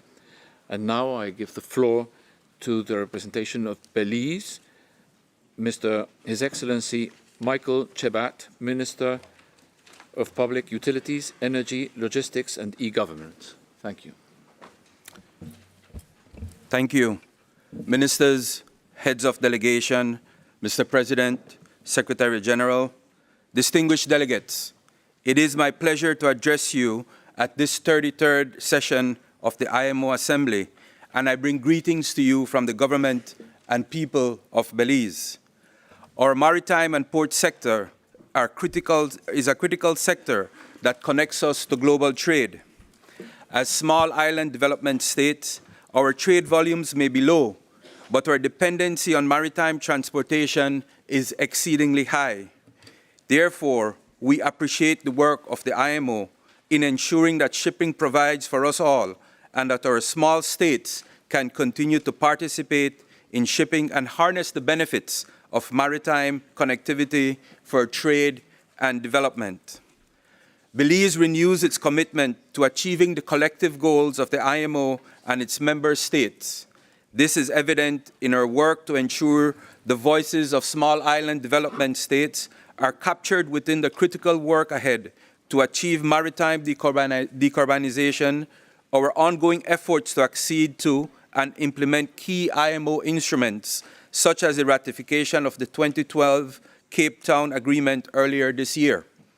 This ratification followed our commitment with the industry by signing the Torremolinos Declaration in October 2019, with the ultimate intention to safeguard the working condition of our seafarers on board fishing vessels and to provide our support with the fight against illegal, unreported, and unregulated fishing, the promotion of gender equality in the sector, and the ongoing collaboration with IMO member states within the scope of the International Technical Cooperation Program and IMO major projects, to name a few. Belize is a part of the Green Voyage 2050 project, addressing our commitment with the reduction of GHG emissions in the industry, which is consonant with the newly revised 2023 IMO GHG strategy that we fully endorsed during the MEPC 80. We will continue to foster these relationships to ensure Belize and the Caribbean region can continue to advance its maritime agenda and build resilience within the sector that provides a lifelong linkage to our economies. As we prepare for the IMO member state audit in 2025, we will continue to work on safeguarding freedom of navigation, the safety of lives at seas, and the marine environment, ensuring our Belizean Barrier Reef and other marine natural capital are protected from shipping and associated activity. While shipping provides a critical linkage to trade, our small states must always be cognizant of the environmental impacts of our shipping operations and proactively mitigate against these. As climate vulnerable states, our best chance of survival is sustainable development. This means IMO and its member states must guide and effectively regulate international shipping to be cleaner, greener, and more efficient. The work ahead is substantial, but Belize stands ready and will continue to support the work of the IMO in this regard.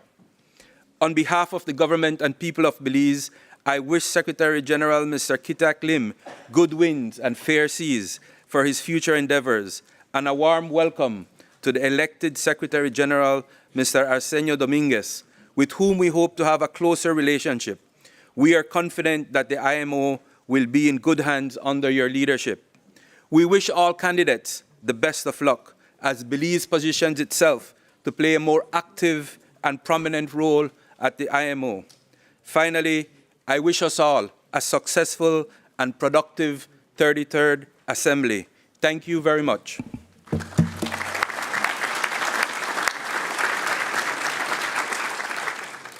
Thank you very much, Minister Michael Chabat from Belize, for your message. And now I give the floor to His Excellency Mr. Hernie Hoydal, Deputy Prime Minister and Minister for Foreign Affairs, Industry and Trade of Faroes. Please. Mr. President, Secretary General, Excellencies, and distinguished delegates.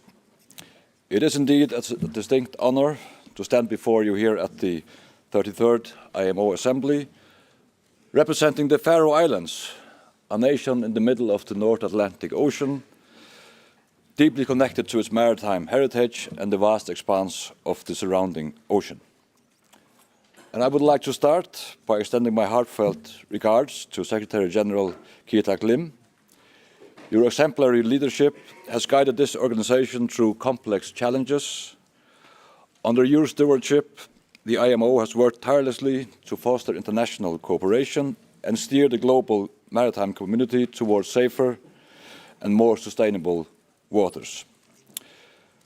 I also congratulate Mr. Arsenio Antonio Dominguez Velasco on your well-deserved appointment. Your dedication to the work in this esteemed organization is already commendable, and your experience bodes well for the challenges that lie ahead. In these times of conflict, aggression, and war, international cooperation, international law and agreements, and of course the commitment and respect for them are the key and the answer to a more peaceful and safe future for all the diverse people and nations of the world. So might I add, we need skilled and able navigators to navigate in the world of today. So best of luck to your work. The marine environment, in its broader sense, demands our thoughtful deliberation. The oceans, as a shared global resource, require comprehensive strategies that balance ecological preservation with the legitimate interests and endeavours of our nations. This year marks the 50th anniversary of MARPOL, a milestone that invites reflection on our achievements in maritime environmental protection. As we celebrate this significant anniversary, it is imperative that we continue our efforts to evolve and strengthen our commitment to sustainable practices to safeguard our oceans. Here, the 2023 IMO strategy on reduction of greenhouse gases emissions from ships is a significant development. Its adoption is timely, alongside the adoption of the BBNJ, High Seas Agreement on the United Convention on the Law of the Sea, and the adoption of the 30-30 targets under the United Nations Convention on Biological Diversity. Both will help preserve marine biodiversity, mitigate the impact of climate change, and uphold sustainable practices that ensure the health and resilience of our oceans for generations to come. And Mr. President and Secretary General, and the rest is ocean. We in the Faroe Islands are in that place that of our total territory, only 0.5%, 0.5% is landmass. The rest is ocean. So we therefore harbour a profound admiration for the ocean, connecting us with the wider world and bringing growth and prosperity to our society. Nevertheless, the formidable might of the ocean is an undeniable force, one that was acutely experienced by 2 Faroe Islanders facing peril in 2019. In recognition of the courageous rescue carried out by the MV Nordic Kingua, the Faroe Islands put forth the nomination of Shipmaster Sergei Vasilyev for the prestigious Bravery at the Sea Award. In acknowledgement of this rescue, Mr. Vasilyev was duly conferred a letter of commendation, a testament to his exceptional valour, and I take this opportunity to express my sincere appreciation for his remarkable efforts. The safety and well-being of our seafarers, encompassing both men and women, are woven into the very fabric of our cultural heritage in the Faroe Islands. This deep-seated concern is palpable in our yearly tradition that takes place in every village and every town on every 1st of November, where we join in solemn unity to commemorate the lives lost at sea. This is marked by memorial ceremonies and services, artworks and so on in every town and village, serving as a profound reminder of the sacrifices made by individuals who ventured into the unpredictable waters. The exemplary efforts of the Faroese Marine Authority have played a pivotal role in elevating awareness regarding safety at sea, resulting in an unprecedented achievement: no lives lost since 2018 on sea in the Faroe Islands. This notable outcome stands as a testament to their outstanding dedication, for which I express my sincere gratitude and profound pride. Maritime safety, with a particular focus on the fishing industry, remains a paramount concern, and we are as a flag state committed to ensure safe working conditions.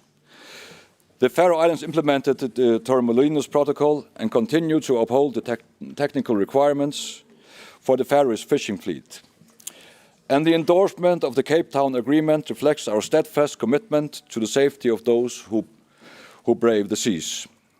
Through this commitment, the Faroe Islands have adopted the 4 pillars of safety in fishing ships, and we encourage member states to join us in adopting the Cape Town Agreement, fostering collective efforts to enhance the safety of our fishers.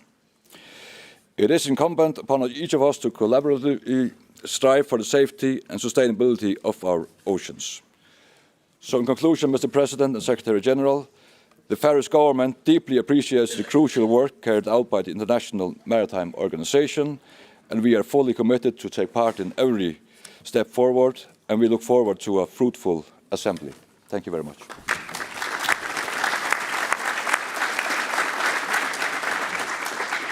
Thank you, Your Excellency, Mr. Hönyi Hoydal, Deputy Prime Minister and Minister of Foreign Affairs, Industry and Trade of the Faroe Islands.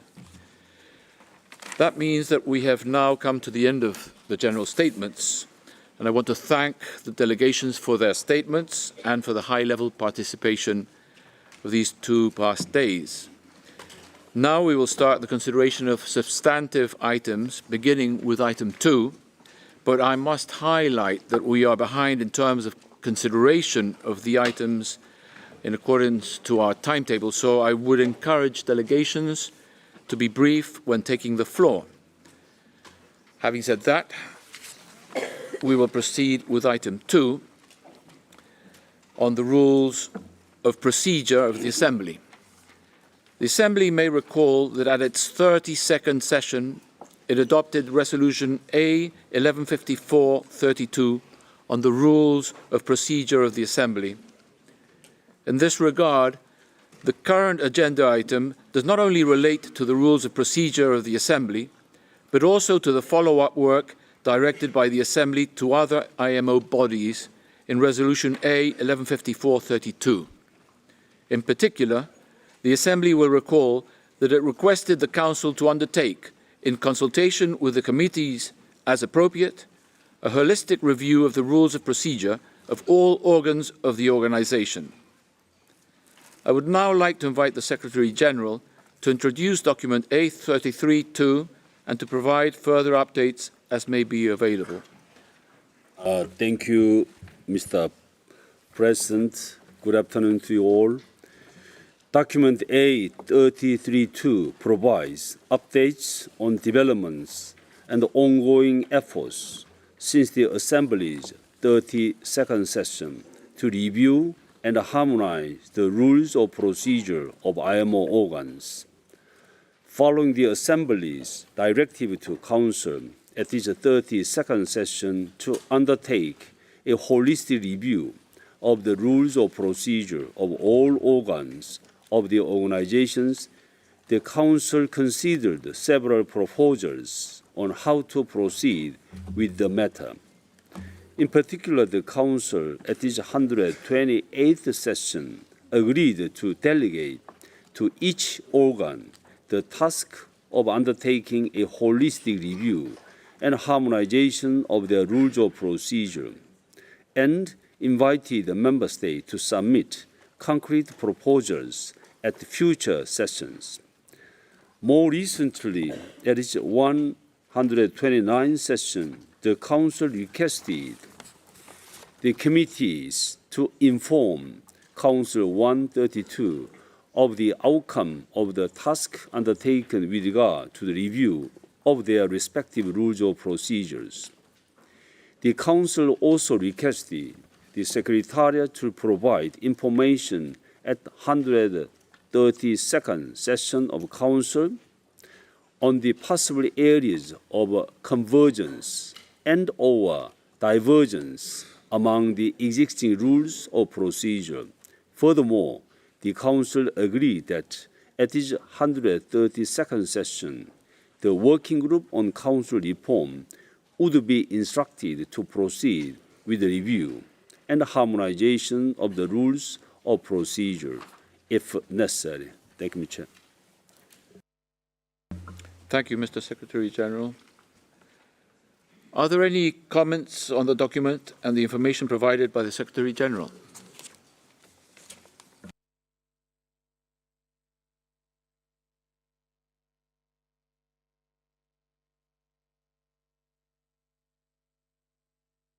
I take it that the Assembly takes note of the information provided on ongoing efforts to review and harmonize the rules of procedure of each organ of the organization, and that further updates on developments relating to the rules of procedure will be provided to the Assembly at its 34th session. If there are no objections, it is so decided.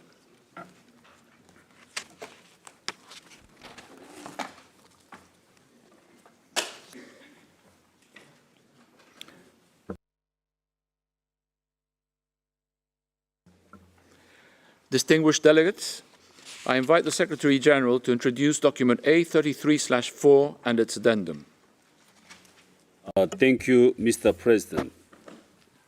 Document A33/4 outlines the application of Article 61 of the IMO Convention and the right to vote, and for the Assembly to consider requests from Member States for a waiver of the provision of Article 61.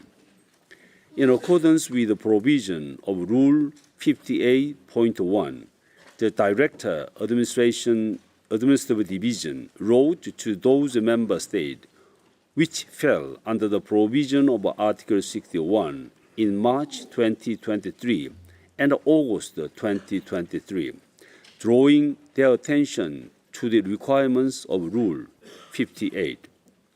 I submitted to the 130th session of the Council a list of 21 Member States falling under the provision of Article 61 of the IMO Convention as of 30th September 2023, as required by Rule 58.4. Since then, 8 Member States have cleared their arrears in full up to 2022, and therefore they no longer fall under the provision of Article 61. The list of remaining 13 Member States falling under the provision of Article 61 of the IMO Convention, as at the 21st November 2023, is provided in Annex 1 of Document A33/4. Since the issuance of Document A33/4 and its addendum, the Republic of Mozambique has cleared its arrears in full up to 2022, consequently no longer falling under the provision of Article 61, and its voting rights are thus restored during this Assembly. I received a letter dated 20th November 2023 from the Islamic Republic of Iran requesting a waiver of the application of Article 61. The letter is attached in Annex 2 to Document A33/4. The Council at its 130th session decided to recommend to the Assembly that the application of Article 61 of the IMO Convention be waived for the Islamic Republic of Iran.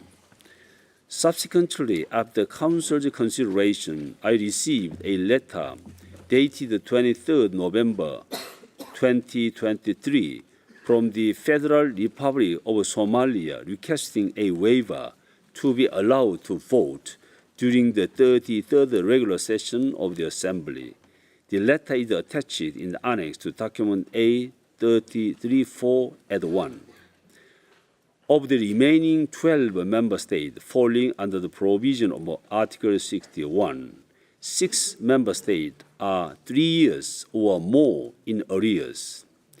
The other 6 Member States are in arrears from 2022, including the Islamic Republic of Iran and the Federal Republic of Somalia, which have requested a waiver, and including the Republic of Benin and the Kingdom of Tonga, which have small balances for 2022.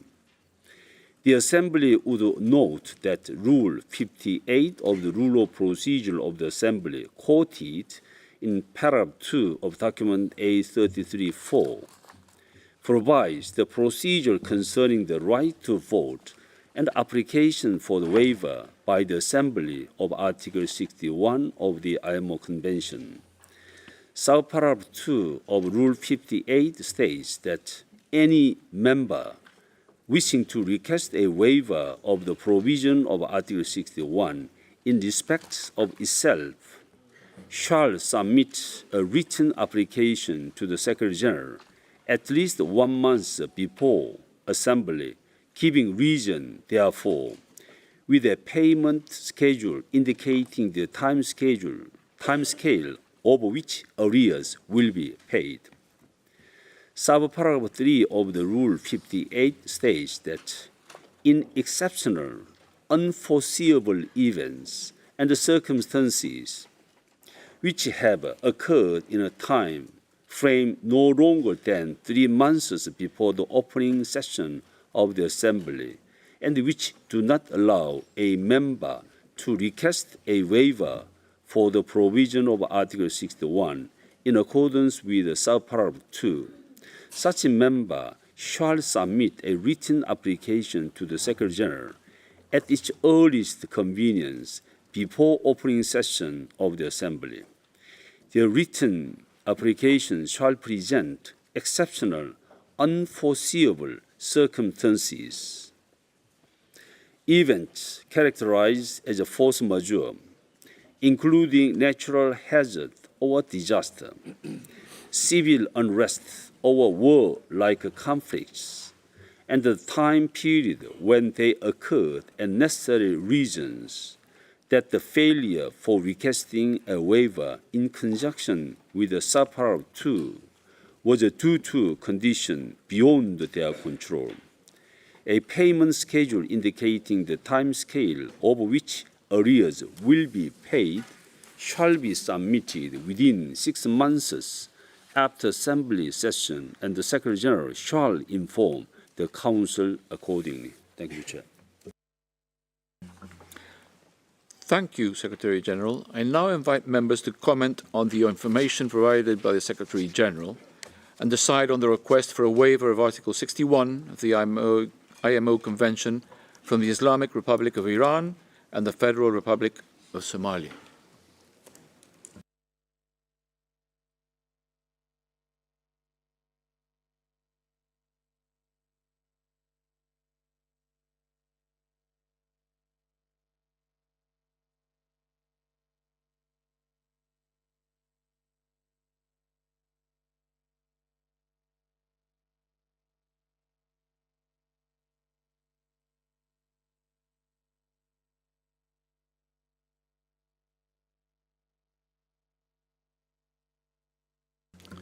So in the absence of comments, can I take it that it is approved that we would waive the Article 61 for Somalia and Iran?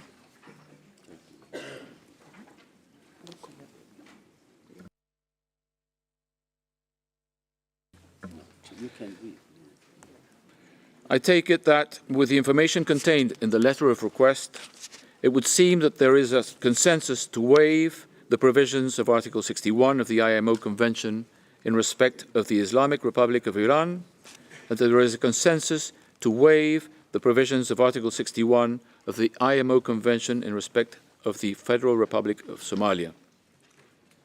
The Assembly notes that the Republic of Mozambique has settled its arrears up to 2022 in full, and as a consequence, no longer fall under the provision of Article 61, and its voting rights are thus restored during this Assembly. The Assembly further notes that the remaining 10 member states, which have not sought a waiver and which are listed in the annex to document A33/4, lose their right to vote during this Assembly. The right to vote will, of course, be reinstated as soon as the member states concerned settle their arrears. On a separate issue, I propose that the Assembly also encourages the Republic of Benin and the Kingdom of Tonga to settle the small amount outstanding for 2022 as early as possible, so that Article 61 of the IMO Convention and Rule 58 of the Assembly's Rules of Procedure are not applicable to these member states, and they regain the right to vote. The Assembly reiterates its firm stance on the strict enforcement of Article 61 of the IMO Convention. If there is no objection, it is so decided.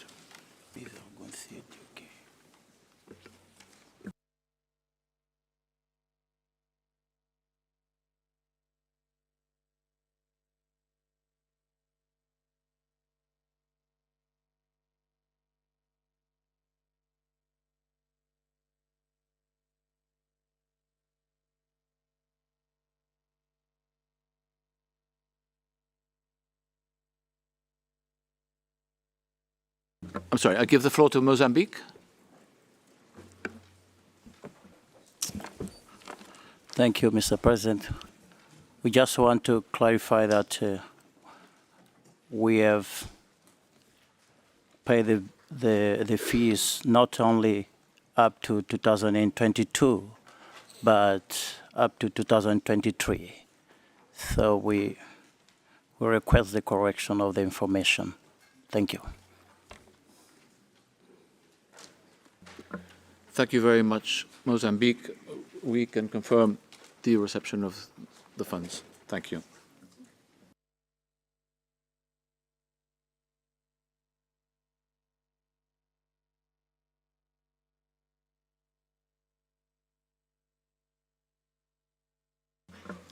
So now we would move to agenda item 5.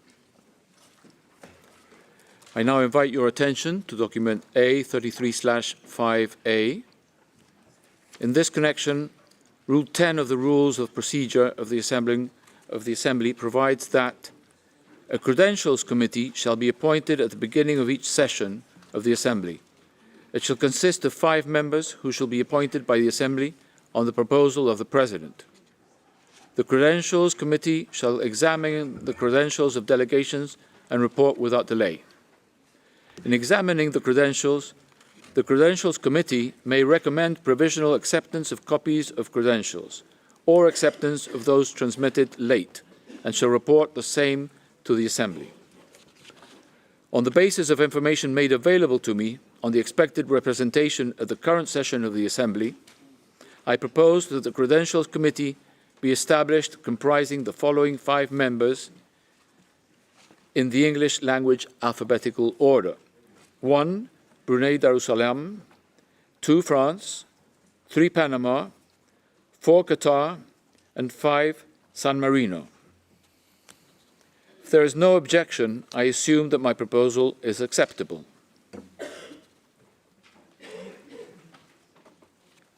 It is so decided. The Credentials Committee will elect its chair from among its members. The Secretariat will, as usual, provide assistance and facilities for the committee's work and will liaise with the members of the committee to set the date and time to commence its work. The committee is expected to submit its report to the Assembly by Friday, 1st of December 2023, prior to consideration of Agenda Item 23. Thank you.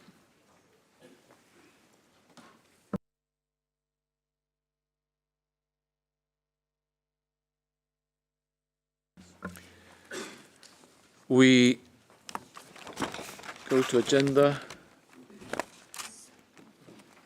item 5, establishment of committees of the Assembly. I invite the Secretary General to introduce this item and report on the outcome of the meeting of heads of delegation concerning the establishment of other committees and the meeting's recommendations as to their chairs.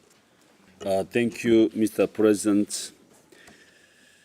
As in the past, the Assembly may wish to constitute 2 main working committees to consider agenda items of a substantive nature and to make recommendations on them for consideration and decision by the plenary.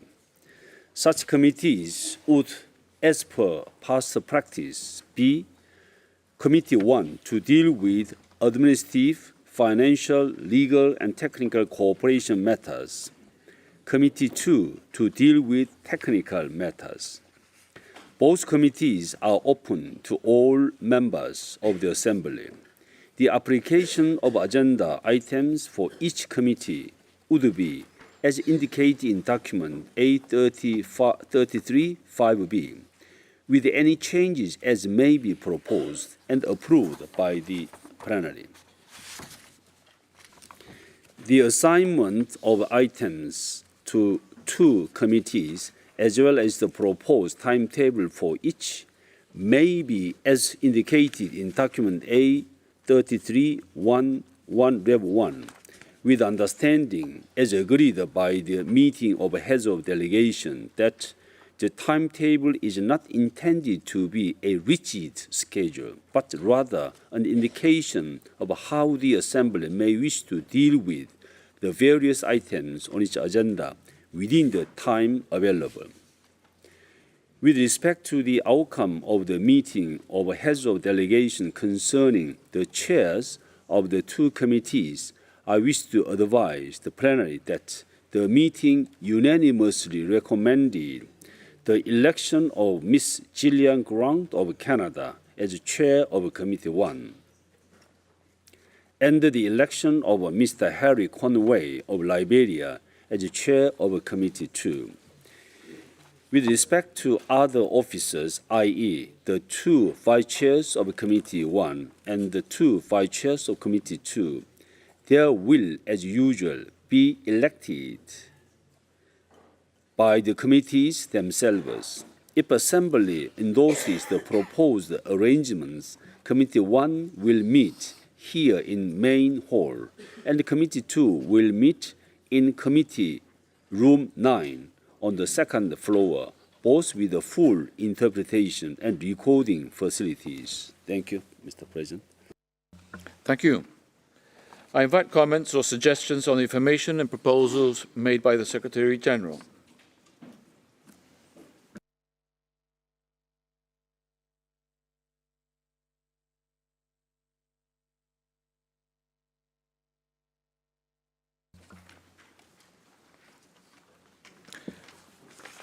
If there is no objection, I also... I'm sorry.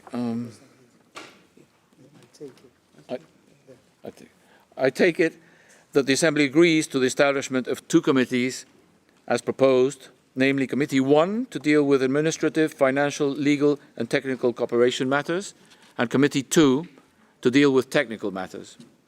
If there's no objection, I also take it that the Assembly endorses the recommendation of the Heads of Delegation meeting with regard to the election of Ms. Gillian Grant of Canada and Mr. Harry Conway of Liberia as chairs of Committees 1 and 2, respectively. They will be formally elected at the first meeting of the committees. If there is no objection, it is so decided. The committees just established will report to the plenary at appropriate times.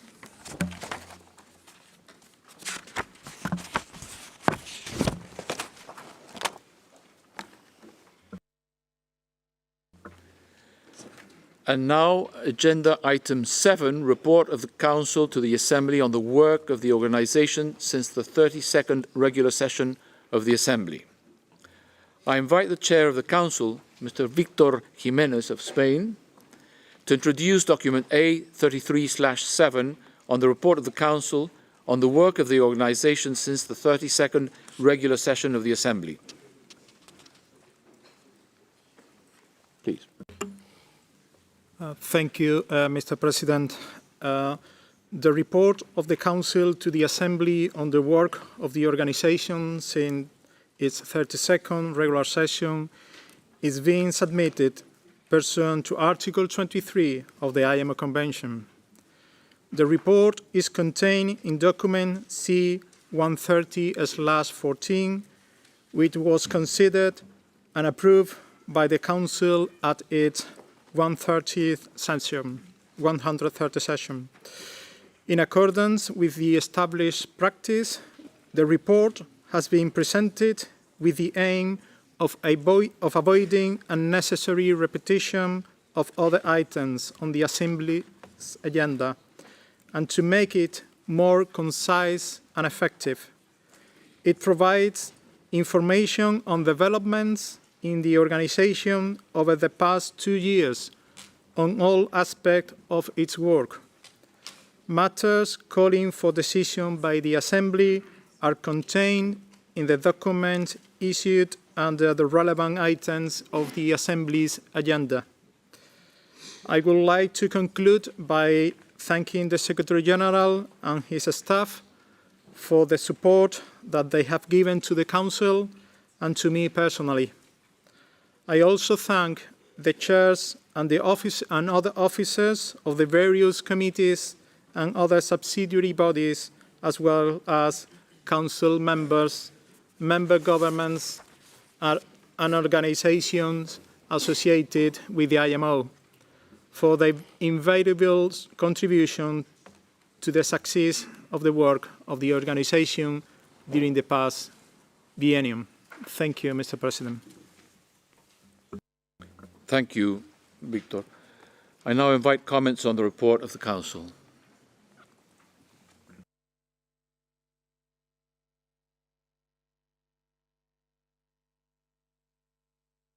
Yes, Philippines, you have the floor. Thank you, Mr. President, and good day, distinguished delegates.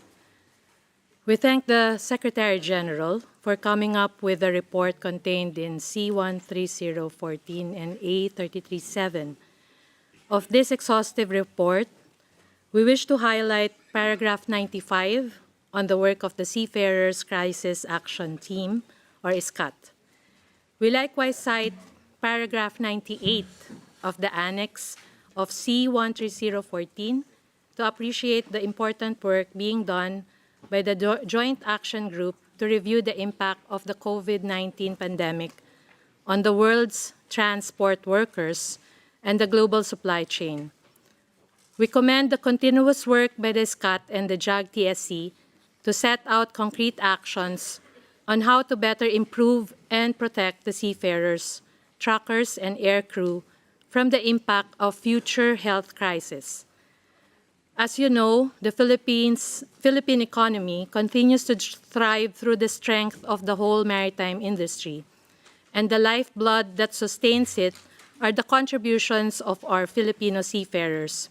We therefore recognize the sacrifices made by all maritime workforce, especially seafarers, who continue to work day and night on board the ship, away from their families, while combating fear, anxiety, and great risk to their own health to keep the world trade afloat. In responding to the future challenges involving the safety and security of the seafarers, we therefore support the approval of the draft Assembly resolution in A33-1, approved by the Maritime Safety Committee on the recommendations of the JAG-TSC. Thank you, sir. Thank you, Philippines. United Kingdom, you have the floor. Thank you, President, and good day to all distinguished colleagues. We'd just like to very briefly take the floor to thank the Secretary-General for the Council's report since the last session of the 32nd session of the Assembly. We'd like to take this opportunity to thank all of the directors for their contribution to Council, and also to publicly put on record the Council's appreciation to the Council Chair, our dear friend Victor Jimenez from Spain. Thank you, President. Thank you, United Kingdom. I take it there are no more comments. If so, I invite the Assembly to take note of... I'm sorry, Argentina. Muchas gracias, señor presidente. Thank you, sir. And I apologize for coming in late. Sir, since the previous session of the Assembly, we've had a number of Council sessions, and we'd like to thank the Secretary-General for the submission of the document. There is one point which my delegation would like to bring to your attention, which will be considered under a specific agenda item of the Assembly, and which was considered at Council and subject to a Council decision. It has to do with the fact that we have the President of the Assembly and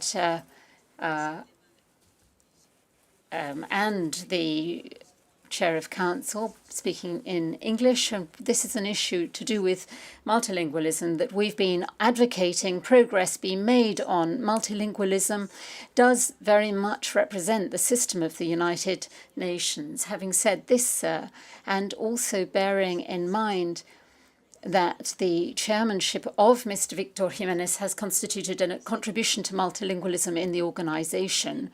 We'd like to propose that apart from taking note of the report, we should include a specific paragraph in recognition of his conduct of the Council over the last 2 years. Thank you.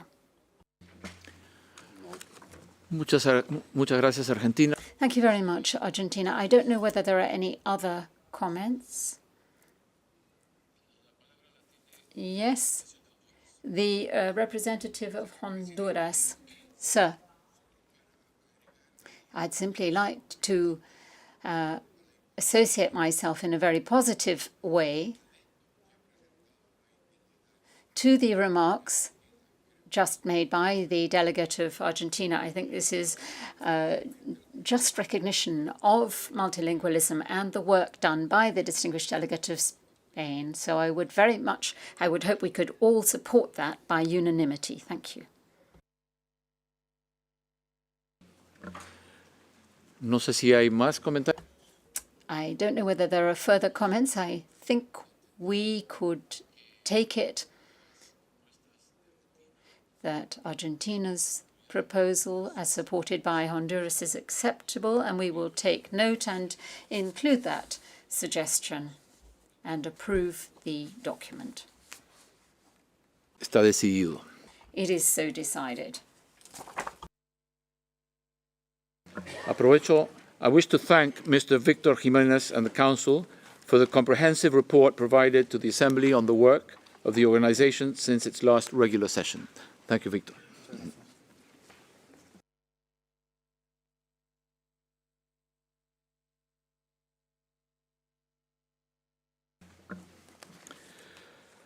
So we come to agenda item 8A, Strategy and Planning. I invite the Assembly to consider agenda item 8A on Strategy and Planning. I now invite the Secretary-General to introduce document A33/8A and its addendum on the development of the strategic plan for the 6-year period 2024 to 2029 and the associated Assembly resolutions. Please. Thank you, Mr. President. The Assembly will recall that at its last regular session, it adopted through Resolution A1149/32, the organization's revised strategic plan for the 6 years period 2018 to 2023. The Assembly further requested to monitor progress and analyze as necessary mechanisms to review and update progress made under the plan, taking into account Resolution A1111/30 on application of the strategic plan of the organization. In addition, 2023 marks the last year of the current strategic plan. Therefore, the Council initiated the development of the strategic plan for the organization for the 6-year period 2024 to 29 at the end of 2022. Document A33/8A reports on the work undertaken by the Council since the last session of the Assembly on the development of the organization's strategic plan for 2024 to 2029. The Council at its 130th session considered and approved the draft Assembly resolution on the strategic plan for the organization for the 6 years period for 2024 to 29, as well as the Assembly resolution on the application of the strategic plan. These resolutions have now been submitted for consideration and adoption by the Assembly. Thank you. Thank you, Secretary-General, for the introduction. The floor is now open for general comments on the progress made on the development of the strategic plan, as well as the draft Assembly resolutions on the strategic plan for the organization for the 6-year period 2024 to 2029, and on the application of the strategic plan as set out in the annex to the addendum to document A33/8A. which I propose to refer to Committees 1 and 2 for detailed consideration, since the two committees' deliberations on the organisation's work during the next biennium may have some impact on the corresponding texts.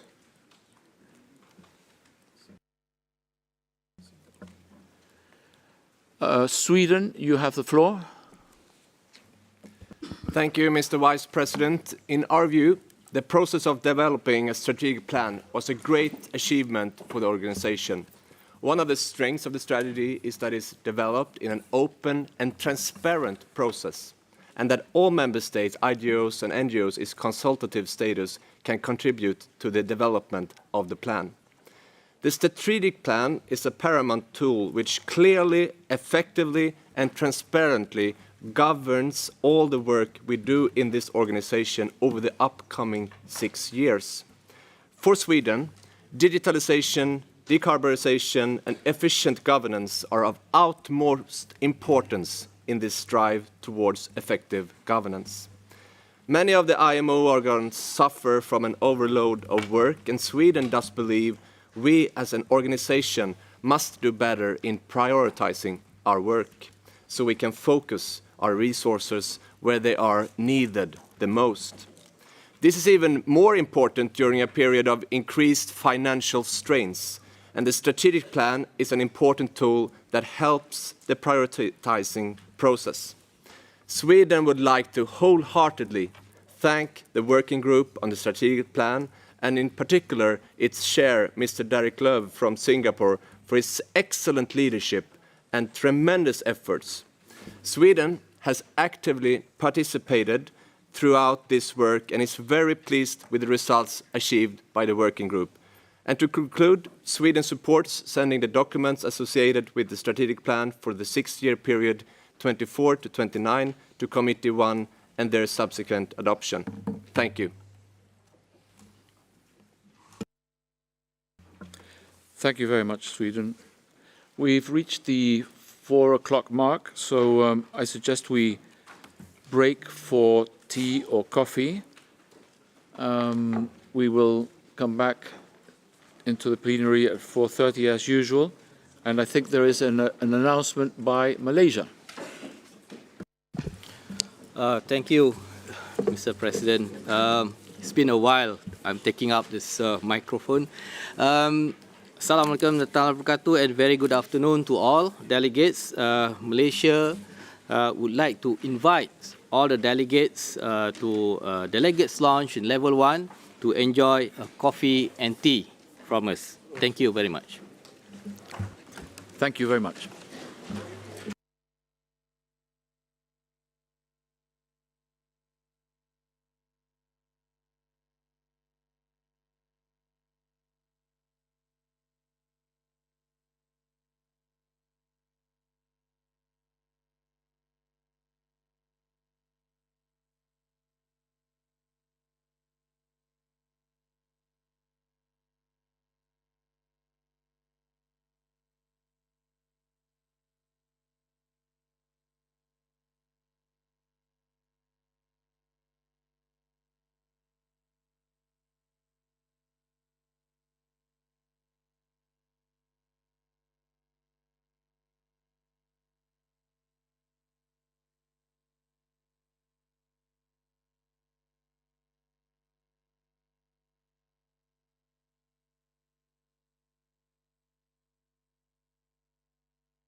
Muchas gracias y bienvenidos nuevamente. Thank you.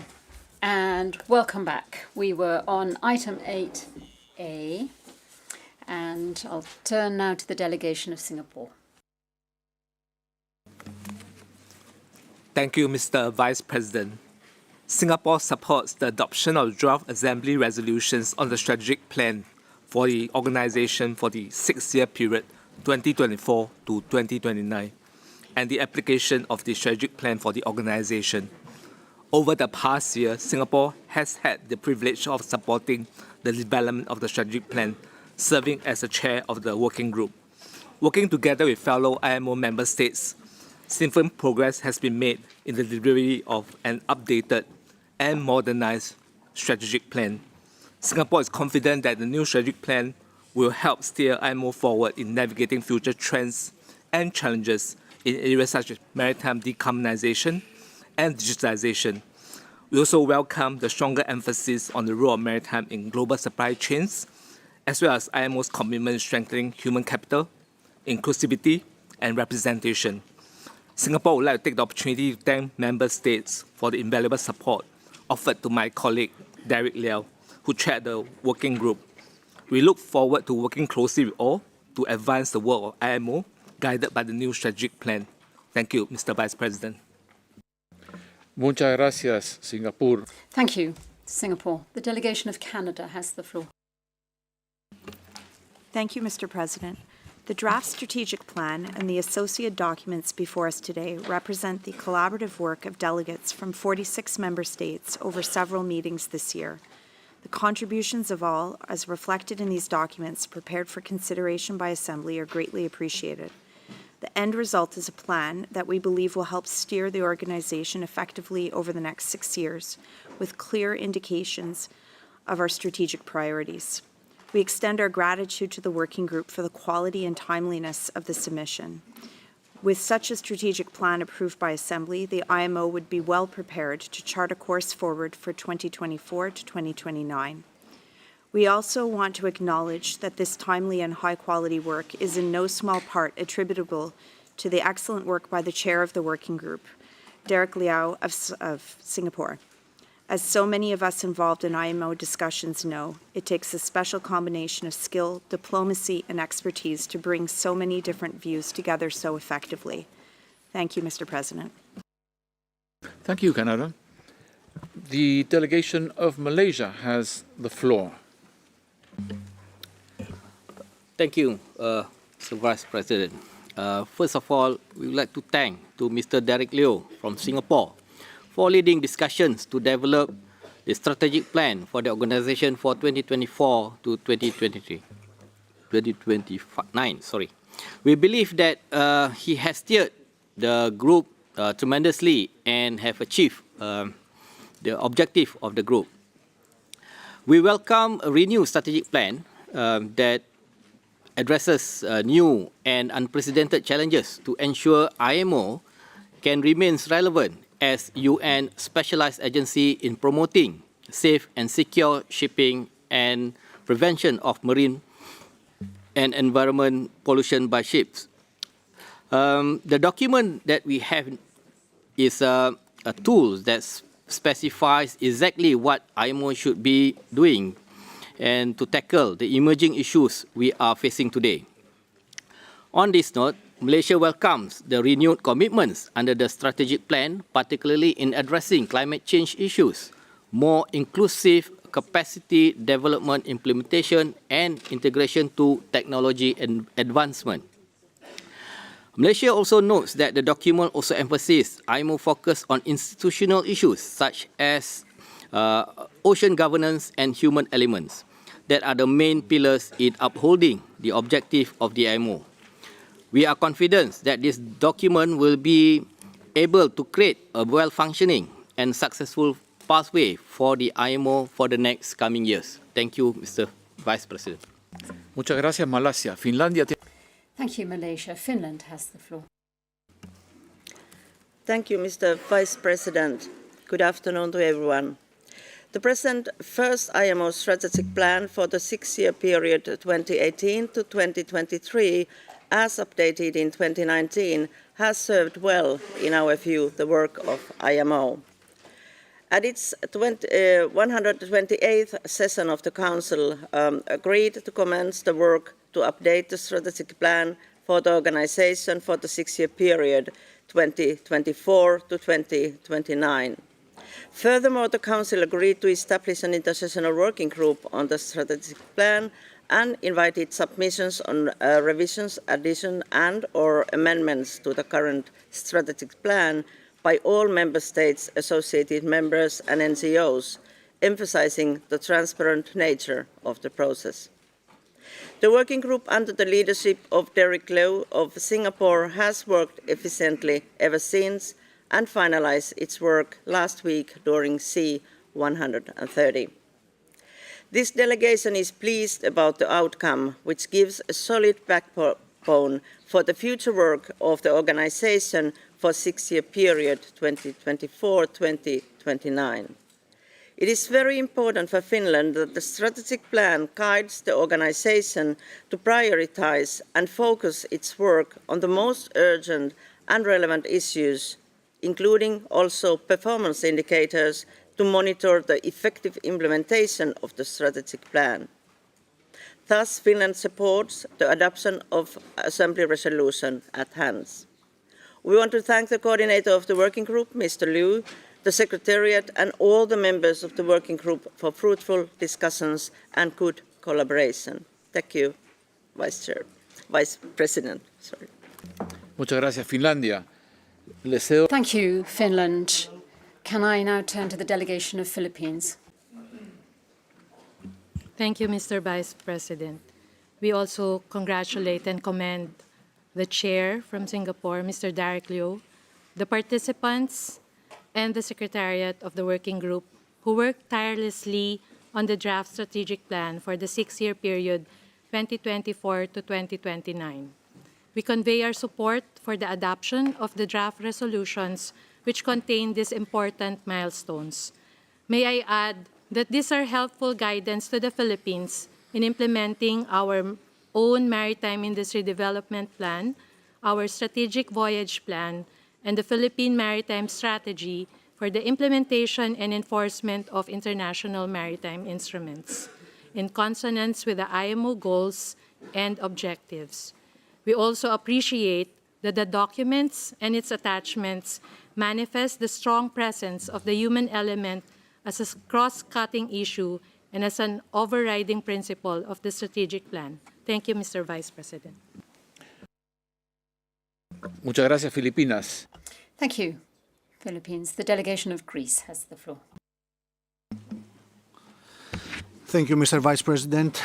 We would like to express our appreciation to the Secretary General for presenting the state of play as regards the progress made on the development of the strategic plan of the organization for the 6-year period, 2014-2029. In addition, we would like to express our appreciation for all initiatives and efforts of the Secretary General and all IMO member states relating to the development of the strategic plan, which is instrumental in improving the organization efficiency to address the current and future challenges of the international shipping. Greece was actively involved in the development of the strategic plan within the Council and the related working group deliberation, with a view to provide the necessary flexibility to the organization to perform its tasks more effectively and efficiently. We attribute particular emphasis to the initiatives pertaining to the reduction of the GHG emissions, the enhancement of the human capital working conditions, as well the initiatives which further facilitate IMSAs, regulate mass activities and promote multilingualism. Thank you, Mr. Vice President. Muchas gracias, Grecia. Thank you, Greece. Panama, you have the floor.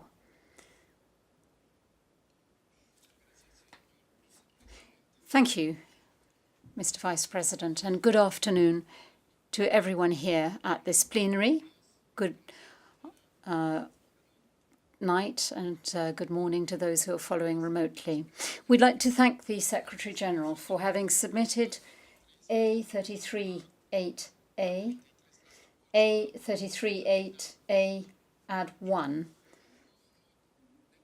and have taken note of the content of both documents. We're very grateful for the excellent work done by the Council Working Group, headed up by Mr. Derek Leo, in developing the organisation's strategic plan for the 6-year period 2024 to 2029. And we're delighted that Council 130 has decided on this and to forward this to Assembly for its adoption, as well as the draft resolution on the application of the strategic plan. We are of the view that the strategic plan will keep us on the right course over the next 6 years, 2024 to 2029, and will allow us to work alongside all member states and the Secretariat in an effective, efficient, inclusive and excellent way in order to overcome any issues and challenges facing our sector, and will provide us with the degree of latitude required to address any new and emerging issues which appear as we move towards 2030. In particular, we are pleased to note the stepping up of transfer of technology and capacity development, while not overlooking organizational effectiveness of the IMO. By way of conclusion, Mr. Vice President, we can express our agreement to referring to the relevant committee this document for due adoption of the strategic plan and of the related draft resolutions, including the mission statement and vision statements and the overarching principles and strategic directions and performance indicators and list of planned outputs for 2024 to 2025. Thank you very much, Mr. Vice President. Muchas gracias, Panamá. Thank you, Panama. Does anyone else wish to take the floor? Cook Island. Sorry, Cook Islands. Thank you, Vice President, and thank you for the way you've conducted our affairs today. We greatly appreciate it. We recognise the hard work, the lengthy work, and the effort that's gone into this, and we're broadly supportive of this going forward. I wonder, would it be appropriate if we made a brief comment on one of the sections, one of the paragraphs within this document? Go ahead, please. Thank you, sir. That's kind of you. If we go through paragraphs 26, 27, 28, that's on the Strategic Direction 3, response to climate change. We have no problem what's here. Our position is consistent with here, but we just wonder, for the sake of clarity, whether the addition of a brief reference to another article of the Paris Agreement would be appropriate in the work we have going forward now to the adoption, we hope, very much hope, of course, at MS83 in the autumn of 2025. It's towards the bottom of paragraph 27. It makes reference to the long-term temperature goals set out in Article 2 of the Paris Agreement, which is absolutely right. And I think we're all at one on this, of course. Certainly, the Cook Islands is totally committed to the goal of a 1.5 C temperature. But then it goes on, the 2023, this is towards the bottom of paragraph 27. Is that okay? Okay.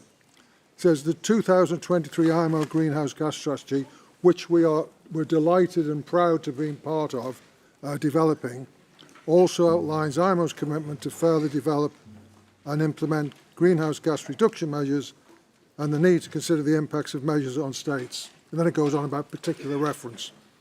What we would have thought might be helpful to us is to also make reference to Article 13 of the Paris Agreement.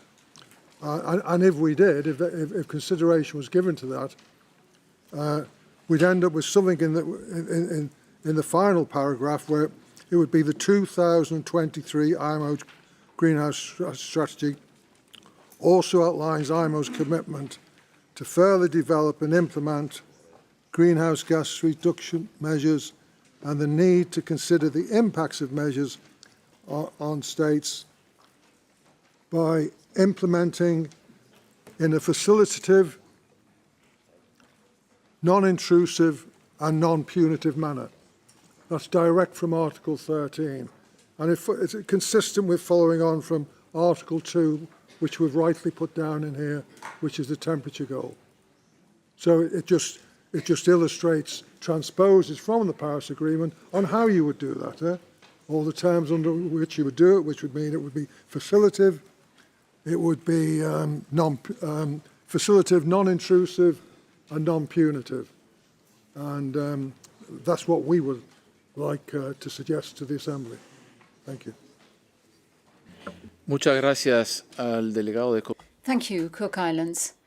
I don't know whether there is any comment on the remark that has just been made by the Cook Islands. La delegación de Bangladesh tiene. Delegation of Bangladesh has the floor. Mr. Vice President, this delegate acknowledges and appreciates the hard work of the committee headed by Mr. Lee of Singapore for finalizing the draft strategic plan for the 6-year period from 2024 to 2029 with the mission statement, vision statement, overarching principles, strategic directions and performance indicators, and the list of outputs for the 2024-2025 biennium, as well as the draft Assembly resolution on the application of the strategic plan for the organization in preparation for the adoption of both draft resolutions at the 33rd session of the Assembly. Thank you, Mr. Vice President.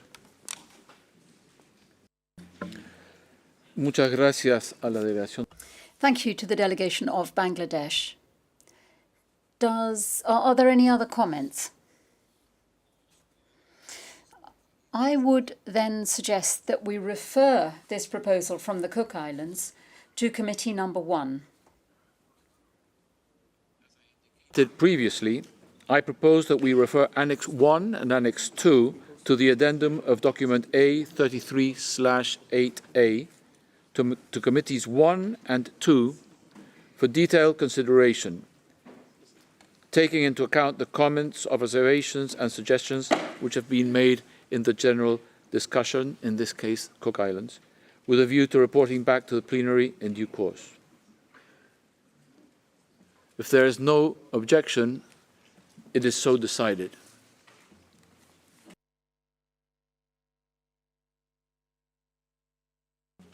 We come to agenda item 8B, Strategy Planning and Reform, B, Reform. We now turn to the reform of the Council, and I invite Mr. Victor Jimenez, Chair of the Council, to introduce document A33/8B.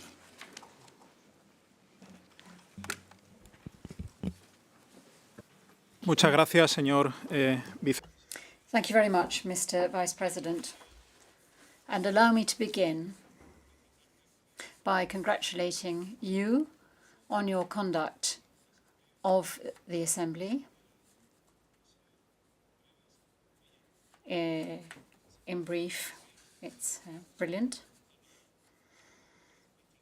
And secondly, I'd like to thank the distinguished delegate of Argentina for her proposal with regard to the acknowledgement of the work of this Chair of the Council and all those others who have also acknowledged the work. Turning to the particular agenda item 8B, reform and the report on the reform of the Council. Since the 32nd session of the Assembly, the Working Group on Council Reform met at Council 127, 128 and 129. In line with its outstanding terms of reference, the Working Group focused on transparency and access to information, in particular the live streaming of IMO meetings to the public and the legal protection from unauthorized use of content on IMO docs. At its 129th session, the Council approved the future work plan for the Working Group, as contained in the annexed document A338B. Regarding live streaming of IMO meetings to the public, C127 agreed that, in principle, some meetings or parts of meetings should be live streamed to the public, and that clear criteria and procedures should be developed for the selection of such meetings or parts of meetings. Subsequently, the Council at Council 128 and 129 considered related proposals submitted by Member States, as well as detailed information from the Secretariat on the practice in other UN system organizations. Noting that more information was still required for the development of criteria and procedures, the Council requested the Secretariat to provide to Council 132 further information on the rules and practices in other United Nations system organizations. You'll recall that earlier in the week, the Assembly decided to follow the Council's recommendation to live stream to the public its public plenary meetings, with some exceptions. At its 128th session, the Council considered information on the current state of protection from unauthorized use of content on IMO docs.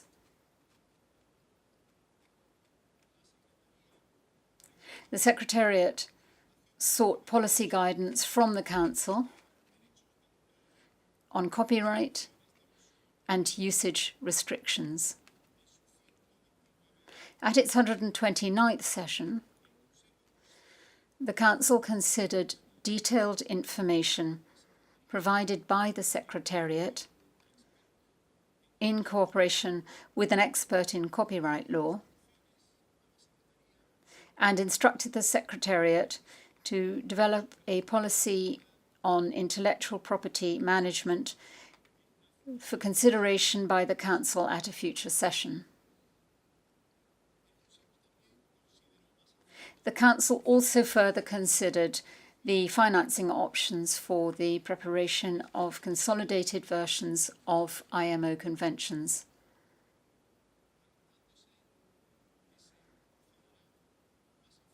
It was agreed that further information on financing options will be provided to a future session of the Council. Finally, Council 127 and Council 129 considered proposals to establish defined geographical regions for internal and administrative purposes. In both cases,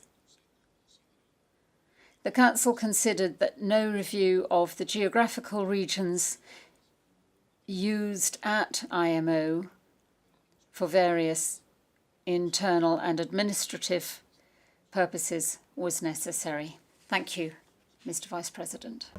Muchas gracias, señor Jiménez, por su... Thank you, Mr. Jimenez, for your introduction. And I'd now like to turn to the Secretary-General to invite him to provide any additional information or comments that he may wish to make. Thank you, Mr. President. The Chair of the Council has provided a concise summary of the outcome of the discussions on the reform of the Council during its 127th, 128th, and 129th sessions. So I will limit myself to update you on the some follow-up actions I have taken since the last session of the Assembly. I am pleased to inform you that following the adoption by the Assembly at its 32nd session of the amendment to Article 16, 17, 18, 19b, and 81 of the IMO Convention through Resolution A1152-32. I deposited these amendments with the Secretary-General of the United Nations in accordance with Article 72 of the IMO Convention. The amendments will enter into force 12 months after their acceptance by 2/3 of the members of the organization, other than associated members. And as of today, 21 member states have accepted the amendment. In this regard, I wish to recall Assembly Resolution A1172-32, urging the members of the organization to accept these amendments as soon as possible, with the goal of their entry into force by 2025.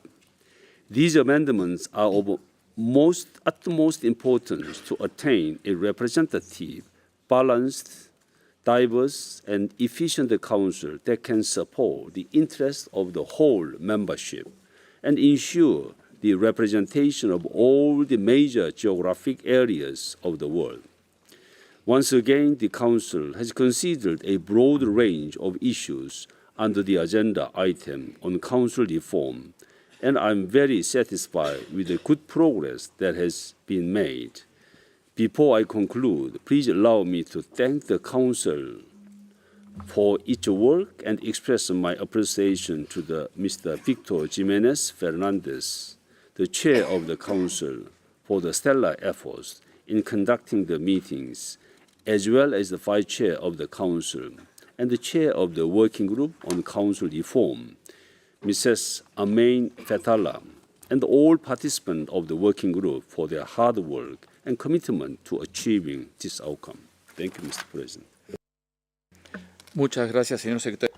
Thank you very much, Secretary General. And can I now ask for comments on document A338B and on the statements just made by the Chair of the Council and by the Secretary General?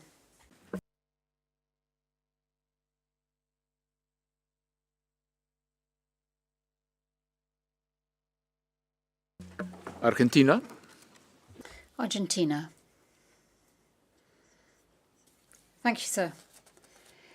Once again, we'd like to thank the Chair of Council, Mr. Victor Jimenez, in this case for the submission of the document at hand.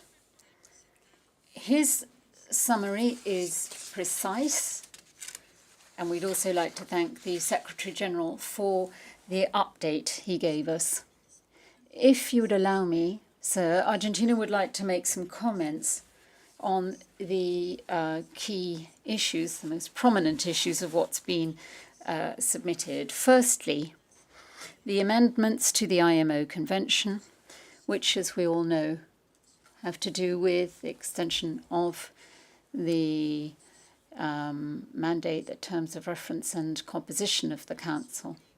My delegation is of the view that it is very important that the amendments should come into force so that we can achieve our, I believe, common goal, and that is to have a council which is representative, balanced, diverse and efficient, supporting the interests of all members of the organization and guaranteeing representation of the major geographical regions of the world. And to this end, sir, my delegation would like to suggest, and perhaps you could discuss this with the Secretary General,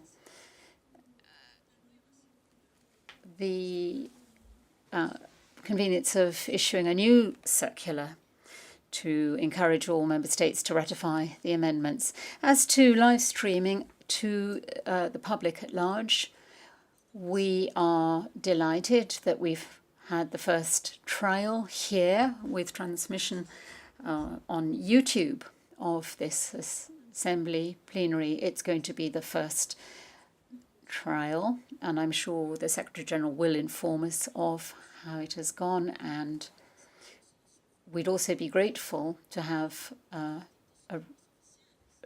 update on the official languages for this live streaming, which is one of the issues.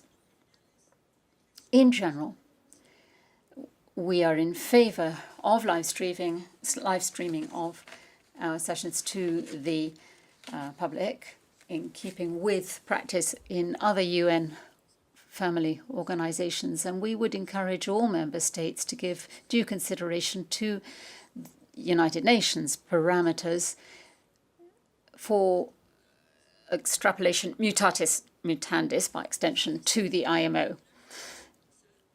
With regard to geographical regions used by the IMO, so we agree with Council 129 that no consideration of the IMO's regions as used for internal purposes is required. But we'd like to note that this is a conclusion which Council reached having discussed various parameters.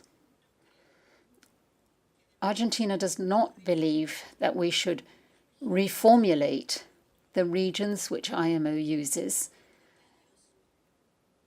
pursuant to criteria other than those used in the United Nations, because that would lead to a political, legal wrangle which would go on forever. But we would like to state that we believe that there are two reasons why this is necessary. Firstly, we need them for technical cooperation purposes, and secondly, for administrative reasons. That includes integration of the various bodies, the election of the chair and vice chair, coordinators of groups, and inclusion of the staff, the secretariat. Technical cooperation, we believe, is very specific. It may require its own particularities. Apart from regions, there are questions of language common or which are common to technical cooperation. Argentina believes that with regard to technical cooperation, there's no need to redefine our regional action, and we therefore agree with Council 129. With regard to the IMO's bodies, chairs, vice chairs, and the staff of the Secretariat, there is a shade of meaning when it comes to this. While we may need not to change the regions, we believe we should not change them vis-à-vis those which we will have in the UN system.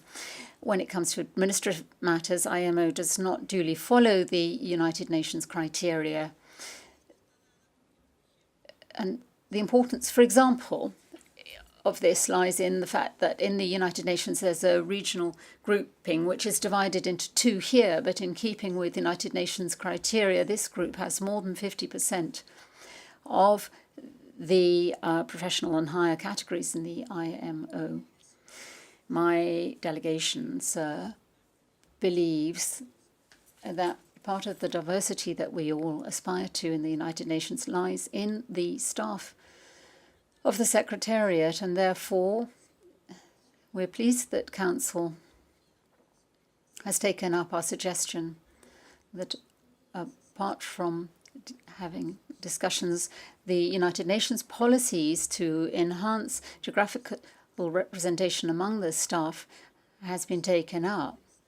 As my delegation is very much interested in this, we would always be ready and willing and would like to thank the Secretariat for articulating possible interaction on these subjects, which together with multilingualism will enhance diversity in our organisation. Thank you, sir. Thank you, Argentina. We'll turn now to Greece.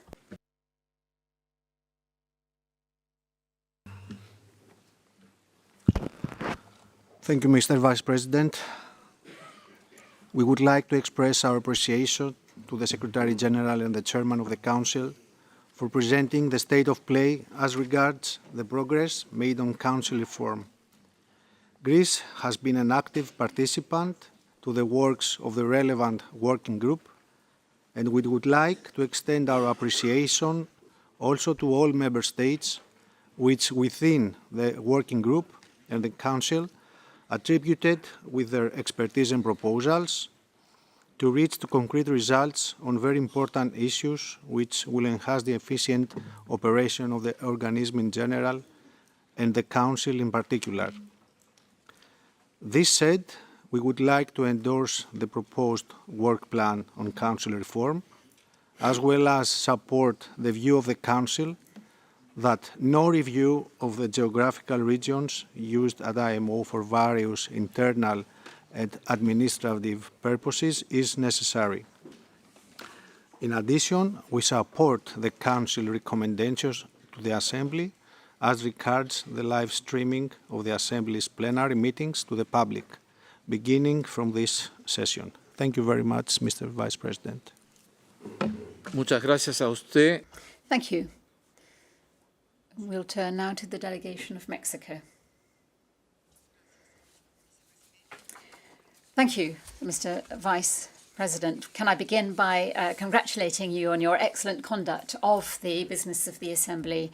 I'd like to thank the Secretary General for the note and also the Chair of Council for that summary report that he's given us. We'd also like to associate ourselves with the congratulations to Mr. Victor Jimenez, an acknowledgement of his tremendous work in chairing the or overseeing the work of the Council Group on Reform. He's at all times been patient and efficient. Mexico has played an active role in the working group, and we are aware of the very hard work involved in ensuring that through the Reform Council can achieve its ends and become more efficient. And we'd like to say to the Secretary General, we're very happy with the outcome. Finally, we would agree with what's been said by the delegation of Argentina with regard to the importance of issuing a new circular urging member states to ratify the amendments. Having said that, we'd like to support the action items which are listed in paragraph 14. Thank you. Muchas gracias a la Thank you to the delegation of Mexico, and we'll turn now to Australia.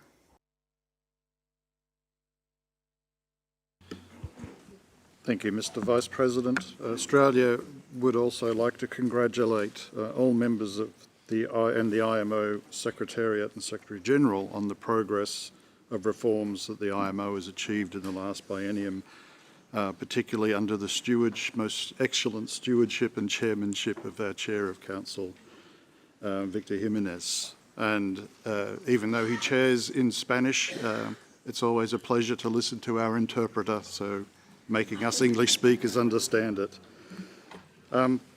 Australia has ratified the IMO Convention amendments, and we would certainly agree with the suggestion by the distinguished delegate from Argentina that a reissued circular encouraging ratification would be valuable at this time. We commend the live streaming of Assembly's plenary meetings. This will demonstrate the IMO's commitment to transparency, openness and accessibility. And as the global regulator of international shipping, the policies and standards developed by this organisation affect a broad range of stakeholders beyond the maritime industry, and it is vital that we seek those views when making change. The success of this organisation will depend on openness, transparency, and continued participation of all members, including the sharing of ideas, knowledge and experience. And we believe these should be the core priorities for the IMO, and we look forward to working with all member states in the coming biennium on the further work of the reform of the organisation in the work programme. Thank you. Thank you, Australia. Sweden has the floor. Thank you, Mr. Vice President. Sweden has actively participated in the work on the Council reform and has, in that process, given its strong support to live streaming of meetings to the public. Sweden believes live streaming of public plenary meetings is key for the IMO to be perceived as a modern, transparent, effective organization and live up to the expectations from the public as well as the industry. And therefore, we were prepared to decide on an even more extensive live streaming policy. However, Sweden is happy that IMO is taking steps to make possible live streaming and firmly support the decision as outlined in paragraph 14.3 of the document 33.8b to live stream to the public the Assembly's public plenary meetings with the exceptions as outlined in the document. Mr. Vice President, Sweden also stands behind the conclusion of the Council that no review of the geographical regions used at IMO for various internal and administrative purposes was necessary. And finally, Sweden looks forward to the continuous work on modernizing and making the work of the Council more effective and inclusive, and support to endorse the work plan of Council reform as presented. Thank you. Tack, Sweden. Germany has the floor. Thank you, Mr. Vice President. Germany would like to thank the Secretary General for document 8b and supports the proposed actions, particularly number 3 regarding the live streaming of plenary meetings of the Assembly with the exemptions proposed by the Council. Number 5 regarding the geographical regions used at IMO, and number 6 regarding the work plan of the Council on Council reform. Live streaming to the public the plenary sessions of the Assembly, IMO's highest political organ, contributes significantly to increasing the transparency at IMO's work. It is important to evaluate the experiences gained at this session and any feedback received, and conduct a follow-up debate in Council at its next session in 2024. Thank you. Thank you, Germany. Canada has the floor. Thank you, Vice President. Canada wishes to thank all those who actively participated in the Council Reform Working Group to advance efforts to strengthen the workings of the IMO. Canada sees live streaming as a way to enhance the transparency and openness of the IMO. As such, Canada is supportive of the public plenary meetings to be public, with the 3 exceptions listed in the paper. We also hope that over the next few years, we will be able to extend this policy to all of the committees and subcommittees of this organization as well. Canada endorses the view that no further review of geographic regions used at the IMO is needed at this time. We do, however, request the Secretary General to continue to be mindful of this topic and to update the Council if needed. Canada is also proud to have already accepted the amendments to the IMO Convention and supports the idea to put out a new circular to encourage other member states to also adopt these amendments so that Council can be more inclusive and representative. In conclusion, Canada endorses the work plan on Council reform. Thank you, Vice President. Thank you, Canada. Netherlands has the floor. Thank you, Vice Chair and Vice President. The Netherlands would like to thank the Secretary General for submitting the Council report on reform. And we would like to thank the Chair of the Council and the Chair of the Working Group of Reform for the progress made in this biennium. This delegation actively participated with other Member States and the Secretariat in the Working Group of Council Reform. And as an advocate of transparency, this delegation would like to support the decision of the Assembly to live stream to the public its public plenary meetings with the exceptions mentioned in the document.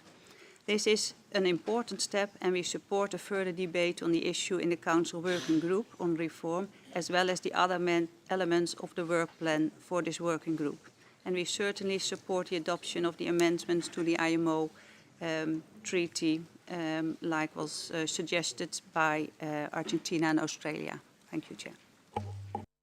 Thank you, Netherlands.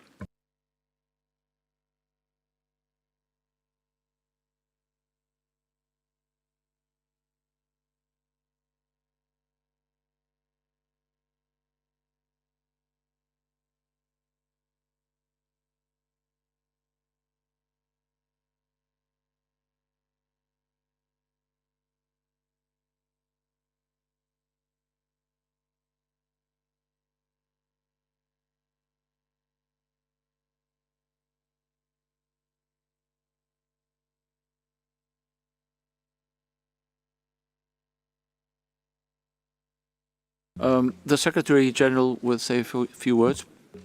Thank you, Mr. President. Just my comment limited to issuing circular letter about the amendment of the IMO Convention. Definitely welcome suggestion, distinct delegate to Argentina for this. We will issue circular letter.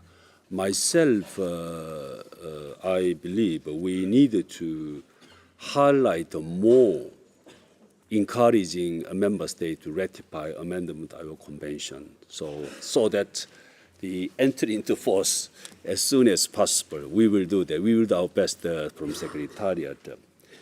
But respect to the geographical representation issue, this is a defining geographical scope is as reported by the Council Chair. But just one point. It was all the time discussed within the council, like a geographical representation among staff members. As I reported to last week during council, we, Secretary, myself, SC, next SC, will pay more attention. In the course of that, we are now working on the finalize the outcome of the research work by external consultants. So there will be a thorough research work how to improve our geographical representation among the Secretariat. Based on that one, next year will be thoroughly considered by Secretariat, and also recommendation will be reported to the next Council. We will do our best, and my successor fully mindful of these issues. Thank you, Mr. President. Thank you very much, Secretary General. I take it that this matter has been discussed, and I would suggest that the Assembly is invited to take action as indicated in paragraph 14 of document A33/8B. At the beginning of this session, the Assembly already decided to live stream to the public its public plenary meetings, with some exceptions, as indicated under paragraph 14.3 of document A33/8B. I suggest sending the remaining action items to Committee 1 for further consideration, so that it can provide advice to the plenary before a final decision is taken on these actions.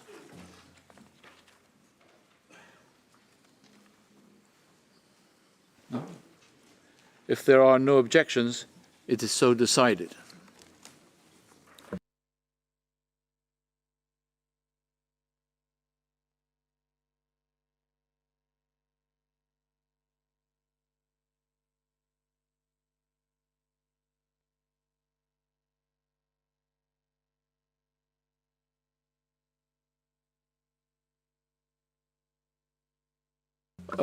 As you can see, we are 5 minutes away from the end of today's session, so I would invite delegations to make the announcements that they wish to make, and of course we will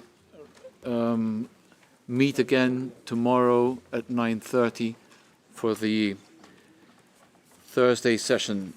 So please, are there any announcements?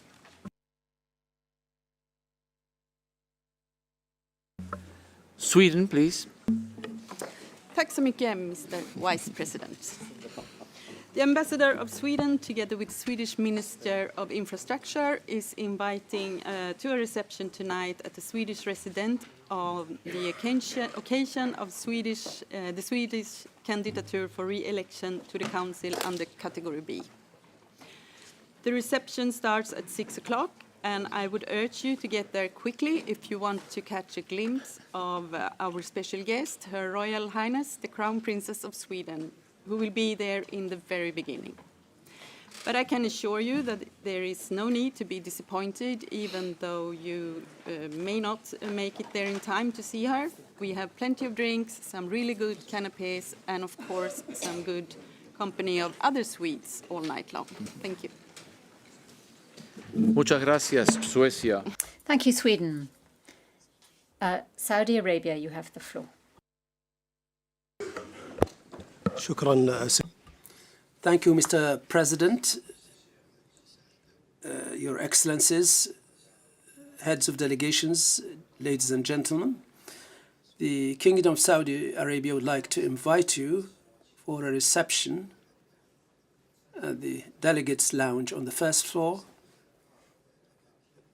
to enjoy Saudi foods and drinks. Thank you. Muchas gracias por la invitación. Thank you for your invitation, Saudi Arabia. We'll turn now to Thailand. Thank you, Mr. Vice President. Good afternoon.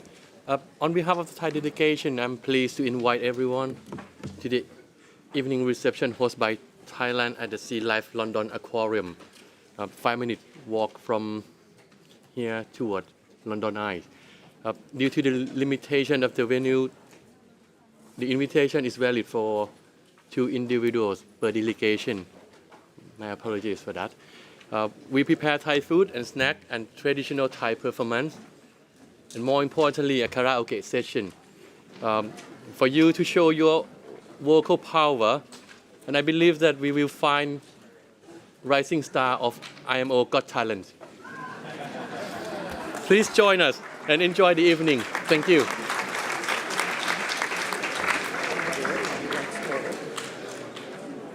Muchas gracias, Tailandia. Thank you, Thailand. We will turn now to Singapore. Thank you, Mr. Vice President. Singapore would like to invite everyone to a reception at 7 p.m. at the 4th floor cafeteria. We hope you'll be able to enjoy some local Singaporean cuisine. Thank you. Muchas gracias, Singapore. Thank you, Singapore. Malaysia, you have the floor. Terima kasih, Mr. Vice President. On behalf of Minister of Transport Malaysia, we'd like to invite delegates to our HICOM in Belgrave Square. The bus have been provided, and it will start at 6 o'clock. It's now. Okay, start now.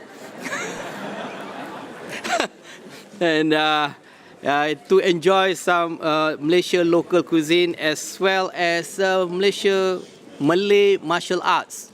It will be show during the session. Thank you. Thank you, Malaysia. Spain, please. Spain has the word, has the floor. Muchas gracias, señor. Thank you, Mr. Vice President. We'll be brief. Spain would like to invite all delegations to our reception to be held at 7:30 at the Spanish Embassy in Belgravia.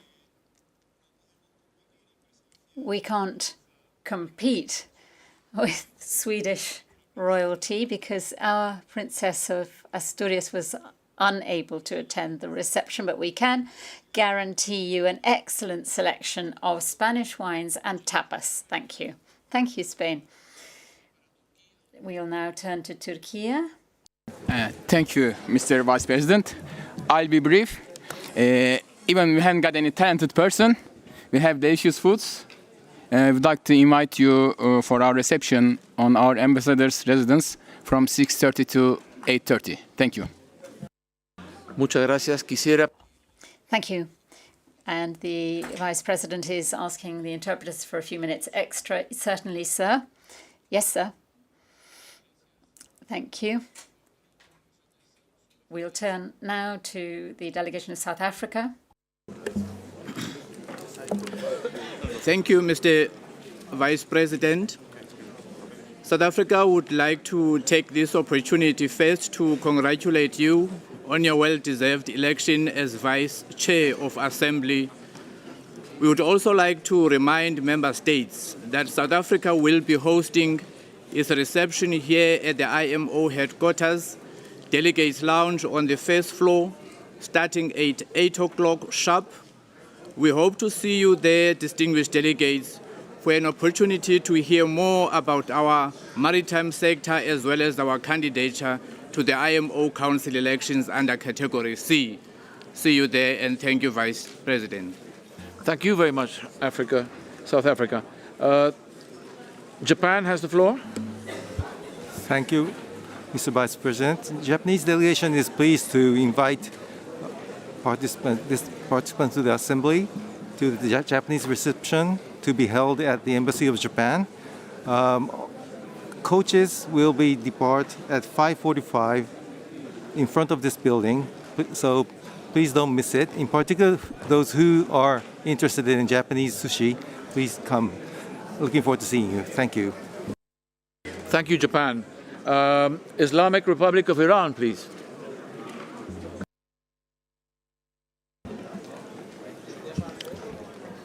Thank you, Mr. President. Mr. Vice President, thank you. Upon my instruction, I'd like to exercise my delegation's right of reply to the unsubstantiated allegations made against my delegation by a representative of the Israeli regime at the IMO Assembly. This was yet another futile attempt by them to distract and divert the attention of the international community from their war crimes and crimes against humanity committed in the occupied Gaza of Palestine. Thank you, Mr. Vice President. Thank you. So we reconvene tomorrow at 9:30.